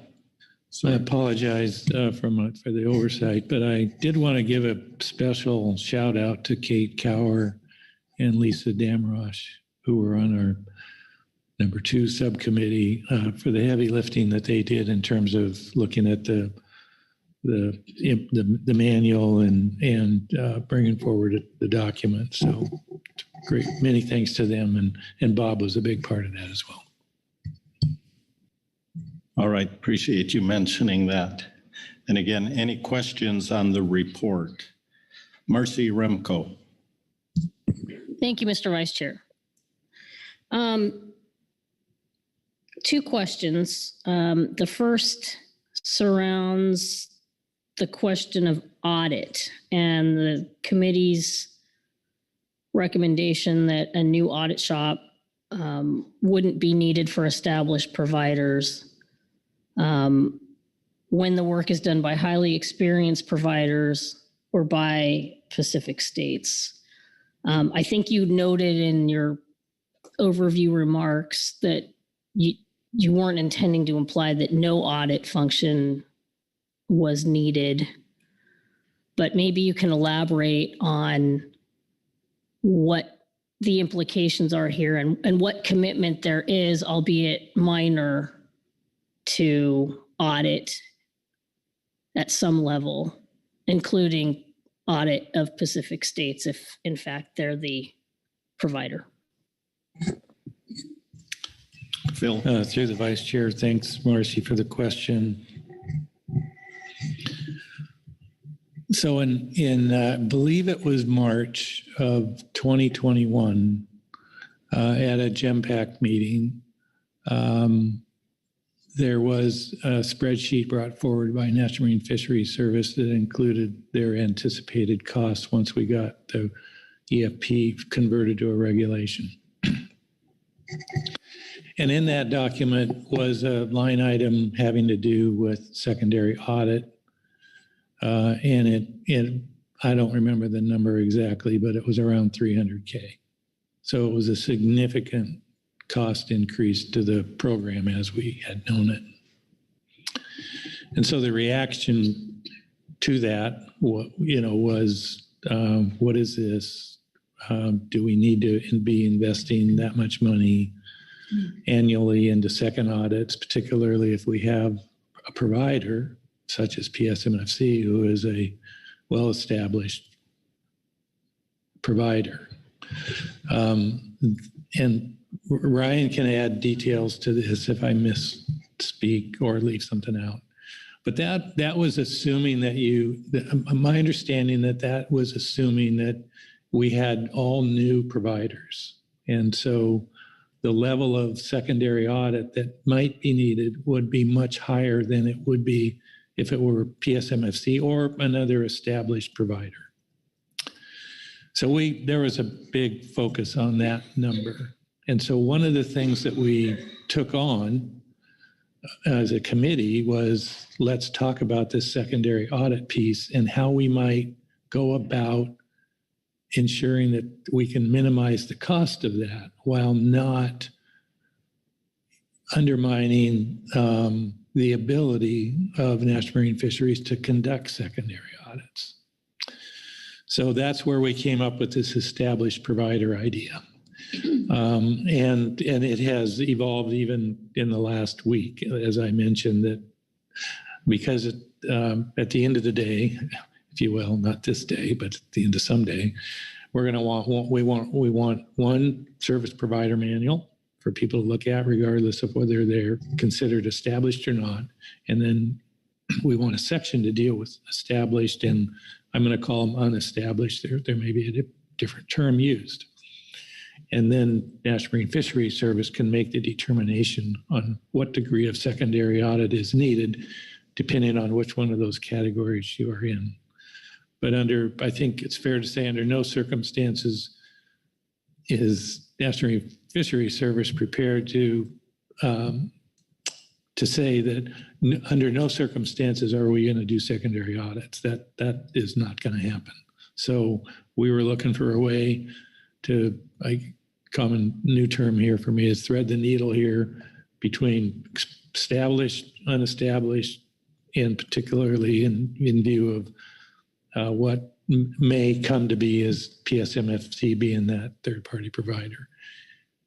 If we get a appropriation where the money is coming to Pacific States from National Marine Fisheries Service, then that's an entirely different situation where they would be a sole source contractor into that scenario. But we're not there. And so we have to make sure we're covering the bases. I hope that answered your question. Marcy? Yes, it does. Thank you. Maybe just a quick follow-up, if I may, and it's probably more appropriate for NIMS. With regard to that ability to periodically review, should you desire it, are you committed to that in terms of your resources? I realize the goal here is to avoid creating an audit shop, but do you have a designated staff person or some program in which this potential obligation might lie? Ryan? Yeah, thanks. Maybe before I get to that question, Marcy, maybe if I could just back up and also just add on, because I think it sets it up to get, I think, where you're going. So yes, I think Phil's description was completely right on. From our point of view, right, if you have a third-party model, we've always said, just like Phil said, that over some level of secondary review and oversight would be necessary to ensure the integrity of the program. And that's similar to what we do for observers. We provide the oversight that the information we're using for catch accounting is of a quality that's acceptable. But our goal has always been to keep this at the lowest level possible. And assuming logbook data submissions, third-party reviewers are providing accurate information. And so this is why, and I can explain this when we get more to my overall points, do see a very direct link to secondary review in the established provider context. In fact, we've said both at a national level and regional level, we've just said it the other way around, right? We've said there would be more secondary review for new providers, new vessels, new reviewers, which is the same concept in reverse. And Phil is 100% correct. The last time we gave numbers in a big spreadsheet, that was looking at a third-party system where we assumed every provider was going to be someone other than Pacific States. And so we did put some upfront costs into setting up how we might start to handle and be prepared for that, expecting at the outset to have some heavy secondary review early on as we started to work with all the providers. We are looking into now, and we'll continue to have discussions over the winter of what the difference will be in the amount of resources we will need and where those will come from for a much more streamlined review, secondary review, if that's exactly what we expect with an established provider. So I don't have specific quantitative answers for you right now, but we are looking into that.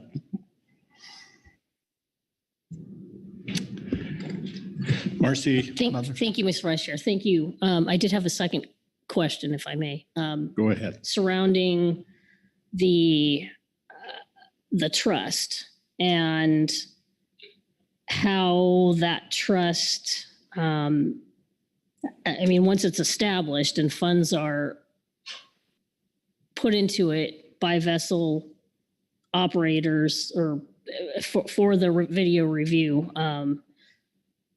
That essentially, like, what is the obligation with regard to providing service? Like, how does it function? Like, they deposit money and then they get the service, or is it they get the service and then they deposit money, and then what are the terms of the trust and Pacific States' obligations to carry out the terms of the trust? Thank you. Barry? Yeah. Thank you, Mr. Vice Chair. Thanks, Mr. Remco.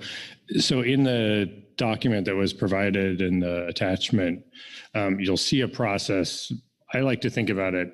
Well, one, there will need to be agreements between the industry and a third-party provider. So I think the nature of, the structure of those agreements, I think, needs to be determined what that would look like. But in terms of process, I tend to think about it similar to paying into an escrow account for your home mortgage, where funding would go into an escrow account, and that escrow service would take care of the billing, and Pacific States would work through that escrow service or the trust to apply the appropriate video review cost to those trusts. But in our mind, the industry would pre-fund on a 90-day basis, pre-fund those accounts so that money was available for the commission to draw on as video review is completed moving forward. But it would be basically on a 3-month cycle to make sure, and that would allow, depending on funding availability, the potential to switch between a third-party model and a direct contracted model at some point if that was desired or funding wasn't available from appropriations. So you could actually, basically just readjust or zero out or balance those mortgage accounts, just like you do on your mortgage, where at the end of the year, you get a statement of if you're within 10%, then those funds roll over to the following year. But if you're off, if the video review is costing more, you would actually increase those amounts going into the fund from each of the individual vessels. Whether it's individual vessels or co-ops or other entities, that's really up to those entities to decide how they would want to structure that specific agreement with the third-party provider at that point.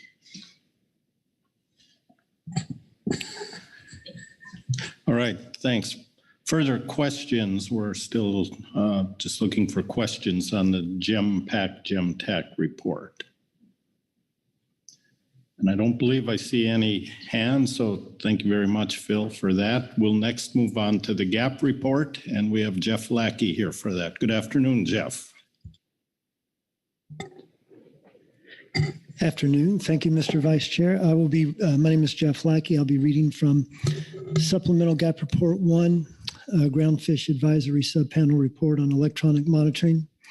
The GAP received an overview of the briefing book documents and Pacific Fishery Management Council action from Mr. Brett Wiedoff, Council staff, and received information from Mr. Ryan Wolf, National Marine Fisheries Service West Coast Region, under this agenda item, and offers the following comments. 1, the GAP agrees in general with the recommendations in the Groundfish Electronic Monitoring Policy Advisory and Technical Advisory Committee's report. The GAP also agrees with GEMPAC's goals on ensuring the continuation of the EM program and being mindful of the need to minimize cost of the program while at the same time ensuring the integrity of the EM system. 3rd, the GAP is pleased there is a path forward for Pacific States Marine Fisheries Commission to be eligible as a third-party provider for video review and data storage. 4th, the GAP agrees with GEMPAC provider manual changes and resulting suggested regulatory changes with range of alternatives. The GAP assumes the intent is ultimately to only have one manual for all third-party providers and agrees with this approach. 5th, the GAP recognizes that a range of alternatives that includes raising to an upper range of 90 days the time to provide feedback to vessel representatives provides the benefit of cost reduction from the provider. However, this raises the risk of mistakes compounded over time before becoming aware of the impact. The GAP believes it is worth considering this risk to achieve the cost reduction benefit. As long as the vessel operator is diligent in making logbook estimations, then delayed surprises and discard results will be minimized.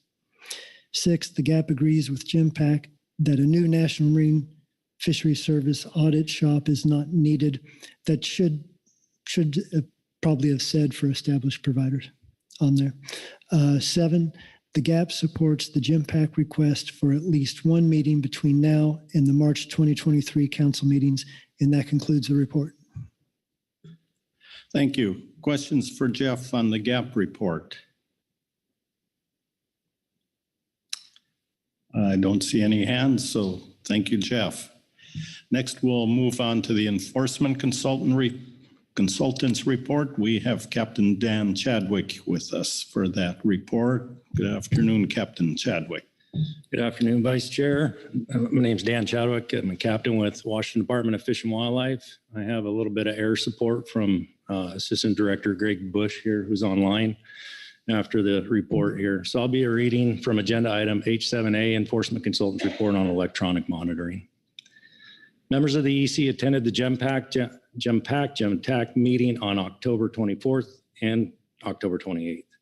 The EC appreciates the work of everyone involved to ensure accountability in our West Coast fisheries. The EC recommends the percentage of video review not be reduced from the level it currently is, 100% and 25% is documented in Program Manual in Attachment 3. There is a recommendation to lower 25% review down to 10% in the Draft Manual Attachment 6. The EC has briefed the Council on past violation excuse me. The EC has briefed the Council on past violations investigated, charged, and adjudicated in these fisheries. There continues to be violations detected with ongoing investigations. The EC cautions against lowering the level of video review or observer time simply because one sector or another has not had a detected violation over a period of time. The EM program is currently in the spotlight here at the Council. It is the EC's experience that when scrutiny fades and things return to normal, violation rates often increase. The EC recommends a 5-year delay after full implementation before considering lowering video review to analyze compliance after the spotlight fades. That concludes our report. Happy to take any questions. Thank you. Questions on the EC report? Doesn't look, oh, excuse me, Phil Anderson. Thank you, Mr. Vice Chair. Thanks, Captain Chadwick and the EC for your comment. You're a member of the GEMTAC, if I recall, right? Yes, sir. Yeah. And so when we talked about this, we weren't made aware of this concern at that time. Correct. I think I'm wondering if you looked, and just to be clear, the whiting midwater is already at 100%. We're talking about the bottom trawl piece here. And this, looking at trips and how many toes are in a trip would be an important piece of data to look at to understand what the real implications of a lowering of the rate from 25 to 10 would be. Would you agree with that? Through the chair, yes, Mr. Anderson. Okay, thank you. Further questions on the EC report? And I see no other hands, so thank you, Dan. Thank you. That completes our reports that we have and takes us to public comment. And I know there are at least 3 signed up, so we'll pause just briefly while the screen comes up before us. Looks like there's more than 3, there are 6. So we will start with Andrew Conger. Andrew will be followed by Jacob Isaac Lowry. Andrew, you are remote. Please go ahead with your report.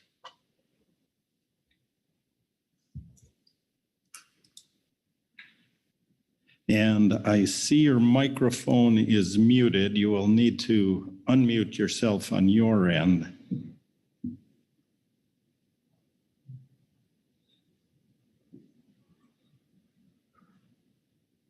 And I don't see. Oh, can you hear me? Yes, we can. Please go ahead. Sorry about that. I'm the EM field coordinator for on the West Coast in Alaska for Archipelago Marine Research. I'm speaking today relating to Bill Blue of the Breed of Michelle regarding his catch monitoring coverage. We've covered Bill Blue on the West Coast for about 10 years to provide his at-sea electronic monitoring. He is one of the original fixed gear EM equipped vessels during the pilot phase of the West Coast EM program and is currently the only EM equipped IFQ vessel in Morro Bay. He acts as his own first receiver for this self-established custom Sablefish market. And for the majority of the program, these 10 years, we've partnered with Tenera Environmental out of St. Louis Obispo to cover his offloads as to fulfill the catch monitoring. But there's been a change in the status of this. Tenera informed us at the beginning of the year that they're not going to be renewing their CM certification in 2023. And this led to some difficulty finding an alternative CM provider due to limited activity and the vessel being the only IFQ vessel at this location. So in recent weeks, we were able to secure a CM provider to cover his offloads, but it was pretty difficult. We have a solution for now, but the high fixed cost of the CM requirement puts a financial strain on Bill participating in the IFQ fishery. You know, he does like 35 to 50 trips per year, so this adds quite a high dollar amount to his operation. And furthermore, he wants me to mention that having the ability to offload weekly is vital to his success. So if these catch monitors, they're dual certified as observers as well. So sometimes they can be out at sea. So we're worried that, you know, if he needs to offload, he might have a catch monitor, or he might have to plan his trips around when they're available. We're kind of waiting to see how that works. So considering the circumstances, we propose that at-sea electronic monitoring be used to fulfill the catch monitoring requirement on land. The cameras can verify retained catch and the at-sea discard. And as a pot vessel, he has low diversity and species diversity, that is, and little discard. So I think that's feasible. And you know, fish come up one at a time in the pots and are captured by our cameras. And with the cameras being on at sea all the way until the end of the offload, we feel like we can satisfy the verification component. And the offloads, they're relatively short for Bill. They're only like 30 to 45 minutes. So again, we should be able to catch everything with our camera systems. So moving forward in this unique situation, we like to discuss what can be done for a path where we can implement EM to ease some of the logistical and financial burdens surrounding catch monitoring. And we kindly ask some deliberation, attention, and action be given to the situation to allow the Breed of Michelle a more cost-effective, reliable way to participate in the program. Thank you. Thank you, Andrew. Questions for Andrew on his testimony? I don't see any hands, so again, thank you very much, Andrew. Oh, excuse me, Andrew, hang on. Bob Dooley? Sorry for the late hand. Andrew, thanks for the heads up on that. Does Bill have any other fisheries that he participates in, or is that his sole fishery? Yeah, that's his sole fishery. So if he can't get a dockside monitor, I guess what's he left with? He can't fish? Is that what he's left with? Either he holds his, you know, if a dockside monitor is not available for a couple of days, he would just have to hold his fish, I guess. Or yeah, he can't leave if he doesn't have one for like a week or something, you know. Thank you. Thank you. Andrew, there's another question. Marcy Remco. Thank you, Mr. Vice Chair. Thank you, Andrew. If I'm understanding your recommendation here to the council today, it's to modify the at-sea EM program to serve in lieu of a catch monitor. And as I understand, that's a fairly significant departure from what we've been considering in developing the EM program. But maybe you've been engaged in some pilot projects or any test work on dockside EM monitoring. It's kind of a recommendation that I'm, you know, is new to me, and I'm just wondering what work's been done that might advance that idea. So we got this idea, I believe Lisa Damroch had done some of this with their boats down in Half Moon Bay.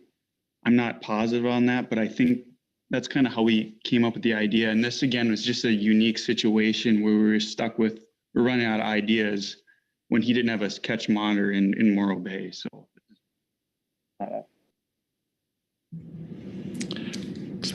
Marcy? No, thank you. I thank you for the testimony. I'm aware of the concern, and I appreciate you exploring ideas, and it sounds like this is potentially one of them. So look forward to hearing any others you might have in a different forum. Thank you. Thanks.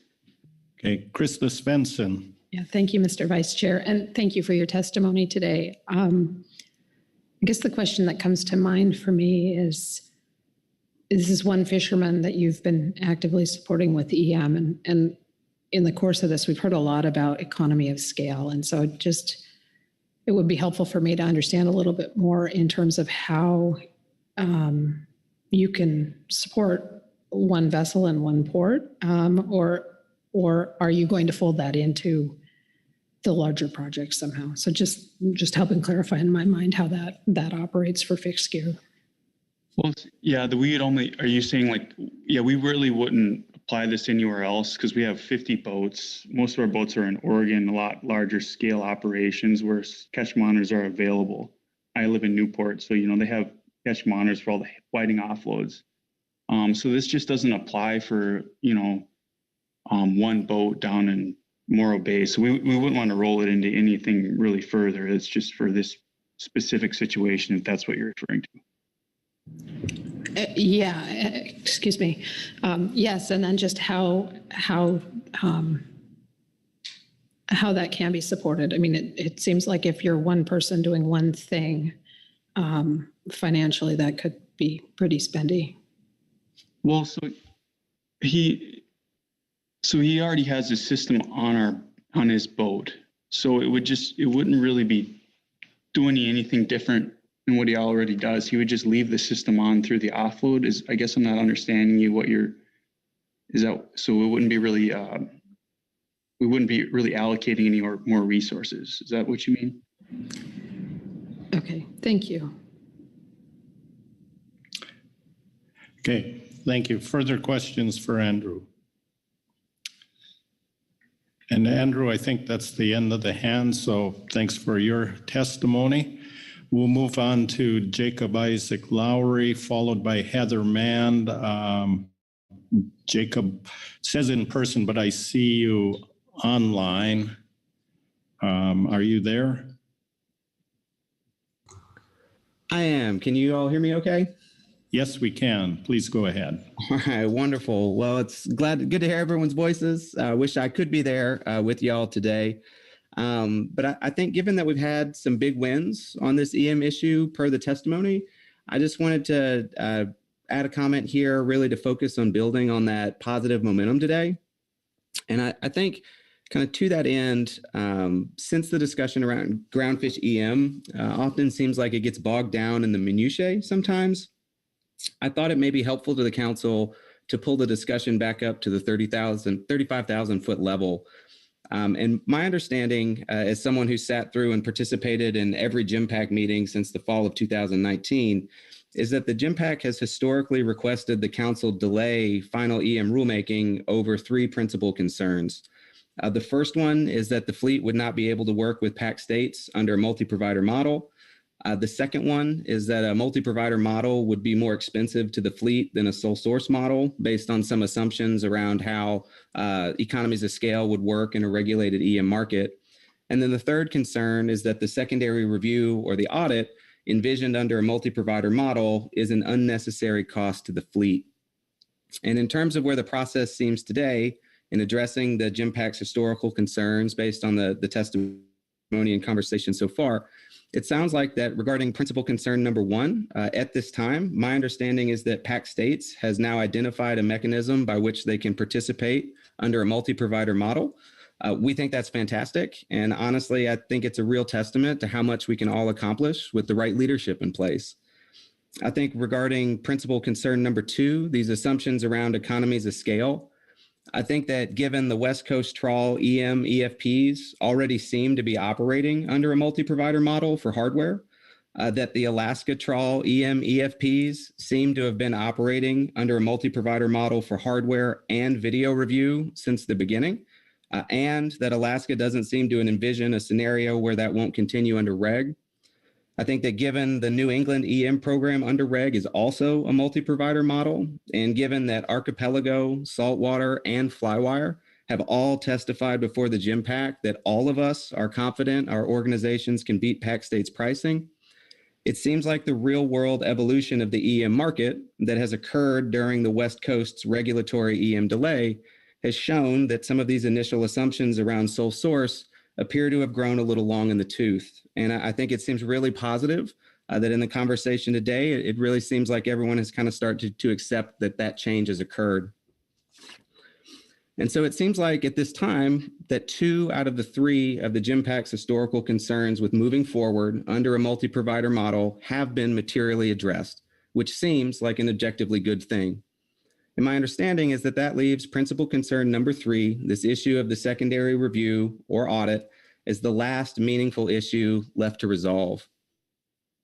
And since the recent GIMPAC discussions on this issue up until today have seemed to be a little one-dimensional, we were really pleasantly surprised to hear the really positive and collaborative tone so far in the conversation today around resolving this last piece of the issue. And I think there are a couple points that have been raised thus far that may be important for the council to dig in on a little bit more. I think first is just getting some clarity on what this secondary review or audit actually is. You know, it's my understanding that some members of the GIMPAC have characterized this part of the process as some sort of additional unnecessary cost to the fleet solely to accommodate an organization like Flywire. However, from what the agency has shared during the GIMPAC meetings and sounds like a little bit here today, it seems like the agency's intention of this secondary review is more to function as a basic QA/QC guardrail for digital observer data. And I think Ryan posed the question pretty effectively. And it's basically, you know, if you wouldn't be comfortable using data from a human observer that had never been trained or debriefed, how would you get comfortable using digital data from a reviewer that's operating without a similar set of standardization and oversight? And so I think there may be an opportunity, again, to just kind of get some clarity on what the goal of this secondary review actually is, and to get some affirmation that the council either does or does not think that it's reasonable for the agency to apply a similar QA/QC guardrail to both human and digital observer data. I think the second issue that may be helpful to get some clarity on, again, around this proposed QAC process that has been surfaced a little bit and discussed already today, is around what that cost to the fleet may actually be for this part of the program.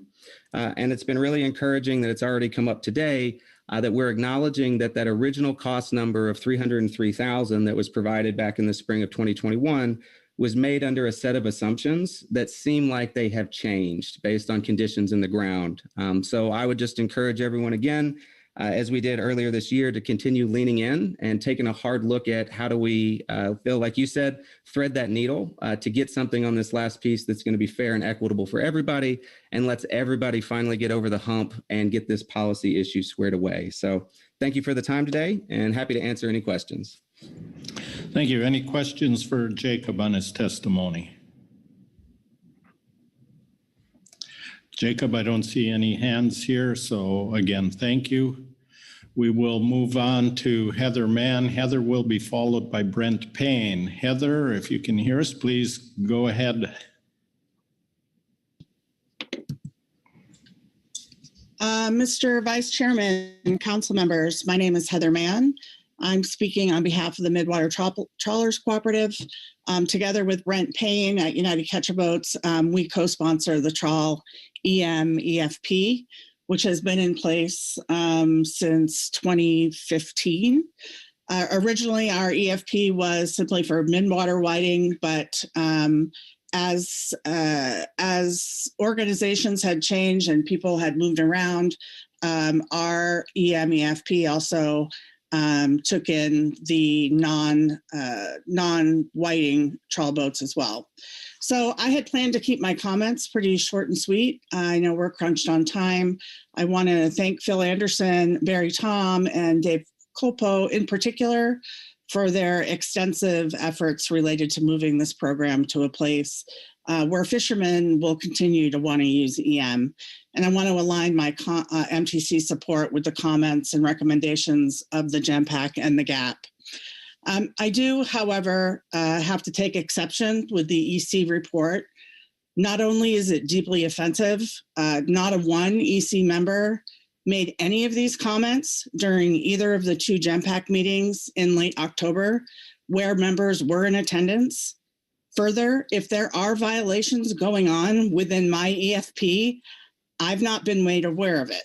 And this seems kind of reminiscent to a previous experience where the agency and OLE kept information from the EFP sponsors, apparently due to a lapse in communication. And I was under the impression that that had been corrected. This was several years ago.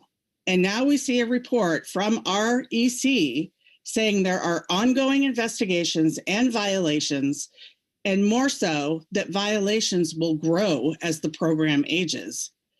I find these statements to be outrageous, and I'd like to see the evidence of that within the Trawl IQ program, as I remember, as we probably all do, hearing glowing reports from the EC and Dana Matthews at the time on how little violations were occurring in this program. And as it matured, there were less and less.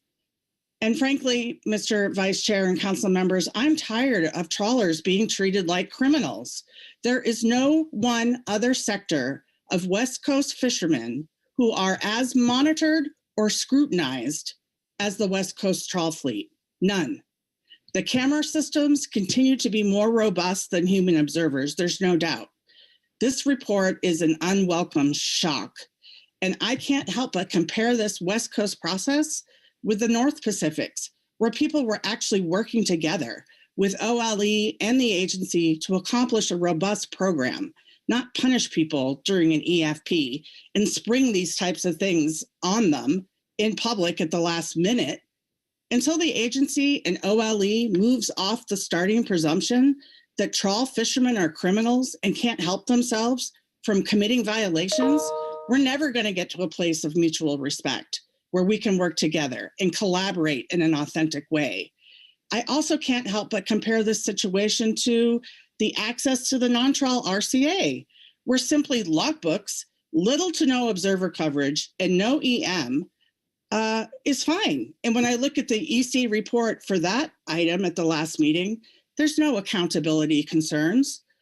I'm really tired of trawlers being demonized and discriminated against. It's not warranted. And if I sound angry, it's because I am. We have gone above and beyond what is necessary to create this EM program. I cannot express really how disappointed I am in this constant maligning of our captain's crew. It's not right. So I had to say that. I am deeply upset about that report. Again, if there are violations happening and ongoing violations, we're not aware of it. And it should have been brought up to the EFP sponsors. I hope the council moves forward with the recommendations of the GEMPAC and the GAP. And I would hope to hear directly from OLE and NMFS on what the ongoing investigations and violations are. Because again, I'm completely unaware of these. Thank you, Mr. Vice Chair, and I'd be happy to take any questions. Thank you, Heather. I'm going to look around the table here to see if there are any questions for you on your report. And I don't believe I see any hands. So again, thank you very much, Heather. Thank you. We'll move on to Brent Payne. Brent will be followed by Lisa Damrosch. Brent, when you're ready, please commence. Yes, thank you, Mr. Vice Chairman, members of the council. My name is Brent Payne. Just a sound check. Are you hearing me okay? Yes, we are. Great. Thank you very much, Pete. My name is Brent Payne, Executive Director of United Catcher Boats. I think we currently have 13 active vessels that fish offshore and onshore whiting. We just finished up our season. Both vessels inshore that I work for are done, and their mothership vessels are done as well. Just a real good whiting season this year, just to start off my comments. So thanks. I just want to echo the thanks that Heather Mann presented to the council leadership, Phil Anderson and the GEMPAC to take up our concerns about the couple of the issues that were brought up when we first brought this up to the council about a year and a half ago. And relative to the two concerns UCB had, the one it deals with the funding of Pacific States Marine Fisheries Commission, providing funds to reimburse back states for their EM data review, and the second issue was the secondary audit or of a third-party review by NMFS. And I'll just speak to those two issues briefly, Mr. Vice Chair. Relative to the funds, I've looked at the Pacific States Marine Fisheries Commission submittal to the council here, supplemental attachment item number 9. And I think that we UCB members fully support the pathway that this is going down. There's two options here for funding. One is providing an adequate appropriations through a congressional action, or two, NMFS setting up like Barry Tom had said, this escrow service where invoices would be sent to the people who are participating, and then they pay in advance, and then that gets deducted. It's like an escrow account. We do that exact same thing with our co-op management for both the shoreside and mothership co-ops, where we start the fishery off with a poundage allocation, and the funds that provide the co-op costs and our sea state costs are pro rata to the original allocation of whiting, and then after the end of the season, if there's leases and stuff that happen, we settle that up. So that's that we pay based on a tonnage amount that gets harvested. So we think that is a system we can work with, and we support that. And we very much are willing to pay our own way here if we don't get an appropriation. So we support that effort, and Mr. Tom's efforts at Pacific States, and Dave Copel's efforts too. Appreciate that. Relative to the first issue of this third-party audit, I guess that all started by, if you remember the RIR that was presented to you when we did the first EM range of alternatives, there was a statement in there that said that the observer program would set up a new shop, and that would be costing somewhere between $350,000 and change, just to do the review of the audit of a person that we would contract with, the industry would contract with, to do the video review and the data review. We didn't think that was necessary because of the relationship we have with Pacific States right now, both for our Alaska pollock program and also for our West Coast whiting program. And it just seemed like an additional $350,000 that wouldn't need to be charged to this program. So we appreciate the pathway forward here on this. We believe Mr. Anderson has worked out a reasonable way of not having the agency establish, two full-time positions or one full-time position within the observer program, and then that relationship between NMFS, Pacific States, and industry. So this, I just comment on Heather Mann's comments about the EC report. This EM program is a three-legged stool, and one is with Pacific States is one leg, the National Fisheries Service is the other leg, and industry is the third leg. And, you take one of those legs away and the stool falls over. These kind of comments by the farm enforcement consultants, can be seen as a way of whacking one of those legs out from underneath us. I'm not aware of any ongoing investigations. Secondly, I think it's speculative at most to say, and I'm going to quote this, it is the EC's experience that when scrutiny fades and things return to normal, violation rates often increase. I just reviewed the drive reports that I got from Nathan Braun. He's the guy that sends us information from Pacific States after a drive report is done, because I'm still co-manager of the EFP.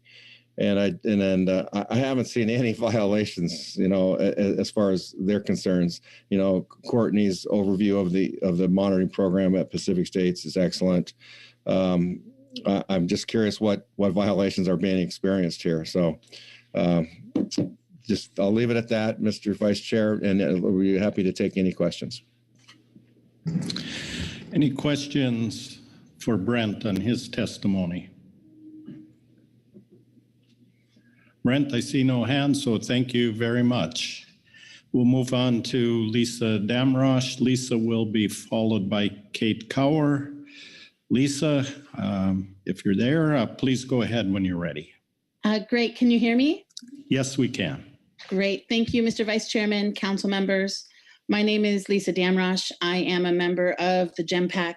I'm the project manager for the California Groundfish Collective EFP, and my family fishing vessel has had cameras on board since 2010 using both fixed gear and bottom trawl gear. I too would like to thank Phil Anderson and the other GEMPAC and GEMTAC members for the work done on this issue. It has really been an honor to work with people who are dedicated to trying to solve problems and come up with solutions. So I appreciate the group very much. And I really appreciate the effort to keep fishermen fishing in this fishery in a way that they can afford to do so. When doing the work on this issue with my subgroup that I was working with, subgroup 2, we were really trying to stay mindful that the purpose of EM is to audit logbook entries, specifically logbook discards for 7 allowable discard species, and that all 7 of those allowable discards are in fact allowable discards because they have low attainment rates and are easy to identify for EM. So that was top of mind as we were doing the work, and I think it's something to be kept top of mind as we're moving forward.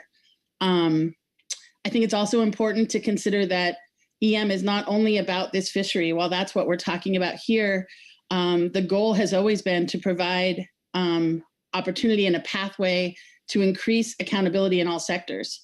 And I have to agree, with Heather's comments that it is really difficult to understand the need for cost prohibitive levels of review and oversight for the bottom trawl sector to audit a logbook for a low attainment species discard after more than 10 years of data showing that these captains are accurately logging these discards.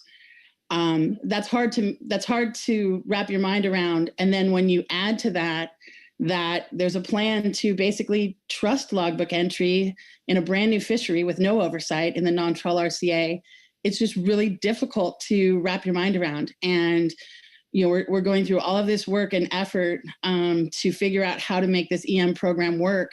And then, it's not applicable in other sectors. And so I just wanted to point that out. And I also would like to share that, like Heather and Brent, as an EFP project manager, I am also unaware of any violations or any investigations in our EFP. So I also was surprised by the EC report. And if there's something we should know, I'd like to know it. Finally, really just want to give my support for the GEMTAC report. I would like to ask the council to take the recommendations, move things forward so that we can ultimately get to the end of this very long road that we've been on and find ourselves with an EM program that will be affordable and sustainable. I'm available for questions. Questions for Lisa on her testimony? And I see no hands here, Lisa, so thank you very much for that. We'll then move to Kate Cower. Kate, when you're ready, please begin.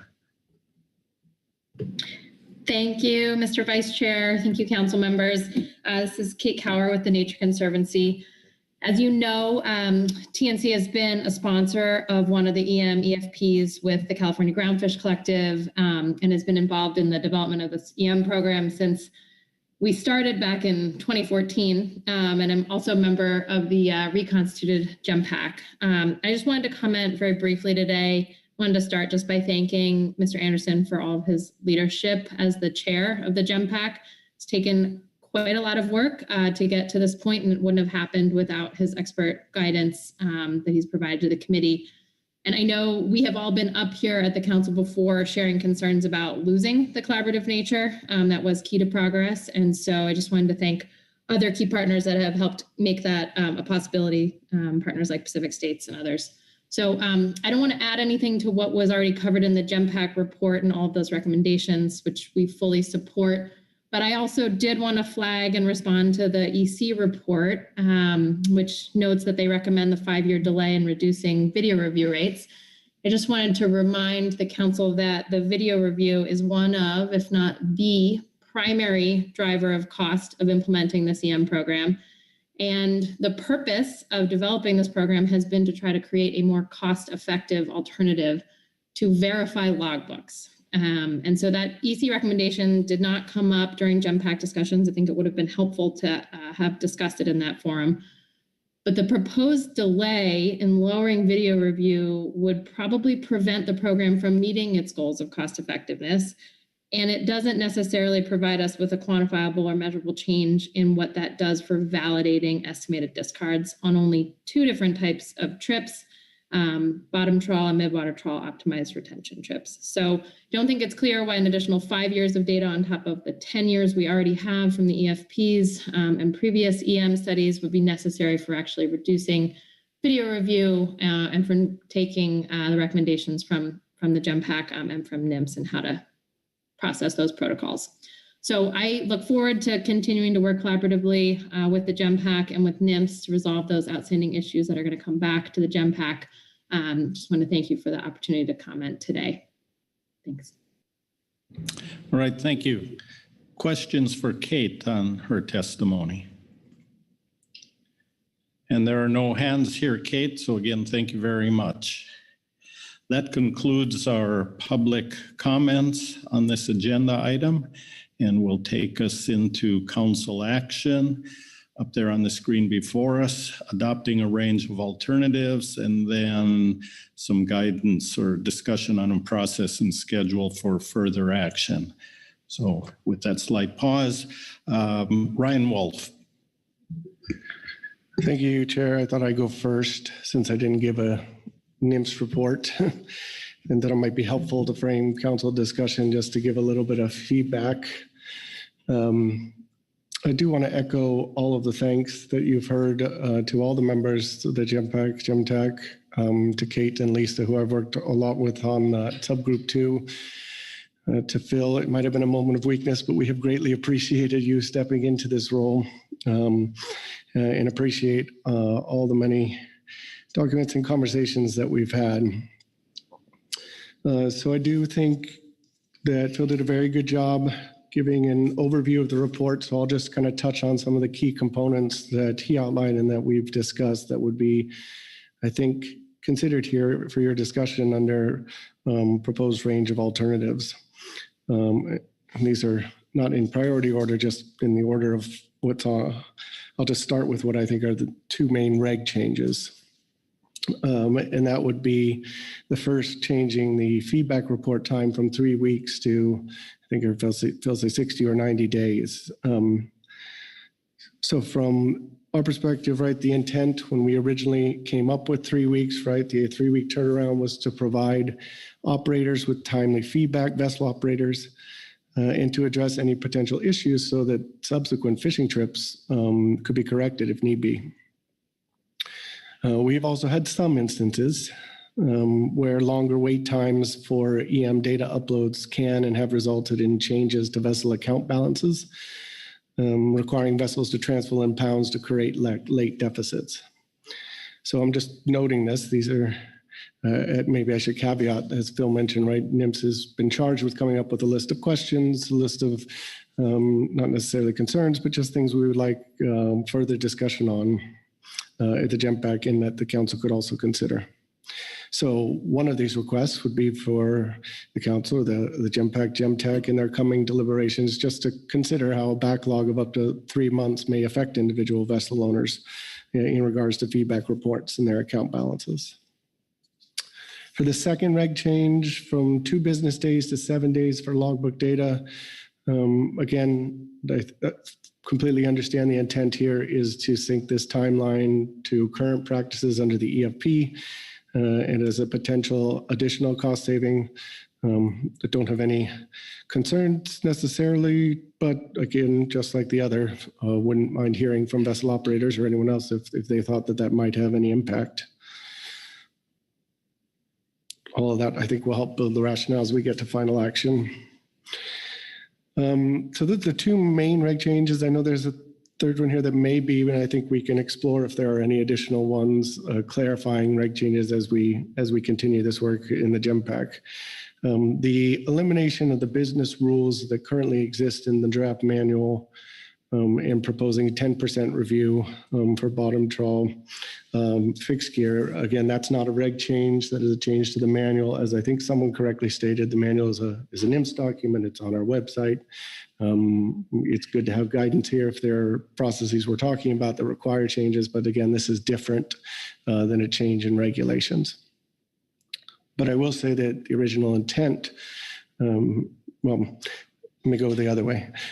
I believe the intent of reducing this review rate is twofold, right? It's to lower review costs and also ensure accurate reporting without the possibility to have that increased review that we had in the business rules that would have had additional costs. So the kind of questions we have, or if you don't have those business rules and you don't have what we had built in, what we thought was a cost savings incentive for accurate reporting, if you don't have that, then how would you assess vessels that either consistently underreport or just underreport on the hauls that you do review? So if you review them on 10% and you see underreporting, how do you treat the remaining 90% of hauls or assumptions you might make for non-reviewed hauls? Again, these are questions that we will be posing to the GEMPAC just to have some discussions on. I would think it'd also be helpful as we get towards final action for some of those, especially those three main changes that I just walked through, to see some sort of analysis or cost savings estimates when we come back to final action, since that's the main rationale of why we would be making those changes. And I think we've had some discussions on the GEMPAC on that, and that is the plan over the winter, to have that as also part of our charge.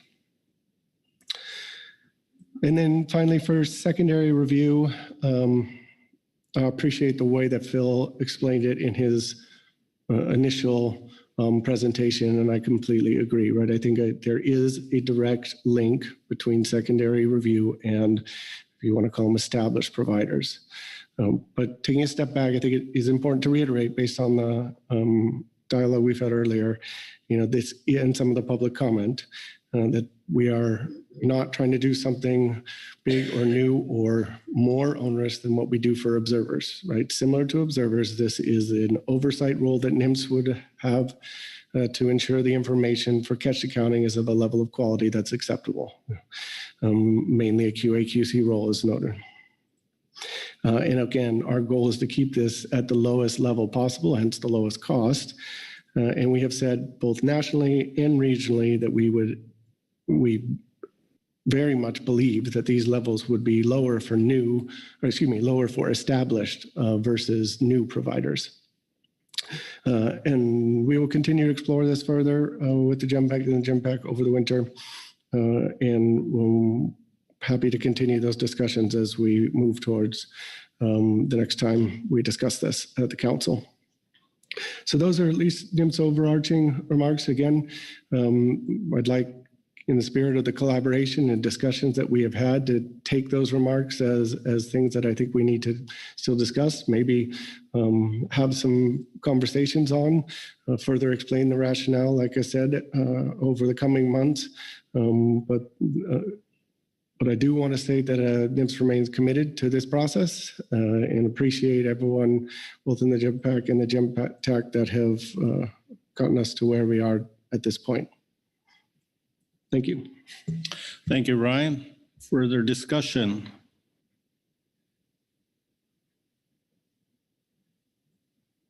I'm looking around the table for any hands, discussion, comments, motions.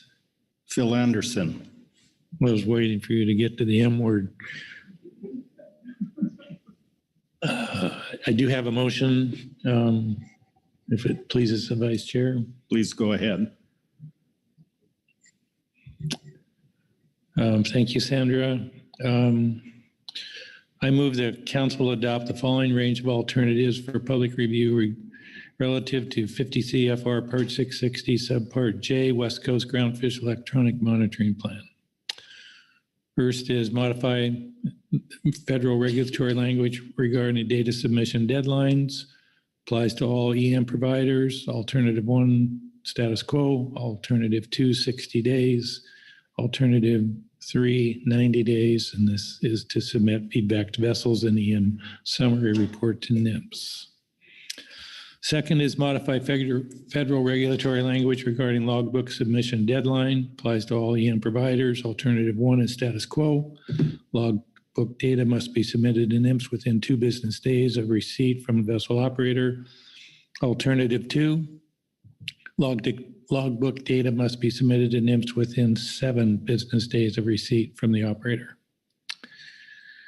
And the third and final one is modify federal regulatory language regarding determining estimates of discards. Applies to all EM providers. Alternative 1, status quo, language to remain as, quote, the EM service provider must process vessels' EM data according to a prescribed coverage level or sampling scheme as specified by National Marine Fisheries Service and determine an estimate of discards for each trip using standardized estimation methods specified by NMFS. NMFS will maintain manuals for EM data processing protocols on its website. Alternative 2, just modify the language to be, quote, EM service provider must process vessels' EM data and logbooks according to a prescribed review methodology as specified by NMFS in the EM manual on its website. The language on the screen is accurate and correct. Thank you. Thank you for that confirmation. Is there a second to the motion? Bob Dooley, please speak to your motion as necessary. Yeah, thanks, Mr. Vice Chair. So this just plays off the report from the GEMPAC at TAC, where we identified the changes that would need to be made in the regulations to be consistent with the revised service provider manual. It gives us an opportunity to take a look at, in the case of the first one, a longer time frame for vessels to submit feedback to vessels and EM summary reports. We've heard that there are potential concerns that we need to think about relative to lengthening that out to either 60 or 90 days. But it is a potential option for us to reduce costs while maintaining the integrity of the system that we think is worthwhile exploring. The second one, similarly, what we have found is that the 7 days is more consistent with what is the actual practice now, which is really what we're trying to do is mimic what is being done and what has demonstrated itself as being successful. And then the third one is one that I mentioned in my report that we did not have an opportunity to talk about extensively within the committee, but came up kind of late in the game once we looked at it. And so by simplifying this language, it eliminates some of that language there that we think could be contradict what's in our revised manual. So that's the rationale for bringing this forward for council consideration.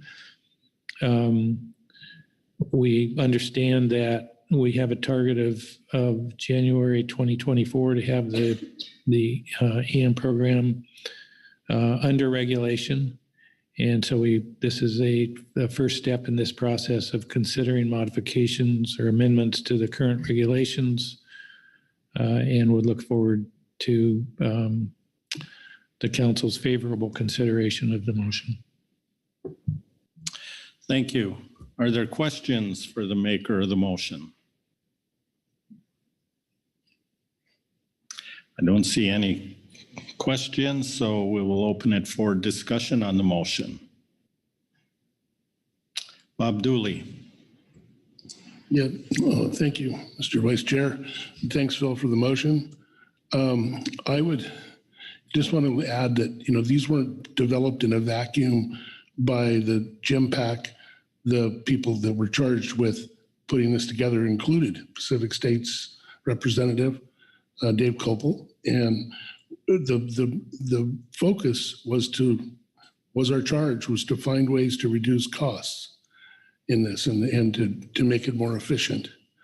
And I think these are really well thought out requests, and I think these are here because we need to get this in the system, get it going so that we can have a regulatory package ready for January 1st or implemented January 1st, 2024. So that's all I wanted to add is that, this isn't some wish list. I wouldn't look at it as that. I look at it as a well thought out process, and really appreciates Phil's ability to put it into words. Thank you.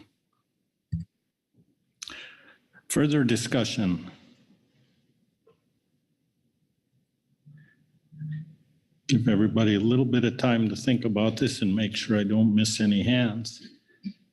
But I'm not seeing any more. Oh, excuse me, Ryan Wolf. No, I don't have another discussion, but I think since we have all the people listening for this agenda item, and I'm going to raise this again tomorrow, but I can support this motion. I think you've laid it out cleanly. I'll just put a marker that we'll probably want to revisit when we would come back for final action on this range of alternatives. And I think the way you've set this up would allow us to potentially address this with final preferred alternative as appropriate in March. Thanks. Marcy Yaremko.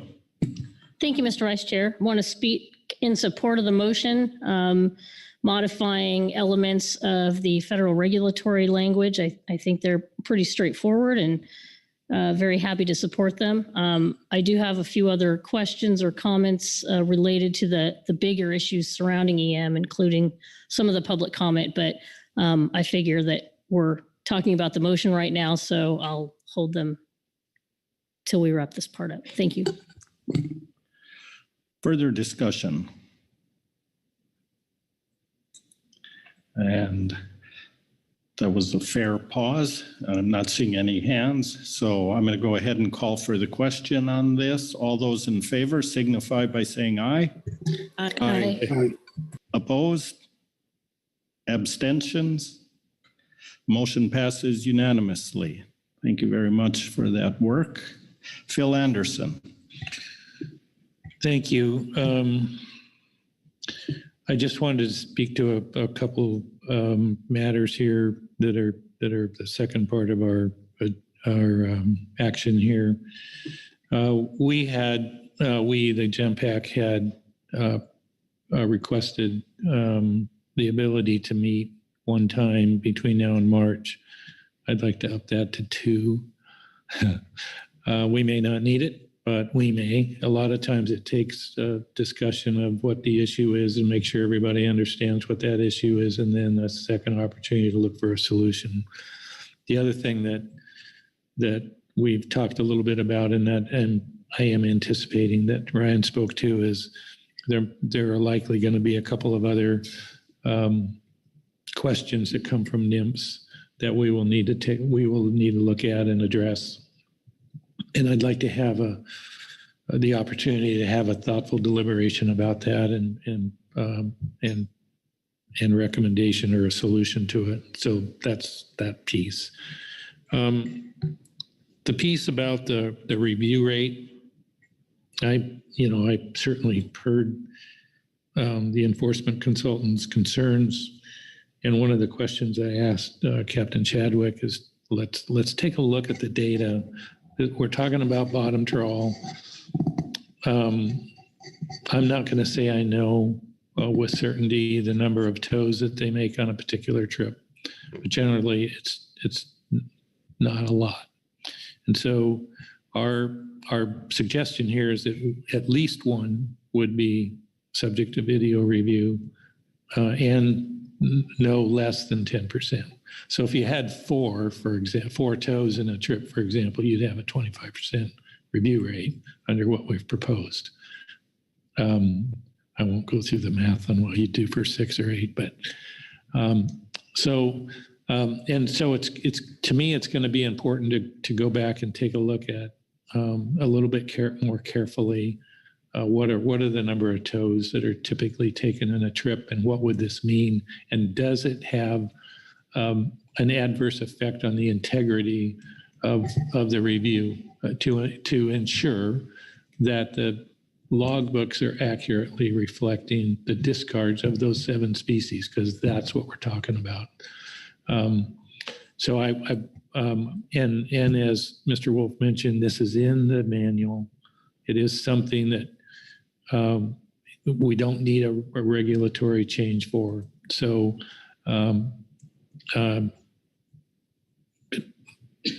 and I don't know if it's been called a living, breathing document, but it seems like it's a living, breathing document.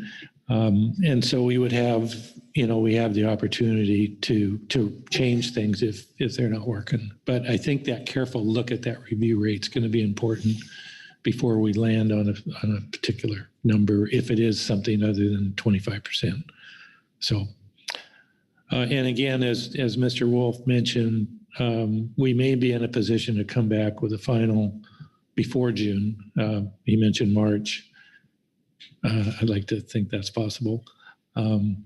But because I think it's going to be important to have 99% of the issues worked out in the manual that coincides with the final on the amendments, because to the regulations, which are more, I won't call them minor, but it's a package.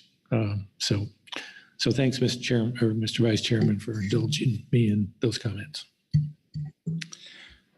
Okay, thank you. Further discussion, Bob Dooley? Just a comment on that.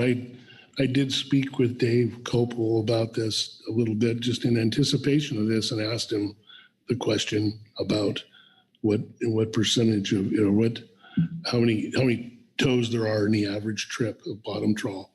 And he's going to be looking into it. He hasn't gotten back to me yet, but I think it's a reasonable thing to look at and analyze and figure out what the proper rate is. Is it 10? Is it 15? Is it something, or is it 25? So I think we're trying to get to efficiency. So I think that's cost efficiency. So anyhow, and accurateness. It's a balance. So thank you. Okay, thank you. Marcia Yaremko. Thank you, Mr. Vice Chair. First, I want to thank the members of the GMPAC and TAC. There's been a substantial amount of progress on the issues at stake over the last few months, and I know there'll be more to come.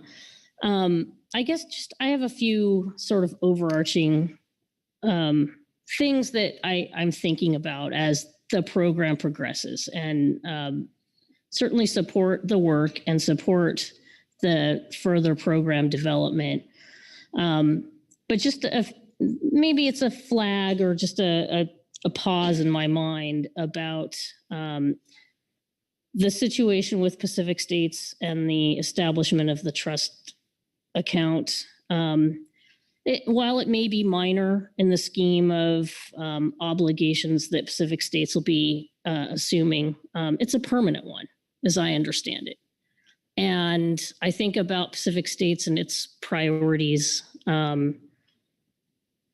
I just want to, I'm cognizant of, setting up obligations that are there, and recognizing that Pacific States has changing priorities and obligations. This is just something that will be there. I'm thinking about the situation with catch monitors. We heard the testimony today from Mr. Conger pertaining to Bill Blue, who is probably the southernmost participant in the IQ fishery. It's a gear switcher. He can't find a catch monitor. He's had trouble. I appreciate hearing there's a short-term solution on the horizon. But I guess what I'm getting at is there are other needs in the IQ program, and there are only so many of them that we can accommodate. So I'm just hoping that we're making sure that in moving forward with this priority that we are considering that there are others out there as well. I'm thinking about the changing fishery environment and the species that our fisheries are encountering now, and that catch composition may differ over time. And what I'm thinking about is, are we building in some sort of periodic, like 5-year review of the program? And the reason I ask that is, I think my biggest concern here is that in our endeavor to cut costs or build a program that is cost efficient, which is certainly a very important goal, I think we do want to retain mechanisms to review the program, maybe on some sort of periodic 5-year review basis, similar to what we do for our LAP programs, just to ensure that, in fact, the program itself is working as intended. I think about that, thinking that some Pacific States hasn't, oftentimes they're excellent at working at pilot projects and building new projects and doing test studies, and I'm thinking about the personnel situation, and we're losing some big capacity there, some change in staffing, and as this program continues to develop and evolve, I just hope that we will take the time in whatever fashion to ensure that it is meeting the goals that we intend for it to meet. I think that's it for now. Thank you. Thank you, Marcy. Further discussion? Barry Tom. Thank you, Mr. Vice Chair. I just had maybe trying to clarify the question, given that we will be helping with the workload associated with doing some of the review related to Mr. Dooley's comment and having our folks go back and do some analysis. I was wondering if it would work to provide a histogram of the number of tows per trip for each year for the past few years, as a way to look at that histogram of, where's that cutoff point? Is it 4 or is it 5 tows per trip? Because I think that would give us a real good estimate of, does it really matter or not to be at 10% or 25%, or in 95% of the cases, do you almost always end up with a minimum of 25% coverage just based on how the fishery operates? But I just wanted to clarify that question a little bit so we could do that analysis. All right, thank you. Butch Smith. Thank you, Mr. Vice Chair. And I'm never quite sure during these discussions what you can enter or not enter in them. So I apologize if I cross some union line. But I after hearing public testimony, it really be my suggestion, but maybe the whiting representatives and the EC sit down and maybe have a cup of coffee together and talk things over a little bit. I think it would be appropriate to do so, to make sure everything is on the upper up. I certainly don't look at the whiting industry as a bunch of crooks, and I don't think the EEC looks like thinks they're a bunch of crooks. But there's some disconnect right there in the process. So I think it's important that get on a level playing field again and make sure everybody's comfortable with where their place is in the world. I think it would be a good thing. So anyway, just sorry if this is in the wrong place, but I think it need to be mentioned. Thanks, Butch, for that comment. Further discussion? While you're pausing, I'm going to look to Brett and ask him for a summary. I think we've got a little bit of input on a process, the suggestion for 2 GEMPAC meetings. But Brett, why don't you summarize what you've heard? Thank you, Vice Chair. You've adopted a range of alternatives. That's great. It's possible that the process to finalize that could be straight to final preferred alternatives in March. We have that drafted on the March agenda already. So we'll hear more about that at workload planning and see if we can get there. As far as GEMPAC meetings, it's a bit challenging to schedule any in-person meetings right now.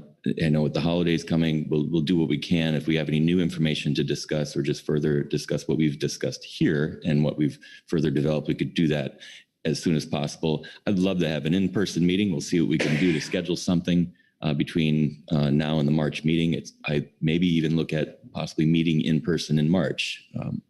We'll have to discuss that. I'll discuss that with Phil and find some time to. IPHC has some meetings in January, and there's some commission meetings in January, and the Salmon Commission, I think. So January is pretty full, so we're going to be struggling. And briefing book is early, February, first week of February. So all these things to consider, trying to get together, get the materials together. Hopefully in the advanced briefing book versus supplementally. We'll do our best on that end. I've heard some good discussions on some future things too that we should continue to consider. The catch monitor issue has been a systemic one, things that came out on the very first year that we were discussing electronic monitoring and how that might, that idea of monitoring shoreside. But there are some challenges there because there's some fish handling that needs to happen, especially with protected species. So using electronic monitoring may not be the silver bullet there, but we've had those conversations before. So I recognize, Marcy, that issue. It's especially in those smaller remote ports. So we keep trying to think outside the box and figure out a way to meet that need. Outside of that, I think we're pretty squared away on what we've done here today. And I do appreciate everybody's work on behind the scenes, in front of everyone. I really do feel reinvigorated that we might get here now by January 1, 2024. So that's good. That's good in my mind anyway. All right. Everybody agree with what you've heard from Brett?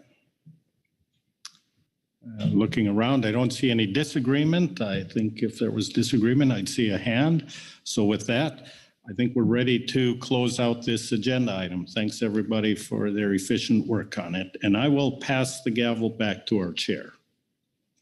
Thank you very much, Vice Chair Hassemer. Somehow we're back on schedule.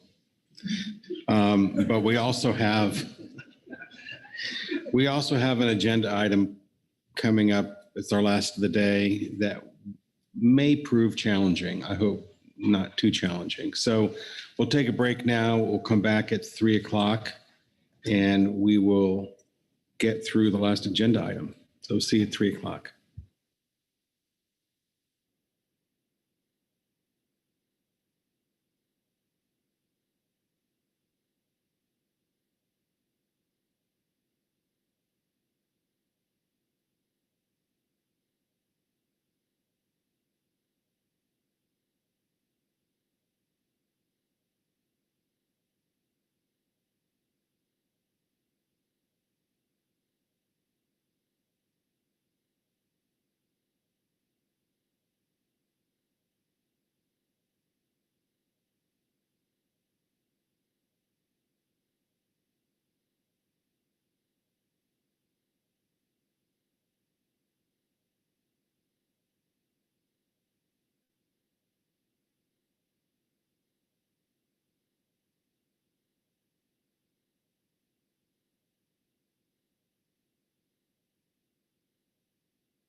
All right, I think we're back.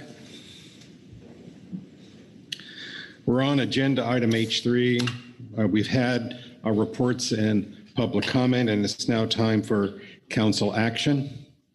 The noticed agenda item is for preliminary preferred alternative. I'll turn it over in a minute to Jim and Jesse, but I just want to say that this is a topic that we could probably discuss till midnight or later. And it's my goal to make our time as efficient as possible because our time is valuable. So, and I'll have further comments on that. But let me turn to Jim and Jesse for an overview or a reminder of our overview. Thank you, Mr. Chairman. Right now, you're looking to make forward progress towards a decision on whether or not, and if so, how, to limit gear switching in the trawl sector. So toward that end, the situation summary outlines a number of actions for you to consider, and Sandra has those projected up here. And these actions would take a significant step in moving that process forward. In particular, the selection, particularly important here is the item on selection of a PPA from within the range of alternatives. And just as a reminder, as we mentioned before, selection of a single PPA includes specification of options within that selected PPA. So if that's done, then that sets you up for an FPA at your next meeting. And when it comes to that next meeting and you're selecting the FPA, at that time you could change the sub options that are within, and it probably wouldn't delay the process any towards finalizing your FPA. And if you get to the final step and you decide you want a different FPA that's different, then select a different action alternative from your PPA or the no action alternative. But with respect to an action alternative, if you selected a different one, we might need to come back at a later meeting in order to allow us time to do a careful comb through of the final preferred alternative and make certain that there aren't any implementation challenges. So again, we're looking to move forward, to be ready for an FPA, to get that PPA specified and all the options within it. That said, you can still make substantial progress without reaching a single PPA at this meeting.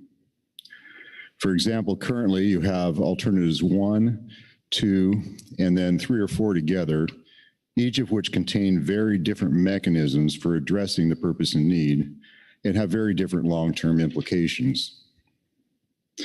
Selecting one of these as a preferred mechanism or as a preferred alternative, maybe without getting into the options, would, for achieving the purpose and need, would represent progress, as would setting aside any particular alternative. So there's some different ways we can make progress here without necessarily getting all the way to a PPA. So finally, as a reminder, you have attachment 2 as a reference document that summarizes the alternatives and does provide a list of each of the options within the alternatives that would need to be specified by the time you reach a FPA in order to leave this meeting with a full PPA specified. Thank you, Mr. Chairman. All right, let me ask if there are any questions on process before us. Okay, I'm not seeing any hands. So typically when we have an agenda item, we have council discussion. You know, we tend to encourage a fair amount of discussion before we get to motions, but this is a topic that's been before the council a number of times, and we had a fair amount of discussion with the public when we had it the other day. So I think I want to invite discussion here, but I don't want to discourage motions because oftentimes, as we say, nothing focuses the discussion like a motion. So I'll look around for some hands and see where we go. Vice Chair Hassemer. Thank you, Chair Gorelnik. I would like to offer a motion for the council's consideration. All right, please go ahead. I don't know if you've sent it or you want to dictate it. Well, there it is. How about that? Magic. Thanks, Sandra. I move the council remove alternatives 2 and 4 from further consideration as it moves forward to define a preliminary preferred alternative regarding Sablefish gear switching.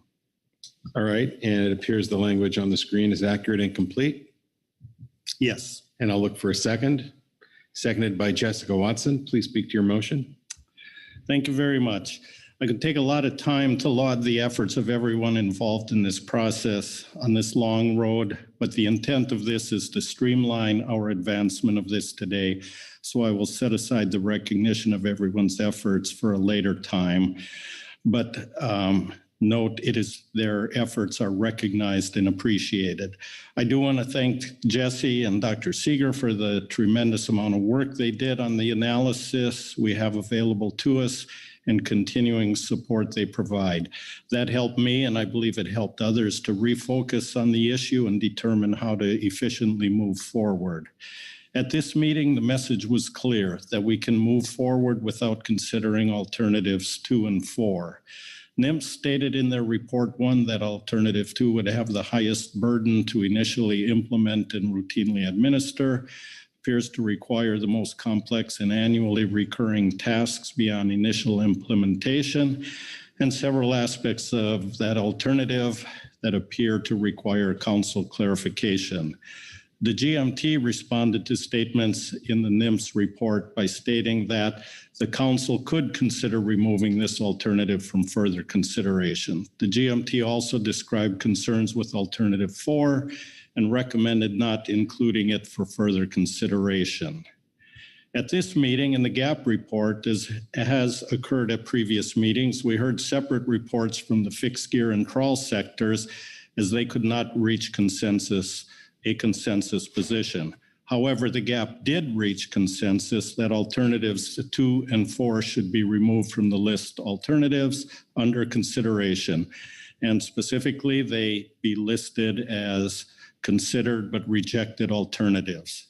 Several commenters during our public comment period stated that alternatives 2 and 4 could be removed from consideration. The intent of this motion is to allow us to incrementally move forward by first removing from our decision-making arena or space alternatives, those being 2 and 4, that lack support, and then focus on those alternatives where there is an opportunity and a willingness to work on a solution. Thank you. All right, thank you very much. Are there questions for the maker of the motion or discussion on the motion? Marcy Remco. Thank you, Mr. Chair. Thank you, Mr. Hassemer. I'm wondering why you felt it necessary to include the phrase as it moves forward to define a preliminary preferred alternative. What was the rationale for that phrase when you could have simply said remove from further consideration, period? Thank you for the question. I'm going to scroll back up and look at that. As I understand it, that was our charge today, to attempt to get towards a preliminary preferred alternative, and it's really phrased in the context of our deliberations that it simply is removed from further consideration. And, I would reference the GAP statement that we considered this, but it was rejected. So however we move forward, that's removed. I don't know if that helps there. Thank you. Further questions? Discussion? Marcy Remco? I guess I appreciate your response there, Pete, but maybe I should ask, would you accept an amendment that struck the second part of that sentence to say, to place the period after the word consideration? Let me just say, there's no friendly amendment. So if you want to bring an amendment. Okay, thank you. With that, I would offer an amendment to strike the second half of the sentence so that the remaining phrase is, I move the council remove alternatives 2 and 4 from further consideration, period. Thank you.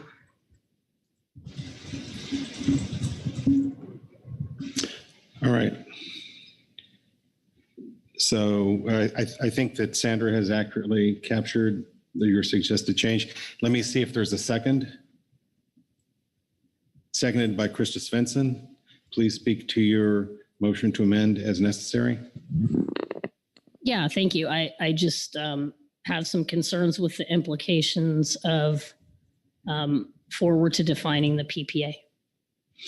All right, thank you. Any questions for the maker of the motion or discussion? Krista Svensson? Yeah, thank you, Mr. Chair. I will speak at the amendment, but it also applies to the motion, which I'll be supporting. This is one of the few areas that I've seen agreement on for both trawl that are in favor of some limit of gear switching and those that are in favor of no action. We heard that in the gap statement under fixed gear for removing alternative 2 and 4. And I think taking out the preliminary preferred alternative would be beneficial in keeping that language neutral. But even if everybody else doesn't agree, it's still worth moving forward. Further discussion? Virgil Moore. Mr. Chairman, I guess I'll speak against the motion. I actually believe the original motion describes what we're trying to do very well. If we're not working toward a preferred alternative, either now or in the future, then what are we doing? And I think there's some wisdom in the wording that's there, so I'll vote against the motion. Thank you. All right, any further discussion? All right, we'll take the, Maggie Summer. Thank you, Chair. Given Mr. Moore's comments, I just wanted to say that it's my interpretation of this that it has no substantive impact on what we're doing today. We will see how further motions play out, what action the council takes. I'll support the motion, and because I am not taking it as either limiting our action or indicating that we are not intending to pursue a PPA. I think that would be a preliminary interpretation of this amendment at this point. All right, not seeing any other hands, we'll vote on the amendment. All those in favor say aye. Aye. Aye. Opposed, no. Aye. No. Roll call. Opposed, aye.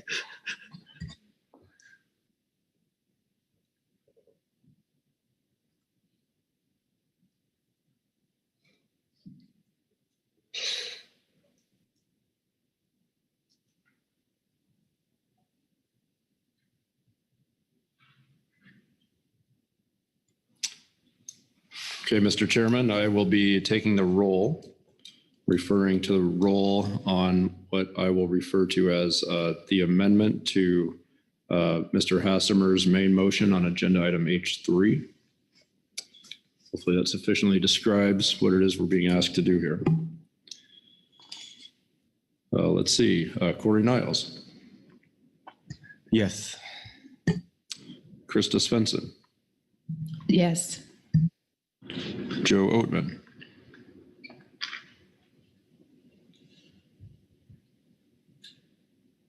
He's not muted. Joe, you're muted.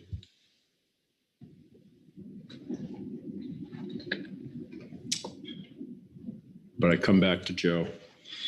Brad Pittenger. No. Nope. Virgil Moore. No. Maggie Summer. Yes. Robert Dooley. No. Butch Smith. No. Phil Anderson. No. Corey Ridings. Yes. Marcy Yaremko. Yes. Pete Hassemer. No. Jessica Watson. Yes.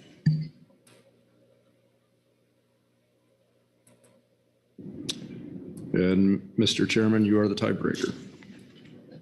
Chair votes yes. And the amendment passes. Could you go back to Joe? Joe was, he had muted himself. I'm sorry. All right, so. I neglected to call Joe. Joe Oatman. No.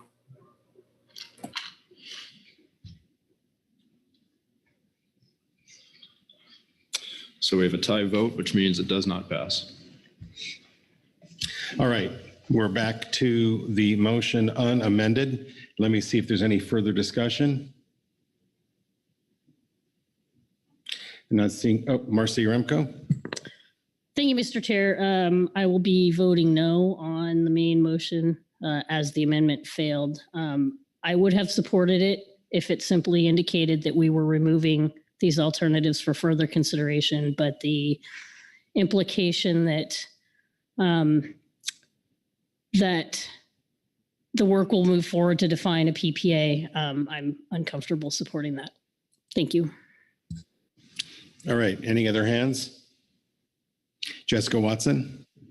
Yeah, I would just like to speak that I'm currently in support, even though my vote, because I do not find that this additional language is putting a timeline on this. I think that this is the action that we're here is to, in this process, move towards a preliminary preferred alternative. So I will be supporting this. All right, I don't see any other hands. So, Corey Niles. Yeah, thanks, Mr. Chair. This was a pretty disappointing way to start out with this. It has no legal effect, so that's why I voted yes. But yeah, disappointing. But I support the motion. Thank you, Pete. All right, I'll look carefully to see if any other hands. All right. All those in favor say aye. Aye. Aye. Opposed, no. No. Marcy Remco votes no. The motion passes. Thank you, Pete, for the motion. So we'll look now for further progress on this agenda item. Corey Ridings. Thank you, Mr. Chair. I have a motion. Please go forward. All right, Sandra, I think I sent it to you. It's pretty short. Sandra's going to be very busy on this agenda item.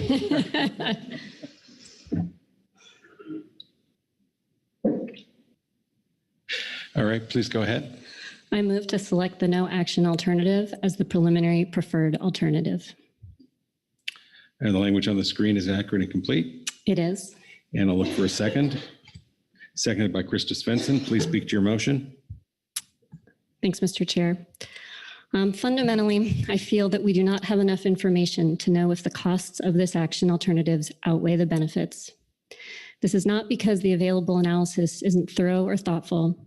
Jesse, Jim, and others have done an amazing job providing information to the council. It is that the issue of trawl IFQ program underattainment is a complex, complicated, multifaceted problem that goes beyond gear switching and much of what this council has control over.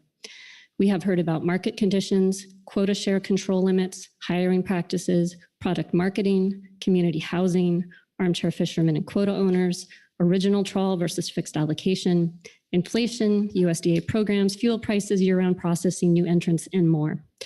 Despite all of these related issues that impact the trawl IFQ program and the groundfish fishery, we've heard that possibly forcing the price of quota lower and possibly providing some processors with more certainty is going to improve underattainment as well as improve on these other issues.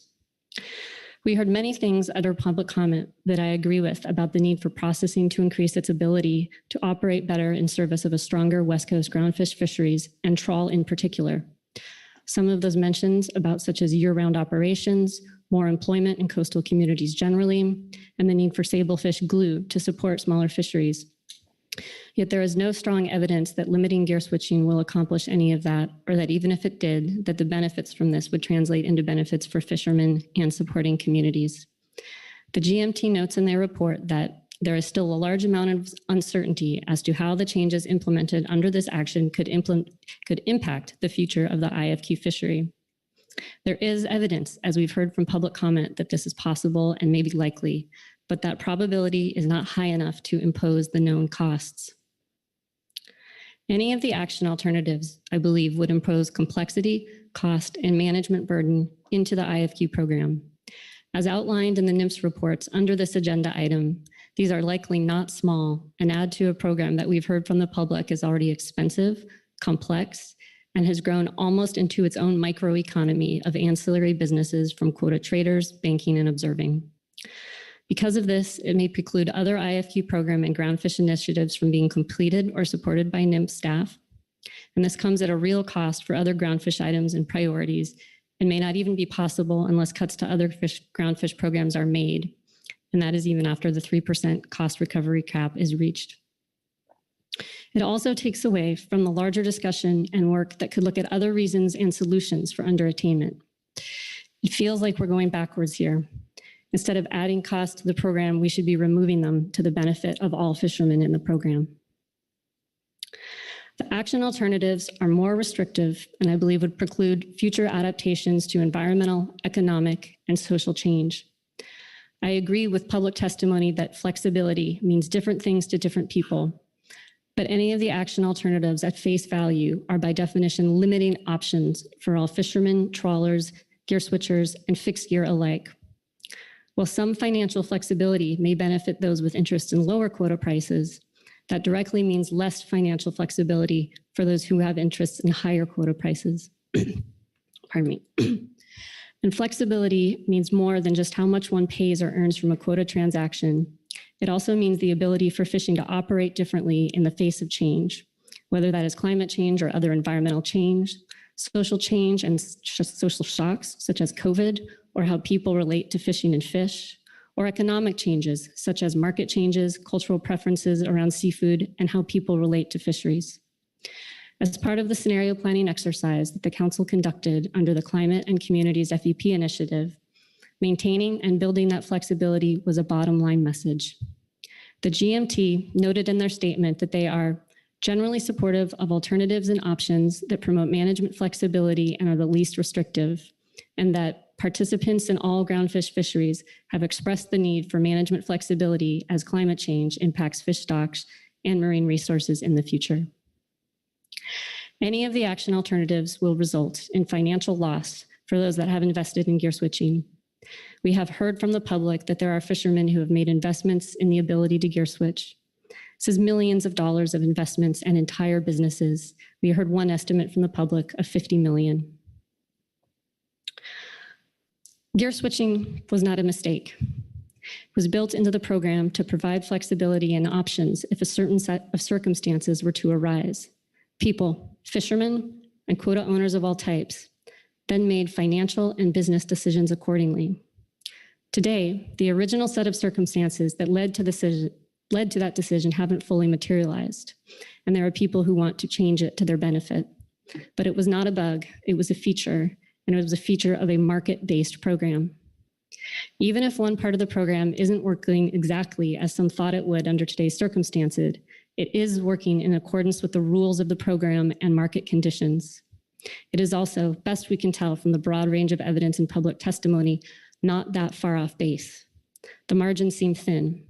We heard from public testimony that gear switching is likely to self-correct, and while I believe that the price of sable quota is definitely influenced by gear switching and the ability to gear switch, we see sable left on the market at a variety of prices and at a variety of times. Similarly, with other co-occurring species that sable is possibly limiting. Fundamentally, there are fish in the water and there's quota on the table. Whatever influence gear switching and the ability to gear switch is having, it is not major. That is, not major enough to justify removing it from the program. It is also not clear that 10 years from now, circumstances will not change again, and those original conditions envisioned do materializing, benefiting those who are here asking for change today. Fundamentally, the Council decided when it built this program to hand over much control to the market. There were many reasons this was done, and many of those reasons have been justified by successes of the program, including safety at sea and conservation. But markets do what markets do. That is, conditions change and the market changes accordingly. The current downside that we are hearing from participants and processors seems not only difficult to directly tie with certainty and with strength to gear switching, which together create a weak link that does not justify the harm done to other participants. All of the action alternatives are effectively a reallocation of fishing privileges and do not pass the National Standard 4 test of being fair and equitable. From the little we know, the total benefits to all participants likely do not outweigh the hardships imposed on those who will likely lose. The GMT report notes that for any action the council takes, there should be strong rationale indicating why potential costs to some user groups would be outweighed by uncertain benefits. I cannot find a strong rationale that the costs are worth the benefits, which are only not uncertain, but seemingly unlikely. Fundamentally, I do not think this council can manage the quota better than industry members can in a market-based program. Thanks. All right, thank you very much, Corey. Are there questions for Corey or discussion on the motion? Krista Svensson. Thank you, Mr. Chair. I don't have a question, but I do have comments. And I will say that I was actually prepared to speak to this before any motion, so I guess I'll get started. I think most of you know that I am in favor of no action. That shouldn't come as a surprise, considering my reaction in June. And I continue to support the fixed gear and many shoreside bottom trawlers' concerns that they've advocated in terms of having no action. I also supported their recommendation for the removal of option 2 and option 4 from the range of alternatives, and for no preliminary preferred action unless it was no action, which is why I voted yes on the previous motion, even though I voted in favor of the amendment. To be clear, I'm not in favor of the potential for more than the average of the pre-control date of northern sablefish being harvested with fixed gear. But I've also seen nothing in any historical or recent analytical documents to indicate that this would happen. And that's particularly because 88% of this asset is currently owned and managed by trawlers. My primary concern continues to center on the economic impacts of the alternatives. And as I succinctly put it in September of 2021, who is the council trying to help? The council is focused on how to manage a range of scenarios that would reduce or curtail fixed gear operations so that trawl has access. Unfortunately, from my perspective, that does not provide clarity on who we will be impacting should this decision be anything other than no action. As we heard clearly in public testimony, processors are concerned about whiting vessels not having access to sablefish. Whiting vessels can afford to pay more for sablefish than shoreside bottom trawlers. And whiting vessels did not release their sablefish holdings as early this year as they have in previous years, which has further constrained shoreside bottom trawl. These same issues are what were identified when the fixed gear community was maligned in this agenda item. Unfortunately, it also means the simple answer of we're helping trawlers is insufficient rationale for moving forward. Which trawlers? Personally, I'm in favor of prioritizing shoreside bottom trawlers who are the most vulnerable to price. They have substantially fewer choices in moving to other fisheries. And they're desperately needed if we're going to move to a 12-month-a-year, year-round landing that the processors and all segments of the trawl fishery have been advocating for. And I recognize that others may think that other user groups should be prioritized, and that's okay, but I think we need to have the conversation about who this is. And the reality is that in the way this action is currently structured, we can't help both midwater whiting and rockfish trawlers and shoreside bottom trawlers. As I noted above, Sablefish North is held in 88% by trawlers. Therefore, it follows that any significant shift is going to move from one part of the trawl industry to another. And logic would suggest that that shift would be towards the people with the greatest ability to pay. So the council does need to prioritize which user group or user groups they're going to support moving forward. Otherwise, no amount of analysis will help the council make a meaningful decision, and no number of KPIs are going to be able to measure if this action is going to help anyone. I'll also note that sablefish is not the only constraining species for the trawl fishery. Petrale has been and continues to be a constraining species between shoreside bottom trawl and the midwater trawl fleet. Similarly, various rockfish species such as dark blotch have also been constraining in the past. These species have nothing to do with maintaining the integrity of the trawl versus fixed gear fleets, but do highlight that this isn't specific to sablefish and that West Coast groundfish full utilization is unlikely to be attained by any of the proposed actions, including status quo based upon the actions that we've contemplated this far. Essentially, from my perspective, this agenda item is treating a symptom. We're focused on sablefish. It is not resolving the initial root cause. And finally, I'm going to speak to the economic piece as I perceive it in this agenda item. I'm unsure how anyone can be comfortable picking a preliminary preferred alternative unless it's no action, because we have no idea how any of the alternatives are going to impact our fleets and communities, as Ms. Writing spoke to earlier.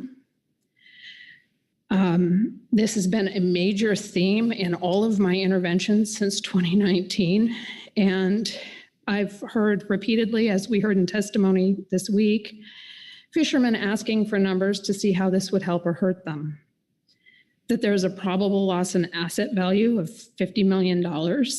And under that scenario, the trawl fleet stands to lose in the neighborhood of $44 million based upon their ownership of assets alone. This is in addition to the reduction in value of their fish landings. There was some discussion that Jim and Jesse should adjust their pricing looking at Dover based upon increased landings if the analysis moves forward. And I thought that was interesting and highly relevant. The hypothesis in testimony was that increased landings would decrease the price based upon increased volumes.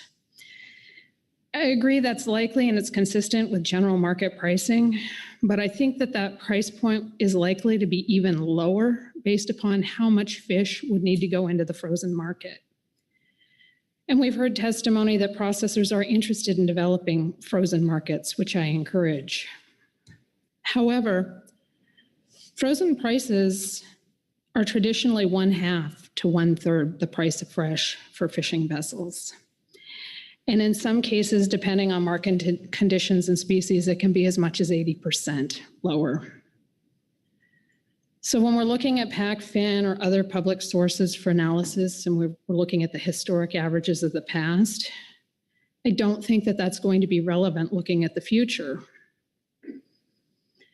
And in fairness to processors, the market for fresh versus frozen is equally stratified when they sell it. And furthermore, it takes on average at least 1 to 3 days to get to market. So if you can process, say, 30,000 pounds and a boat brings in 90,000 pounds, you really only can cut that first day's 30,000 pounds for the fresh market. Everything else would need to go to frozen just to be able to keep the integrity of the product for the consumer. So when you start thinking about that, I find it concerning. I find it concerning that I've seen a recent pricing sheet that does limit the amount of Dover. The pricing was significantly different than half the cost. And I will also say that if we were to use the average from PACFIN at 40 cents, at 20 cents, if that really were the price, will fishermen be able to pay for fuel, for crew, and for any other expenses that may occur? Or will they just avoid it? Currently, most of the trawlers that I've spoken to that are willing to talk about it are making that decision to avoid going over and fishing on basically freezer priced fish. So I think we may be looking at further attrition in the shoreside bottom trawl sector, depending on how we move forward. And I think that we really need to think about the dream of maximum yield through the reduction of gear switching, if that is reality-based versus what could be potentially a pretty big nightmare if this turns into a freezer fishery that people cannot afford to go out and actually prosecute. All right, thank you, Krista. Further discussion, comments on the motion? Marcy Remco. Thank you, Mr. Chair. I'll be supporting the motion, consistent with previous discussion and action on this topic. Just want to acknowledge the fixed gear sector of the GAP and their report. I appreciate the history lesson that they brought to us and recognizing that gear switching was provided and intended in the council's motion when establishing the trawl quota program under Amendment 20. Trawl rationalization allows limited entry trawl permit holders to switch from trawl to fixed gears to fish their quota, which in turn would reduce trawl impacts, and also allows non-trawl vessels to harvest the allocation to the trawl sector if they acquire a trawl permit and IFQ. That didn't come with any caveats about how much gear switching could occur or by whom. And with years of program development for Amendment 20 and thousands of pages of NEPA documentation and regulatory documentation by adept nymphs and council staffers, nothing described a need or an intent to limit gear switching. There's increasing evidence that fixed gear is not impeding trawl. We heard a number of comments on that point in public testimony. I think I heard more testimony this week that, in fact, whiting interests that need to hold their quota share potentially pose more concern than those with fixed gear. I also want to recognize and appreciate Krista's point about who are we trying to help here with the action at hand. I recall, I don't know, maybe a year ago when we sent staff back to kind of reframe or repackage the work of the SAMTAC into maybe a different format to move things forward. And they went and did some analysis about the amount of gear switching that had occurred in recent years. And I believe they came up with an average of 29%, which was the average amount of annual gear switching. I always asked and never heard an answer, but if the goal is to limit gear switching by this action, why is there not an alternative that does that in the quickest and cheapest way, which is to track the fishery in season? When it hits that 29% limit, close the fishery. No endorsements, no reissuing of shares or pounds as trawl only or all gear, and it's not needing to decide who's in and who's out. There's no IFQ program within an IFQ program, no appeals on determinations of who's in and who's out. So I've just never understood why, if the goal of this action was what it says it is, why that basic, simple alternative wasn't included in the development of the range of alternatives. And I want to thank NMFS for the cost report because it does outline how costly moving to an ownership system is expected to be.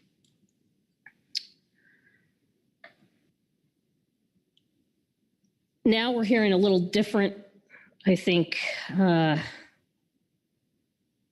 line of support that would cap gear switching at a percentage instead of 29%, at something like 6.5 or 11 or 12%. I'm kind of wondering why we've moved off the 29%. Northern sablefish quota is going up considerably in 2023. And if the purpose and need for this action is what it says it is, why doesn't this extra poundage solve the concern that quota isn't available? Thinking about California, I realize there are differing views in California, and we've heard support pro and con on this topic from members of our fishery in California. But looking at the recent catch history in the IQ sector, as we moved south into the area from 4010 south, there is just an increasing trend, significantly increasing trend of IFQ participation being from fixed gear. And I believe that the more we constrain the ability for fixed gear vessels to operate, the likelihood of the fleet further constricting further to the north and moving more overall quota IQ participation and businesses out of Central California is certainly not something that I want to see happen. Looking at that catch history and the increasing trend towards gear switching, I can only expect that any cap on gear switching activity is likely to be bad for the majority of California. So with that, I'll be voting no. Or I'm sorry, I'll be supporting the motion. All right, thank you, Marcy. Any further discussion on this motion? Corey Niles. Yeah, thanks, Mr. Chair. I'll try to be concise, and I spoke to this, I believe, last time we had this vote. I think all three of the colleagues that just spoke have some very good concerns and considerations. It's I think a lot of questions are left open. I do have very serious concerns about certain these ideas and their consistency with the national standards. But I think that we still have analysis coming that are going to help us with that. And we cannot support no action at this time. But those people who are arguing for no action again have very legitimate arguments. I don't know if folks know, I found out recently that about a month ago, and on the East Coast Mid-Atlantic Council, an allocation decision, Amendment 22, to their mackerel, squid, and butterfish fishery management plan, NMFS determined that was not consistent with National Standard 4, National Standard 5, National Standard 6, and National Standard 7. I see those same concerns here, and like with the line of reasoning that Marcy said. But I still think it's open. There's more to be done. And again, respecting the arguments for no action and keeping an open mind for no action, we continue on to look at a more of a freeze the footprint approach. And so will not be supporting the motion today. All right, Phil Anderson. Thanks, Mr. Chair. I'll keep it short. I really respect the viewpoints that were put forward with this motion, particularly Corey Riding's remarks. There's a lot of stuff in there I agree with. The bottom line for me is I'm not prepared to support any of the alternatives as a preliminary preferred alternative. That's where I am.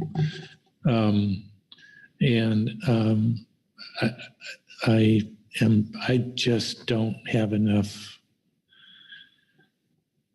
information yet to fully understand what the impacts of the various alternatives that are on the table is going to be. So I promised I'd keep it short, which means I'm not prepared to support any of these alternatives today as a preliminary preferred, and that's the reason I'll be voting no. Thanks. All right, thank you. I'm not seeing any other, oh, no, I do. Hi, Jessica. Go ahead. Thanks, Mr. Chair. I'm going to keep it even more concise. Support the comments that were just made by Mr. Niles and Mr. Anderson, and though not currently in support of this motion, I'm not discounting all of the comments that have been made. All right, thank you.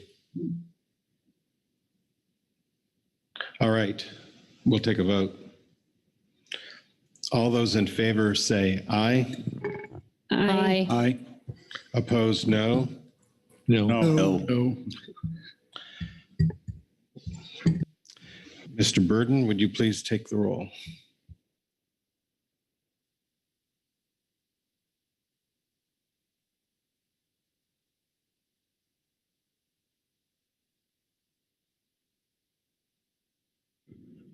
Thank you, Mr. Chairman. I will take the role of a motion on agenda item H3 introduced by Ms. Corey Ridings.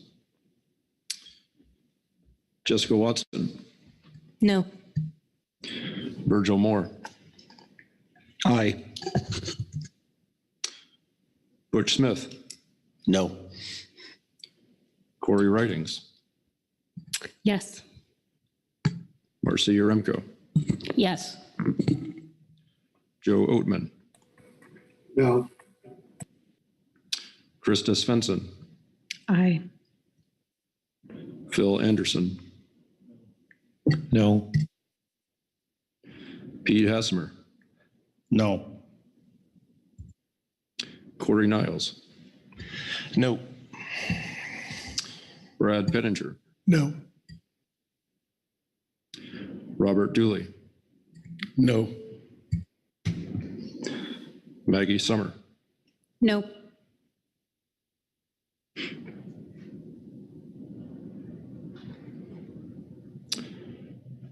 And Mr. Chairman, there are 4 yes votes and 9 no votes, and the motion fails. All right, nonetheless, thank you for the motion. So I guess we can have some further discussion. I'm getting a sense that maybe we're not prepared to approve a preliminary preferred alternative at this meeting. And if that sense is correct, then maybe we can focus our efforts on refining what we would like to move forward for further analysis. But I'm not prejudicing anyone's ability to bring a motion if they want to vote on a PPA. So let's see if we have any hands to keep us moving here. Corey Niles. Thanks, Mr. Chair. Not to preclude others wishing to make a PPA.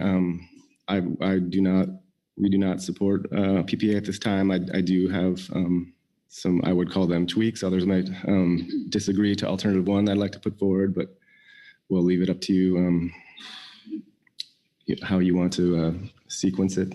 Well, I think that if you want to propose a change to alternative one, the most productive thing to do is to put forward a motion, and then we can have a discussion.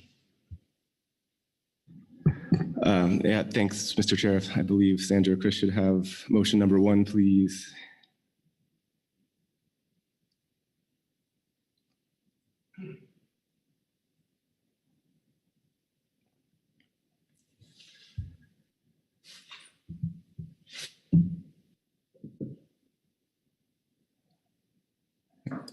With your permission, Mr. Chair, I'm ready to read it. Please. And I forgot the magic language at the top. Sorry, Sandra, could you add I move that the council and I had some headings here for context, but consideration for first receivers, for the gear switching participation criteria,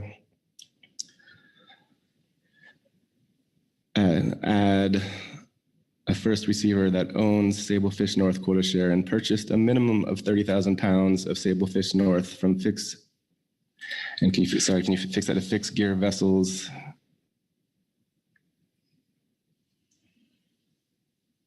Thank you. In at least 3 years, in parentheses, subject to the control date. For non-gear switching participation option 2, a first receiver that owns Sablefish North quota share and purchased Dover Sole, Thorny Heads, and Sablefish North from bottom trawl vessels in the IFQ fishery in any of the 2 years prior to the year in which the above quota share conversion to gear-specific quota shares are conducted.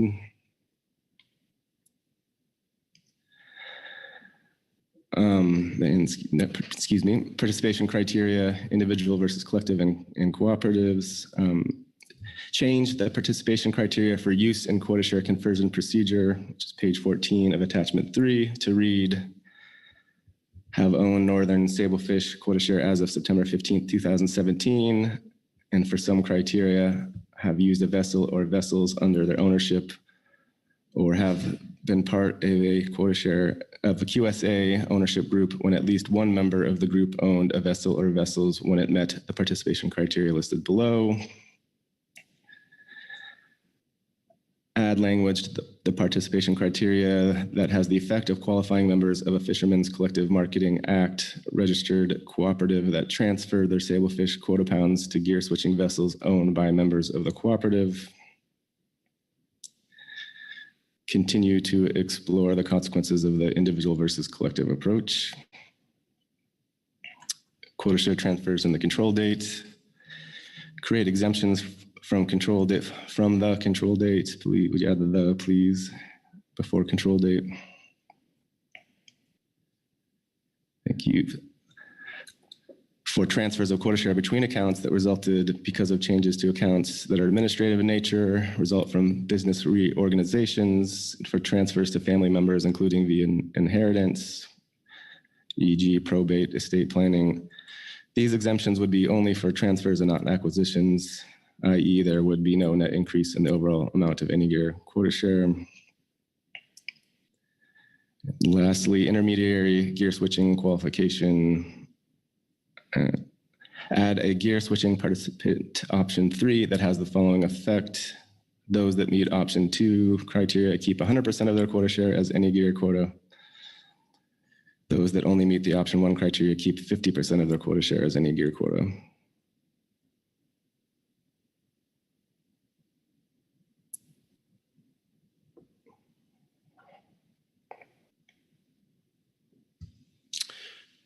All right. For purpose of clarification, this relates to alternative 1. Correct. Okay. And is the language on the screen accurate and complete? It is, I believe so. All right. I will look for a second. Seconded by Christus Svensson. Please speak to your motion. Okay, thanks, Mr. Chair. I'll try to be brief and happy to answer questions. That considerations for first receivers that came from our public comment from Ocean Beat Consulting, and then supported by the GAP. The rationale there is, a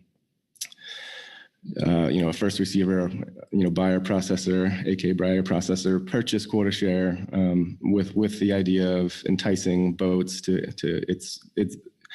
a business where they specialize in purchasing fixed gear sablefish. That fits with the overall rationale of alternative 1 to recognize people who acquired quota share invested in it with the intent to use their business that's oriented to fixed gear sablefish.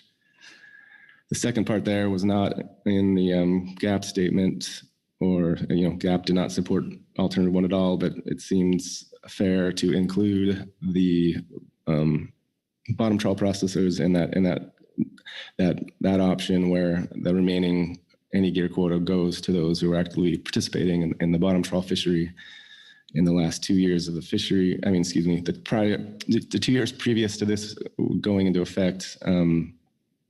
I don't know if there are. I think most operations do have vessels and would qualify anyway, but this is new people could always enter. So again, it was just out of fairness to include with the intent of putting the any gear quota into the folks that are actively participating. That seemed fair and consistent. The next section, this is one that I worked on with Dr. Seeger to align what was the original understanding of intent of the approach with some of the issues that have been raised by staff in the individual versus collective. I don't know that I can give you a scenario that would be simply digestible at this point. But for example, this would address part of the concerns for the individual approach, but really default back to the collective approach for most people. For example, if a company that had a vessel account split up before the control date and the owner with the vessel account left, that would not disqualify the rest of the owners, and especially if the vessel account didn't even take quota share with them, that seemed unfair. This addresses it, but as the last bullet there gets at, I think, per the GAP recommendation, encourage staff to continue to look at those who might be unfairly treated by this approach and look at the individual approach as well. The middle bullet, that came also from Ocean Beat Consulting public comment and supported by the GAP. There are some questions about how this would be implemented. Again, this is very consistent with recognizing people's business arrangements that were, investments in quota share with the intent of using with fixed gear.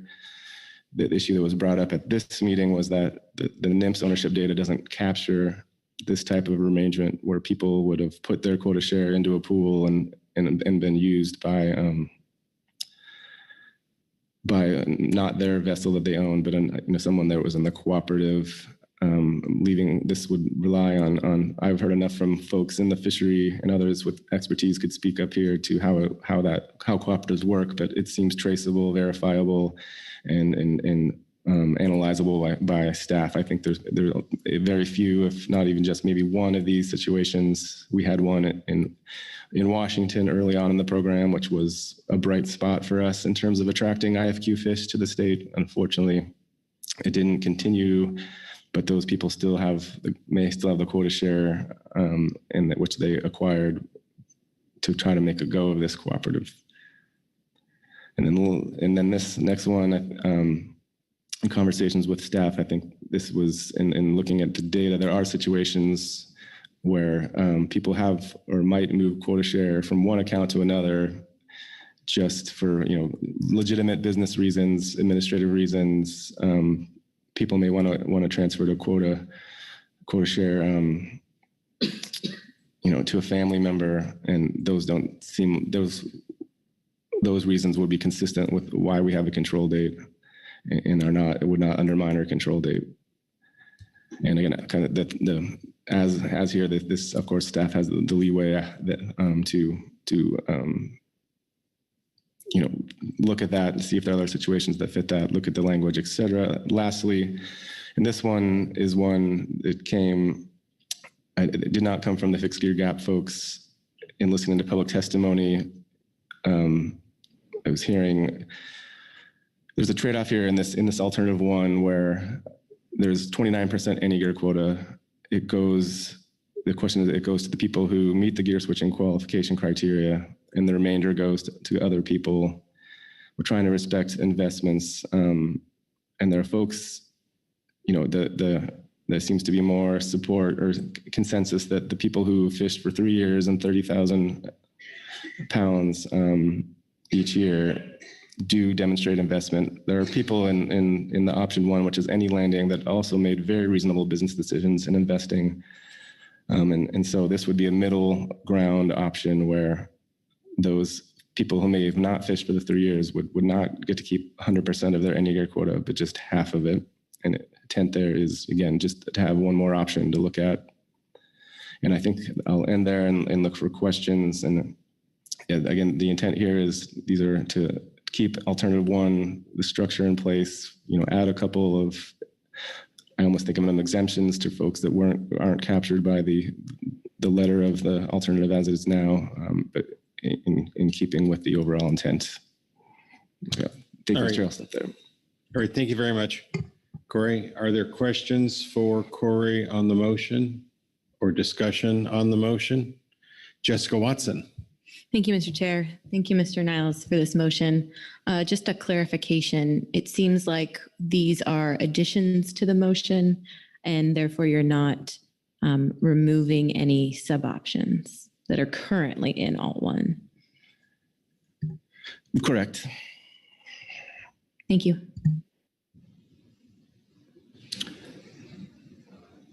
Maggie Summer. Thank you, Chair. Thank you, Corey, for the motion.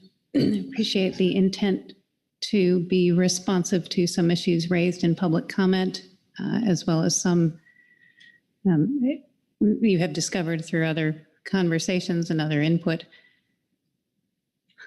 There's a lot here. I don't think it would be fruitful to get into detailed questions. Because of that, I guess I might ask if I could try to do a couple verbal bullet point summary of my understanding of that to make sure I've got it, and ask for you to confirm that. This would include first receivers along with harvesters in the participant groups potentially eligible for any year quota share. It would include vessels that were part of a co-op. I may have used vessels shorthand there. It would make it so quota share accounts that changed ownership because of the reasons you provide there to count in the eligibility criteria. And it would add an option that would give more any gear quota to participants that meet the, I forgot, it's Sandra, if you could scroll toward the bottom, all the farther down, the option 1 criteria than they would otherwise. Is that a fair high-level summary of what this would accomplish? And I would appreciate any general corrections. Corey. Yeah, thanks, Ms. Maggie. Not corrections, but and maybe I'd misheard, but it would, on that last point, it would give more quota, any gear quota to people who did not meet option 2 but met option 1. So for example, option 2 people obviously meet option 1, but yeah, if there were an option 2 then was chosen, option 1 people would get 0 as it is now, but under this would say, well, there would be an option to let them keep half. And then I didn't quite catch what you, on the very first one, if you could scroll up, Sandra, and now Jessica's question made me understand. I could have explained this more clearly. Those are just additions, so there's no one's not replacing any of the gear switching qualification criteria. They're in addition to, so they're adding processors to the vessels and the co-ops, including the co-op folks potentially in the standard participation criteria. So not taking away any of the other qualification criteria that affect the vessels. And I guess last thing, maybe it's obvious to everyone, but that language that in the second section, if you could scroll up, Sandra, or whoever's controlling Chris, and while she's doing it, there's the underline under that participation criteria section. The underline would be the only new part of the language, and I worked on that with Dr. Seeger, so it's just adding the underlined part. That language already exists in the alternatives.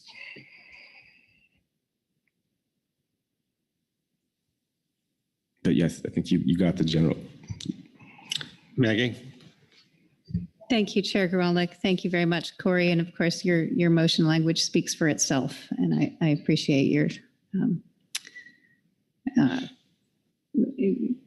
your humoring my attempt to summarize my understanding of it. I will say in general, I am very interested in making sure that the alternatives we will be considering move forward include all of the important parts and are best designed to potentially meet the need and accomplish the purpose and align with the national standards and all of that good stuff. And yet we have a suite of already complex alternatives. This is challenging to absorb today. I know we are all giving a lot of thought to how it might affect the timeline and potential for analysis going forward. So I I'm better. Those are things I'm thinking about as I weigh my thoughts on this motion. Thanks, Corey. Merrick Burden.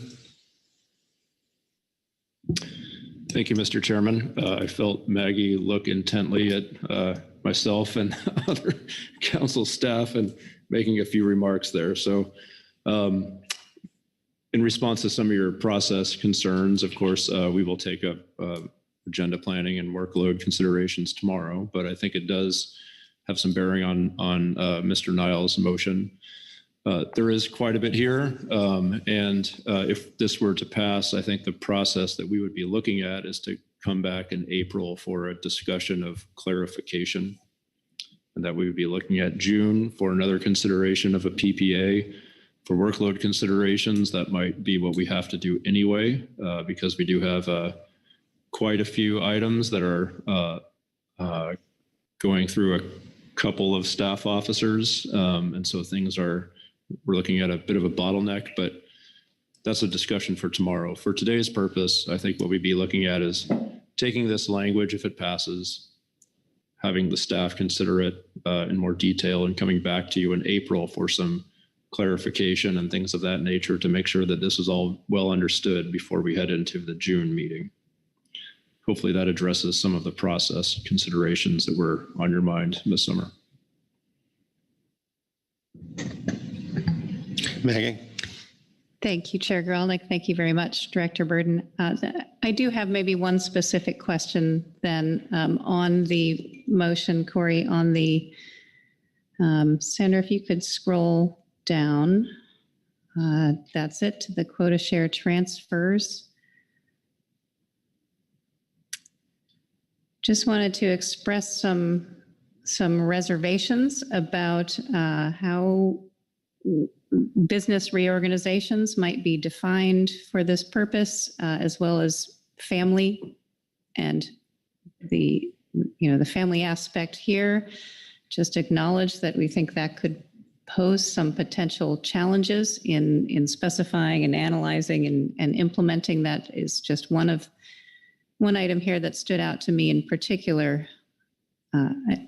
Again, I don't know that going into any further detail here would be helpful, although if you have any thoughts that might help clarify that or give us a sense of your thinking on that, I would find that helpful briefly. Corey. Yeah, thank you. First, to answer your question, Maggie. I hope I said, I don't know if I did, but I would be looking to you and council staff to work on this. I believe I have talked to staff, to Jim and Jesse, to you about some of this. On that one, I know there's administrative reasons why quota share accounts just change numbers, even though it's essentially the same people. So that would be you wouldn't want to take quota share away from people because of that. But yeah, I would hope along the lines with what Merrick said, that this would be, hey, this is the general intent. When you come back to us, please let us know what the real world examples might be, what the implementation challenges would be. So I meant to leave it open to your intent. On the other stuff, in response to it's a lot, that last part there, the analysis is, and Jim and Jesse can correct me if I'm wrong, it's just a small tweak on the existing analysis in terms of under option one, you already have what they have qualified, you just knock it down to 50% and then add it to what you have at option two. So that's not a big analysis. And then on the first one, on the processors, that is something simple to do with the data set from PACFIN. So it's not a big lift from my understanding of talking to Jim and Jesse. And then the part about the clarification on individual versus collective, I think it's meant to help with some of the confusion that in different issues that they've raised. All right, further discussion, questions? I'm not seeing any hands. So we will vote on this motion. All those in favor say aye. Aye. Opposed, no. No. Abstain. I'm not sure that I captured all of the ayes. It didn't seem like everyone voted. Did hear Corey vote no, and Marcy Remco abstained. For purposes of the recorded vote, is there anyone else? Everyone else is an aye? I'm going to abstain. Who was that? Oh, Bush Smith abstains. Maggie? And I. 2 abstentions, 1 no. Correct. So that motion passes. So that's a revised alternative 1. Let's see if there are any other motions for us to consider. Jessica Watson.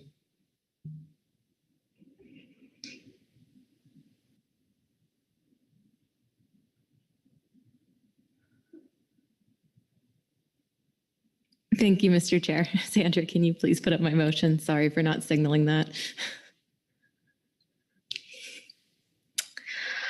I move the council modify alternative 3 as follows. Remove option 1 under the endorsement qualification options. Remove the allowance for low levels of sablefish gear switching landings by vessels that are not fishing under gear switching endorsed permits. Develop a relatively small amount in pounds or percentage of catch over the endorsement's limit to designate as an allowable overage, with the exceedance of this amount being considered a violation. Leave both expiration options available for further consideration, including no expiration and expiration on transfer to new owner or owner added.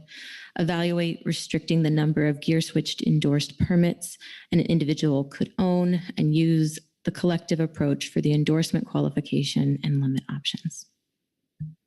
All right, is the language accurate and complete? It is. I'll look for a second. Seconded by Pete Hassemer. Please speak to your motion. Thank you. We as a council have been asked by the analysts to reduce the number of qualifying options under each of the proposed alternatives as part of a stepwise approach to move forward. My intent with this motion is to achieve this goal, to reduce the options in alternative 3 and clarify components of the alternative, and not select this alternative as a PPA at this time. I understand that while this narrows this alternative's options, that there is still an associated workload, so I hope we can continue discussions on how this will impact any future analyses and timelines. This alternative and sub-options were supported in public testimony. In addition, we have heard from the GAP in the gear switching section that though not in favor of this alternative as a PPA at this time, they are supportive of continuing work on this alternative if the discussions continue. We also heard that this is the preferred alternative for the GAP trawl statement. My goal is that by reducing these options, that this alternative will be continued to be retained through the process in a more streamlined manner and reduce potentially some complexity in order to hopefully allow participants to better understand if and how they would qualify under this alternative. For the portion discussing endorsement limit and qualification option selection, my rationale for the removal of option 1 under this qualification option is to require both current and historical ownership at the time of implementation and continuously since the control date. Option 1 being proposed for removal requires a permit must have landed northern sablefish quota pounds with non-trawl gear totaling at least 30,000 pounds per year in 3 years prior. The remaining options demonstrate higher levels of investment for those who have not only made the landings of 30,000 pounds in 3 years prior to the control date, but owned the qualifying permit and had some ownership interest in northern sablefish quota shares, which is option 2. And the current permit owner also had some ownership interest in trawl permitted vessel that had some history of gear switching prior to the control date, which is option 3. And that all of this happens as of and since the control date. I have not removed any of the endorsement limits to allow for further consideration of this as a mechanism to address how to allocate endorsement limits based on current and historic investment and participation. With regards to trawl permits without a gear switching endorsement, the addition of 10,000 pounds was based on a previous iteration of this alternative from the SAMTAC, which set a limit at 0.5% to allow some economically viable low-level targeting of sablefish with non-trawl gear by trawl gear vessels and or cover bycatch taken while gear switching by targeting non-sablefish species. And this was in the May of 2020 SAMTAC report. The analysis document states that there is almost no gear switching targeting other species. Therefore, there should be little, if any, regulatory discards if the 10,000 pounds is removed from this alternative. This removal of sablefish gear switching landings would allow vessels to target other species and require them to cover any sablefish bycatch with quota pounds, but not allow them to deliver that bycatch, i.e. required discard. As it is stated in the NMFS supplemental report 2, the council should consider the potential need and or benefit of this provision and whether it is worth retaining that regulatory cost of implementation. With regards to the gear switch limit overages, the intent here is to establish an overage provision that presents sufficient deterrence without excess burden and cost. As stated in the NMFS supplemental report and supported by other AB reports, allowing for a relative small amount of catch over the endorsement's limit without a violation accommodates the difficulty in precisely estimating catch while at sea, but includes an enforceable threshold that is meaningful deterrent against catching far more than the limit. With regards to endorsement expirations, my rationale for keeping both these options is to get further input on the appropriate mechanism, if any, for expiration.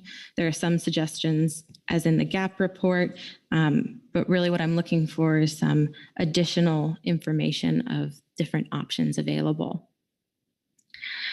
Reduction in the number of limited entry endorsements that can be owned. The goal here is to address MSA 4 Section 303A that requires that the allocation of fishing privileges be conducted in a fair and equitable manner and that the acquisition of excessive shares be prevented. I'm proposing the evaluation of a range of gear switching endorsed trawl limited entry permits an individual can own to make sure we are not allowing acquisition of excessive shares. With regard to the individual versus collective approach for this, the selection is that based on the analysis document, there's the difference that this only affects a single individual that would be impacted, and the effects of the inclusion of this individual has limited impact on the fleet and sector as a whole, which is stated in attachment 3. And that concludes my rationale. I'd be happy to take questions. All right, thank you very much, Jessica. Are there questions of Jessica or discussion on this motion to modify alternative 3? Okay, I'm not seeing any. Krista? Yeah, thank you, Mr. Chair. I will be abstaining on this vote. I am very appreciative of your attempt to streamline things and make it clearer. I voted yes on the past motion because that included specific items that the fixed gear community had asked for, but they have said very strongly they are in favor of no action. So just wanting to be very clear why I voted for 1 and am not supporting this motion with a yes vote. All right, thank you. Any other discussion? All right, we'll vote on this amendment. All those in favor say aye. Aye. Opposed, no. No. No from Corey Ridings. Abstentions? No, abstain. We have abstentions from Krista and Marcy. Motion passes. Thank you for the motion, Jessica. So we have revised 1 and 3. Further motion, Phil Anderson. Thank you, Mr. Chairman. My revised motion, please.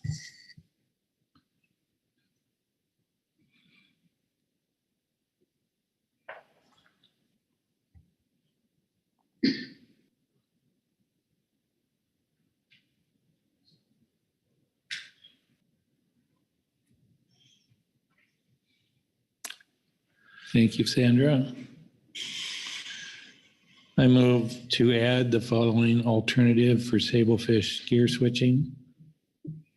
Trawl only and any gear quota share. The current northern sablefish quota share valid for use with any gear will be converted to trawl-only quota share and any gear quota share pursuant to the procedure below. Procedure for converting Northern Sablefish quota share holdings to trawl-only and any gear. NMFS will categorize current individual owners of Sablefish North quota share based on participation criteria listed below and convert quota share based on the steps listed below. The end result will be that each quota shareholder will receive the same percentage of the total Sablefish quota pounds after the conversion that they would have if the conversion had not been carried out, except designated as trawl only or any gear quota pounds. Quota share owners meeting the gear switching participation criteria will have their eligible quota share converted to any gear quota share in amounts up to their control date holdings. Quota share owned by those meeting the gear switching participation criteria, but in excess of what they owned on the control date, will be converted to trawl only quota share. Quota share owners that do not meet the gear switching criteria will have 100% of their quota share converted to trawl only. I think we can get rid of the and right after criteria.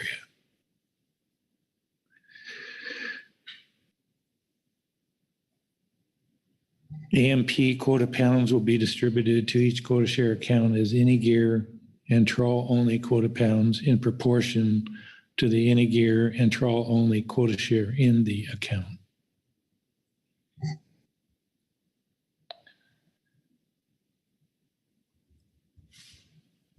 Individual approach to allocation. In general, these criteria will be applied to individuals taking into account their ownership interest in quota share as reported to NMFS, including individuals within ownership group.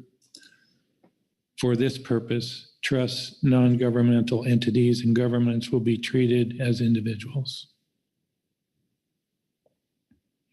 Accumulation limits. The existing quota share control limit, 3%, and annual vessel use limit, 4.5%, will continue to be applied for Northern Sablefish quota as a whole without distinction by gear type. Gear switching participation criteria. And you can please take out the options.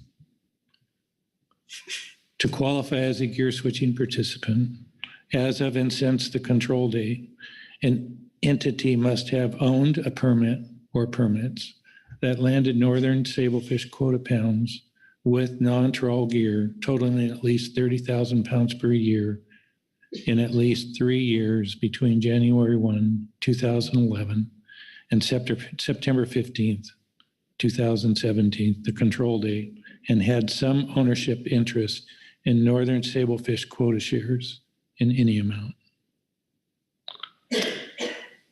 That is my motion. The language on the screen appears accurate. All right, I'll look for a second. Seconded by Bob Dooley. Please speak to your motion. Thank you, Mr. Chairman. And first, let me just say that I had entertained having a sub-option for qualifying criteria that mimics Alt 3, Op 3, Option 3, but because Alternative 3 is being retained, that that option or spread, if you will, I didn't feel necessary.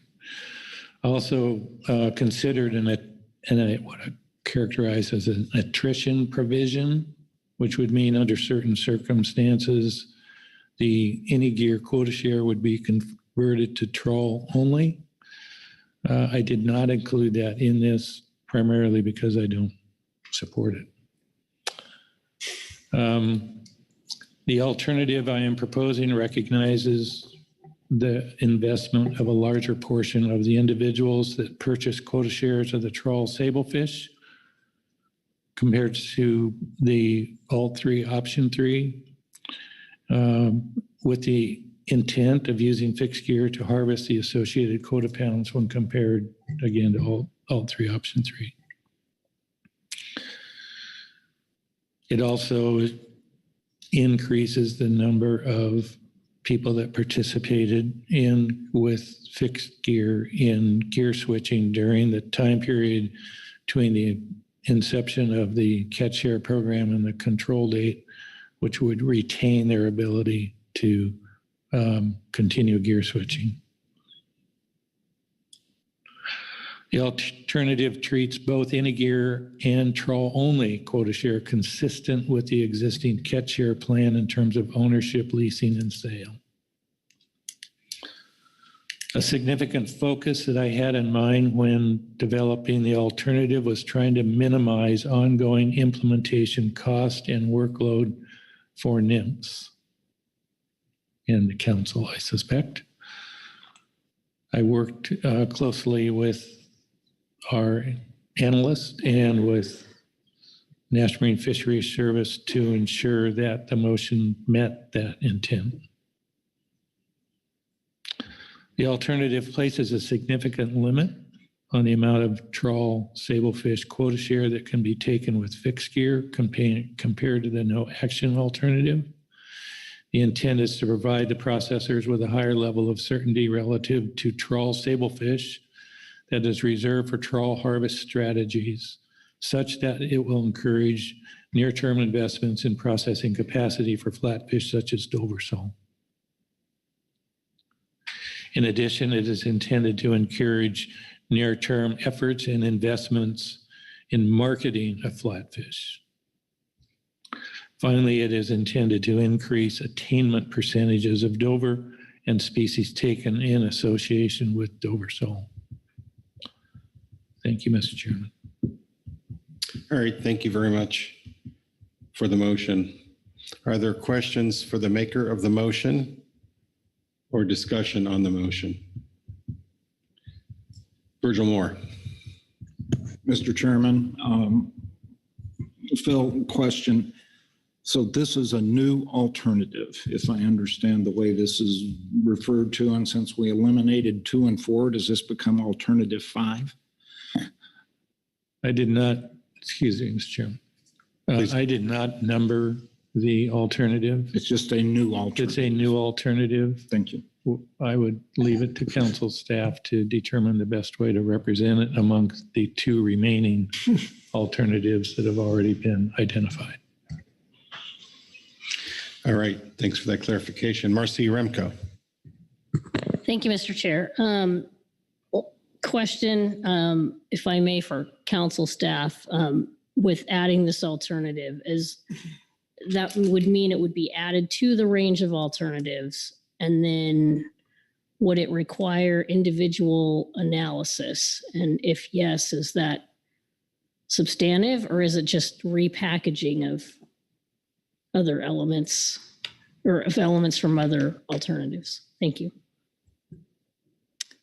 Mr. Chair, Ms. Yaremko, so this would be added to the range of alternatives, but given that the elements are using the qualifier from alternative 3 endorsement limit qualification option 2, and then the mechanism being from alternative 1, it's really just a repackaging and kind of creating a hybrid of those 2 analyses. So overall, it's not new. It is a lot more repackaging.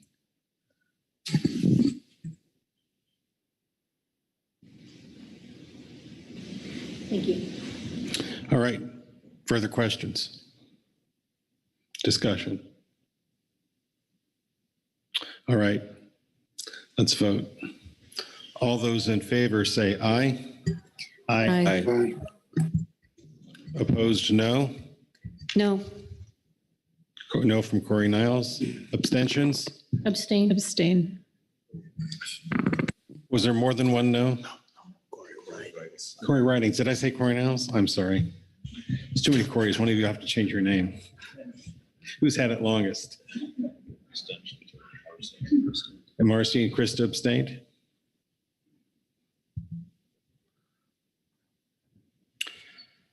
Thank you, Phil, for the motion. The motion. Oh, you're welcome. Motion passes. So we have 3 alternatives that have been either new or adjusted. Are there further motions? Is there direction to staff with regard to the alternatives that are now before us? I'm hoping that there is. Corey Niles. Thanks, Mr. Chair. Not direction, not a new motion. I'm going to say, though,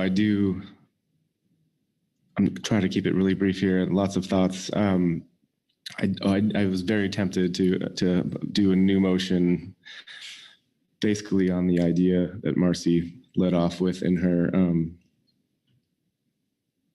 opening comments. I think they were opening comments, it seemed, but about the idea of we could get a lot broader support from the fixed gear folks if we maybe did the idea that Marcy did, and it would be very simple of just having a 29% in-season type of management. All quotas any gear until you hit 29%, then it's troll only. But reading the room here, I think we're polarized enough where I'm not going to waste our time putting that out there. But last thing I'll say, Phil spoke to his motion. He talked about the intent. And I think the intent that he spoke to is there with all of these alternatives. I think we're kind of polarized here, but I think everyone is unanimous in that we want the bottom troll sector to do better. We want the processing sector to grow, to make the investments. There's some differences around whether it should be happening itself, what the role of government is, what is the right amount of disruption, too much. But yeah, so I hope we do continue to have, people continue to have open minds, continue to look at the analysis on the flavor of direction. We hear we'll never have quantitative answer to this, but there are more analyses to do. There are ways to frame the information we have in the light of National Standard 4. Which Corey Ryden spoke to about the benefits and costs, about the efficiency under National Standard 5, about adding restrictions and costs to people where necessary, and where those costs are adding up, what's the added benefit. And we heard that under the drift gill net fishery, and I don't see why NMFS will not bring the same level of questioning to this item as we have. So the direction is I hope there's a lot more analysis. We have a lot of focus on the implementation side of things. And there's good thoughts and good analysis, but that there is more. And yeah, I hope everyone's on the same page about wanting the bottom trawl fishery to succeed, the processors to succeed. And I will stop there. Great, thank you, Corey. Let me turn to Jim and Jesse and as to where you think we are now and what you need from the council. Thank you, Mr. Chairman. At this point, I don't think there is anything more that jumps out at me that we need. I can review where I think you are. I think you've made progress on your range of alternatives. You removed alternatives 2 and 4. You modified alternative 1. You modified alternative 3, and you added a new hybrid alternative. That said, I think about given these motions, as I mentioned a little bit earlier, I think it will be useful. You have a check-in on the alternatives at the April council meeting, and you'll see that the GAP is recommending that. When you get to C10, you'll see a recommendation from them on that. And we will be looking to have an analysis available to support a decision on the PPA by the June council meeting, or whenever you decide to schedule that PPA, but not before the June council meeting. Great, thanks for that. Let me look around the table and see if there's anything from council members, anything further on this agenda item. Maggie Summer. Thanks, Chair. Maybe 2 things. One, I'll just follow up on Jim's last point, and maybe I'll just leave it that I know we are all anticipating further discussion tomorrow on future scheduling, but that with a PPA next June, I am not sure that it will be possible to get to an FPA next September, so maybe November or beyond.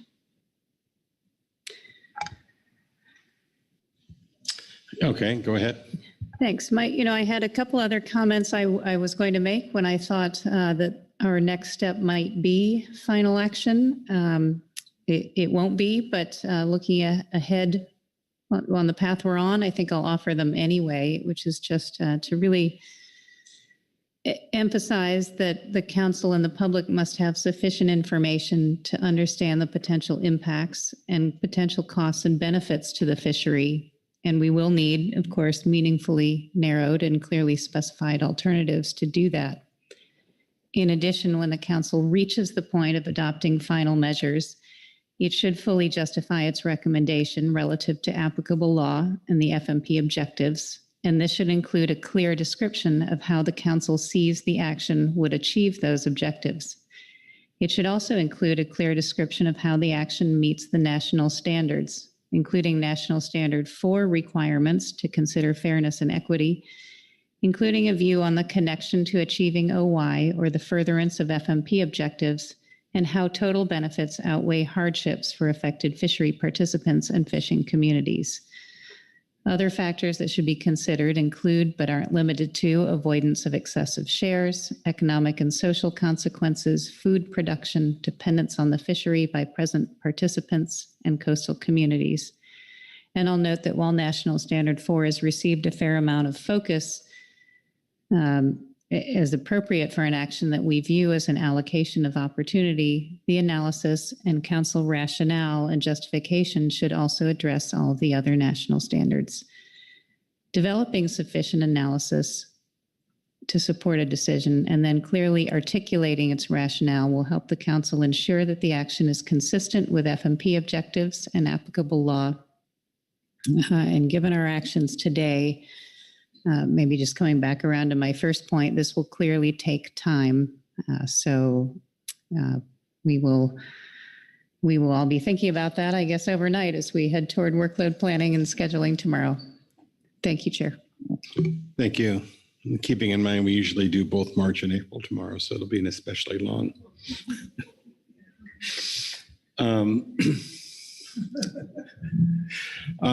All right, anything further for the good of the council on this agenda item?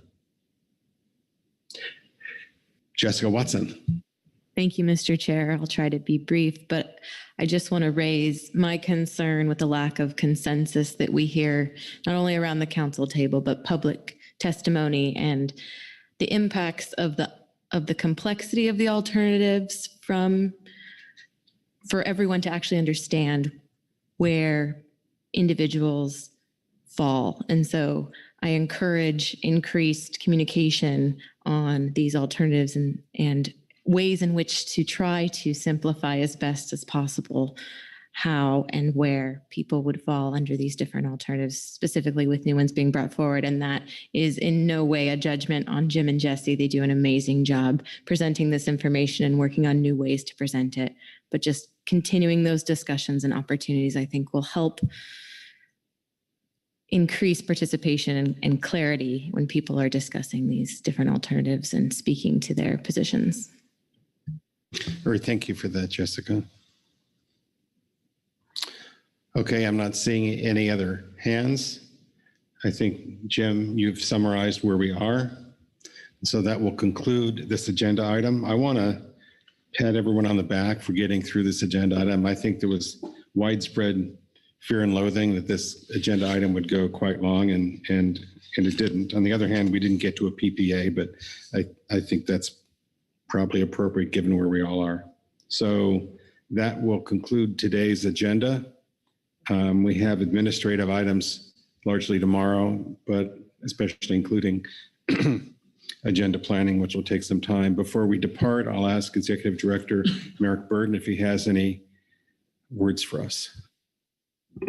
Yes, thank you, Mr. Chairman.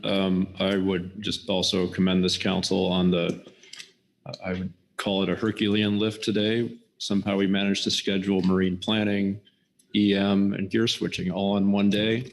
We were 2 hours behind by mid-morning and we finished early. So whatever you did, that was wonderful. Other than that, that's it, Mr. Chairman. All right, we'll see everyone in the morning. Bye-bye.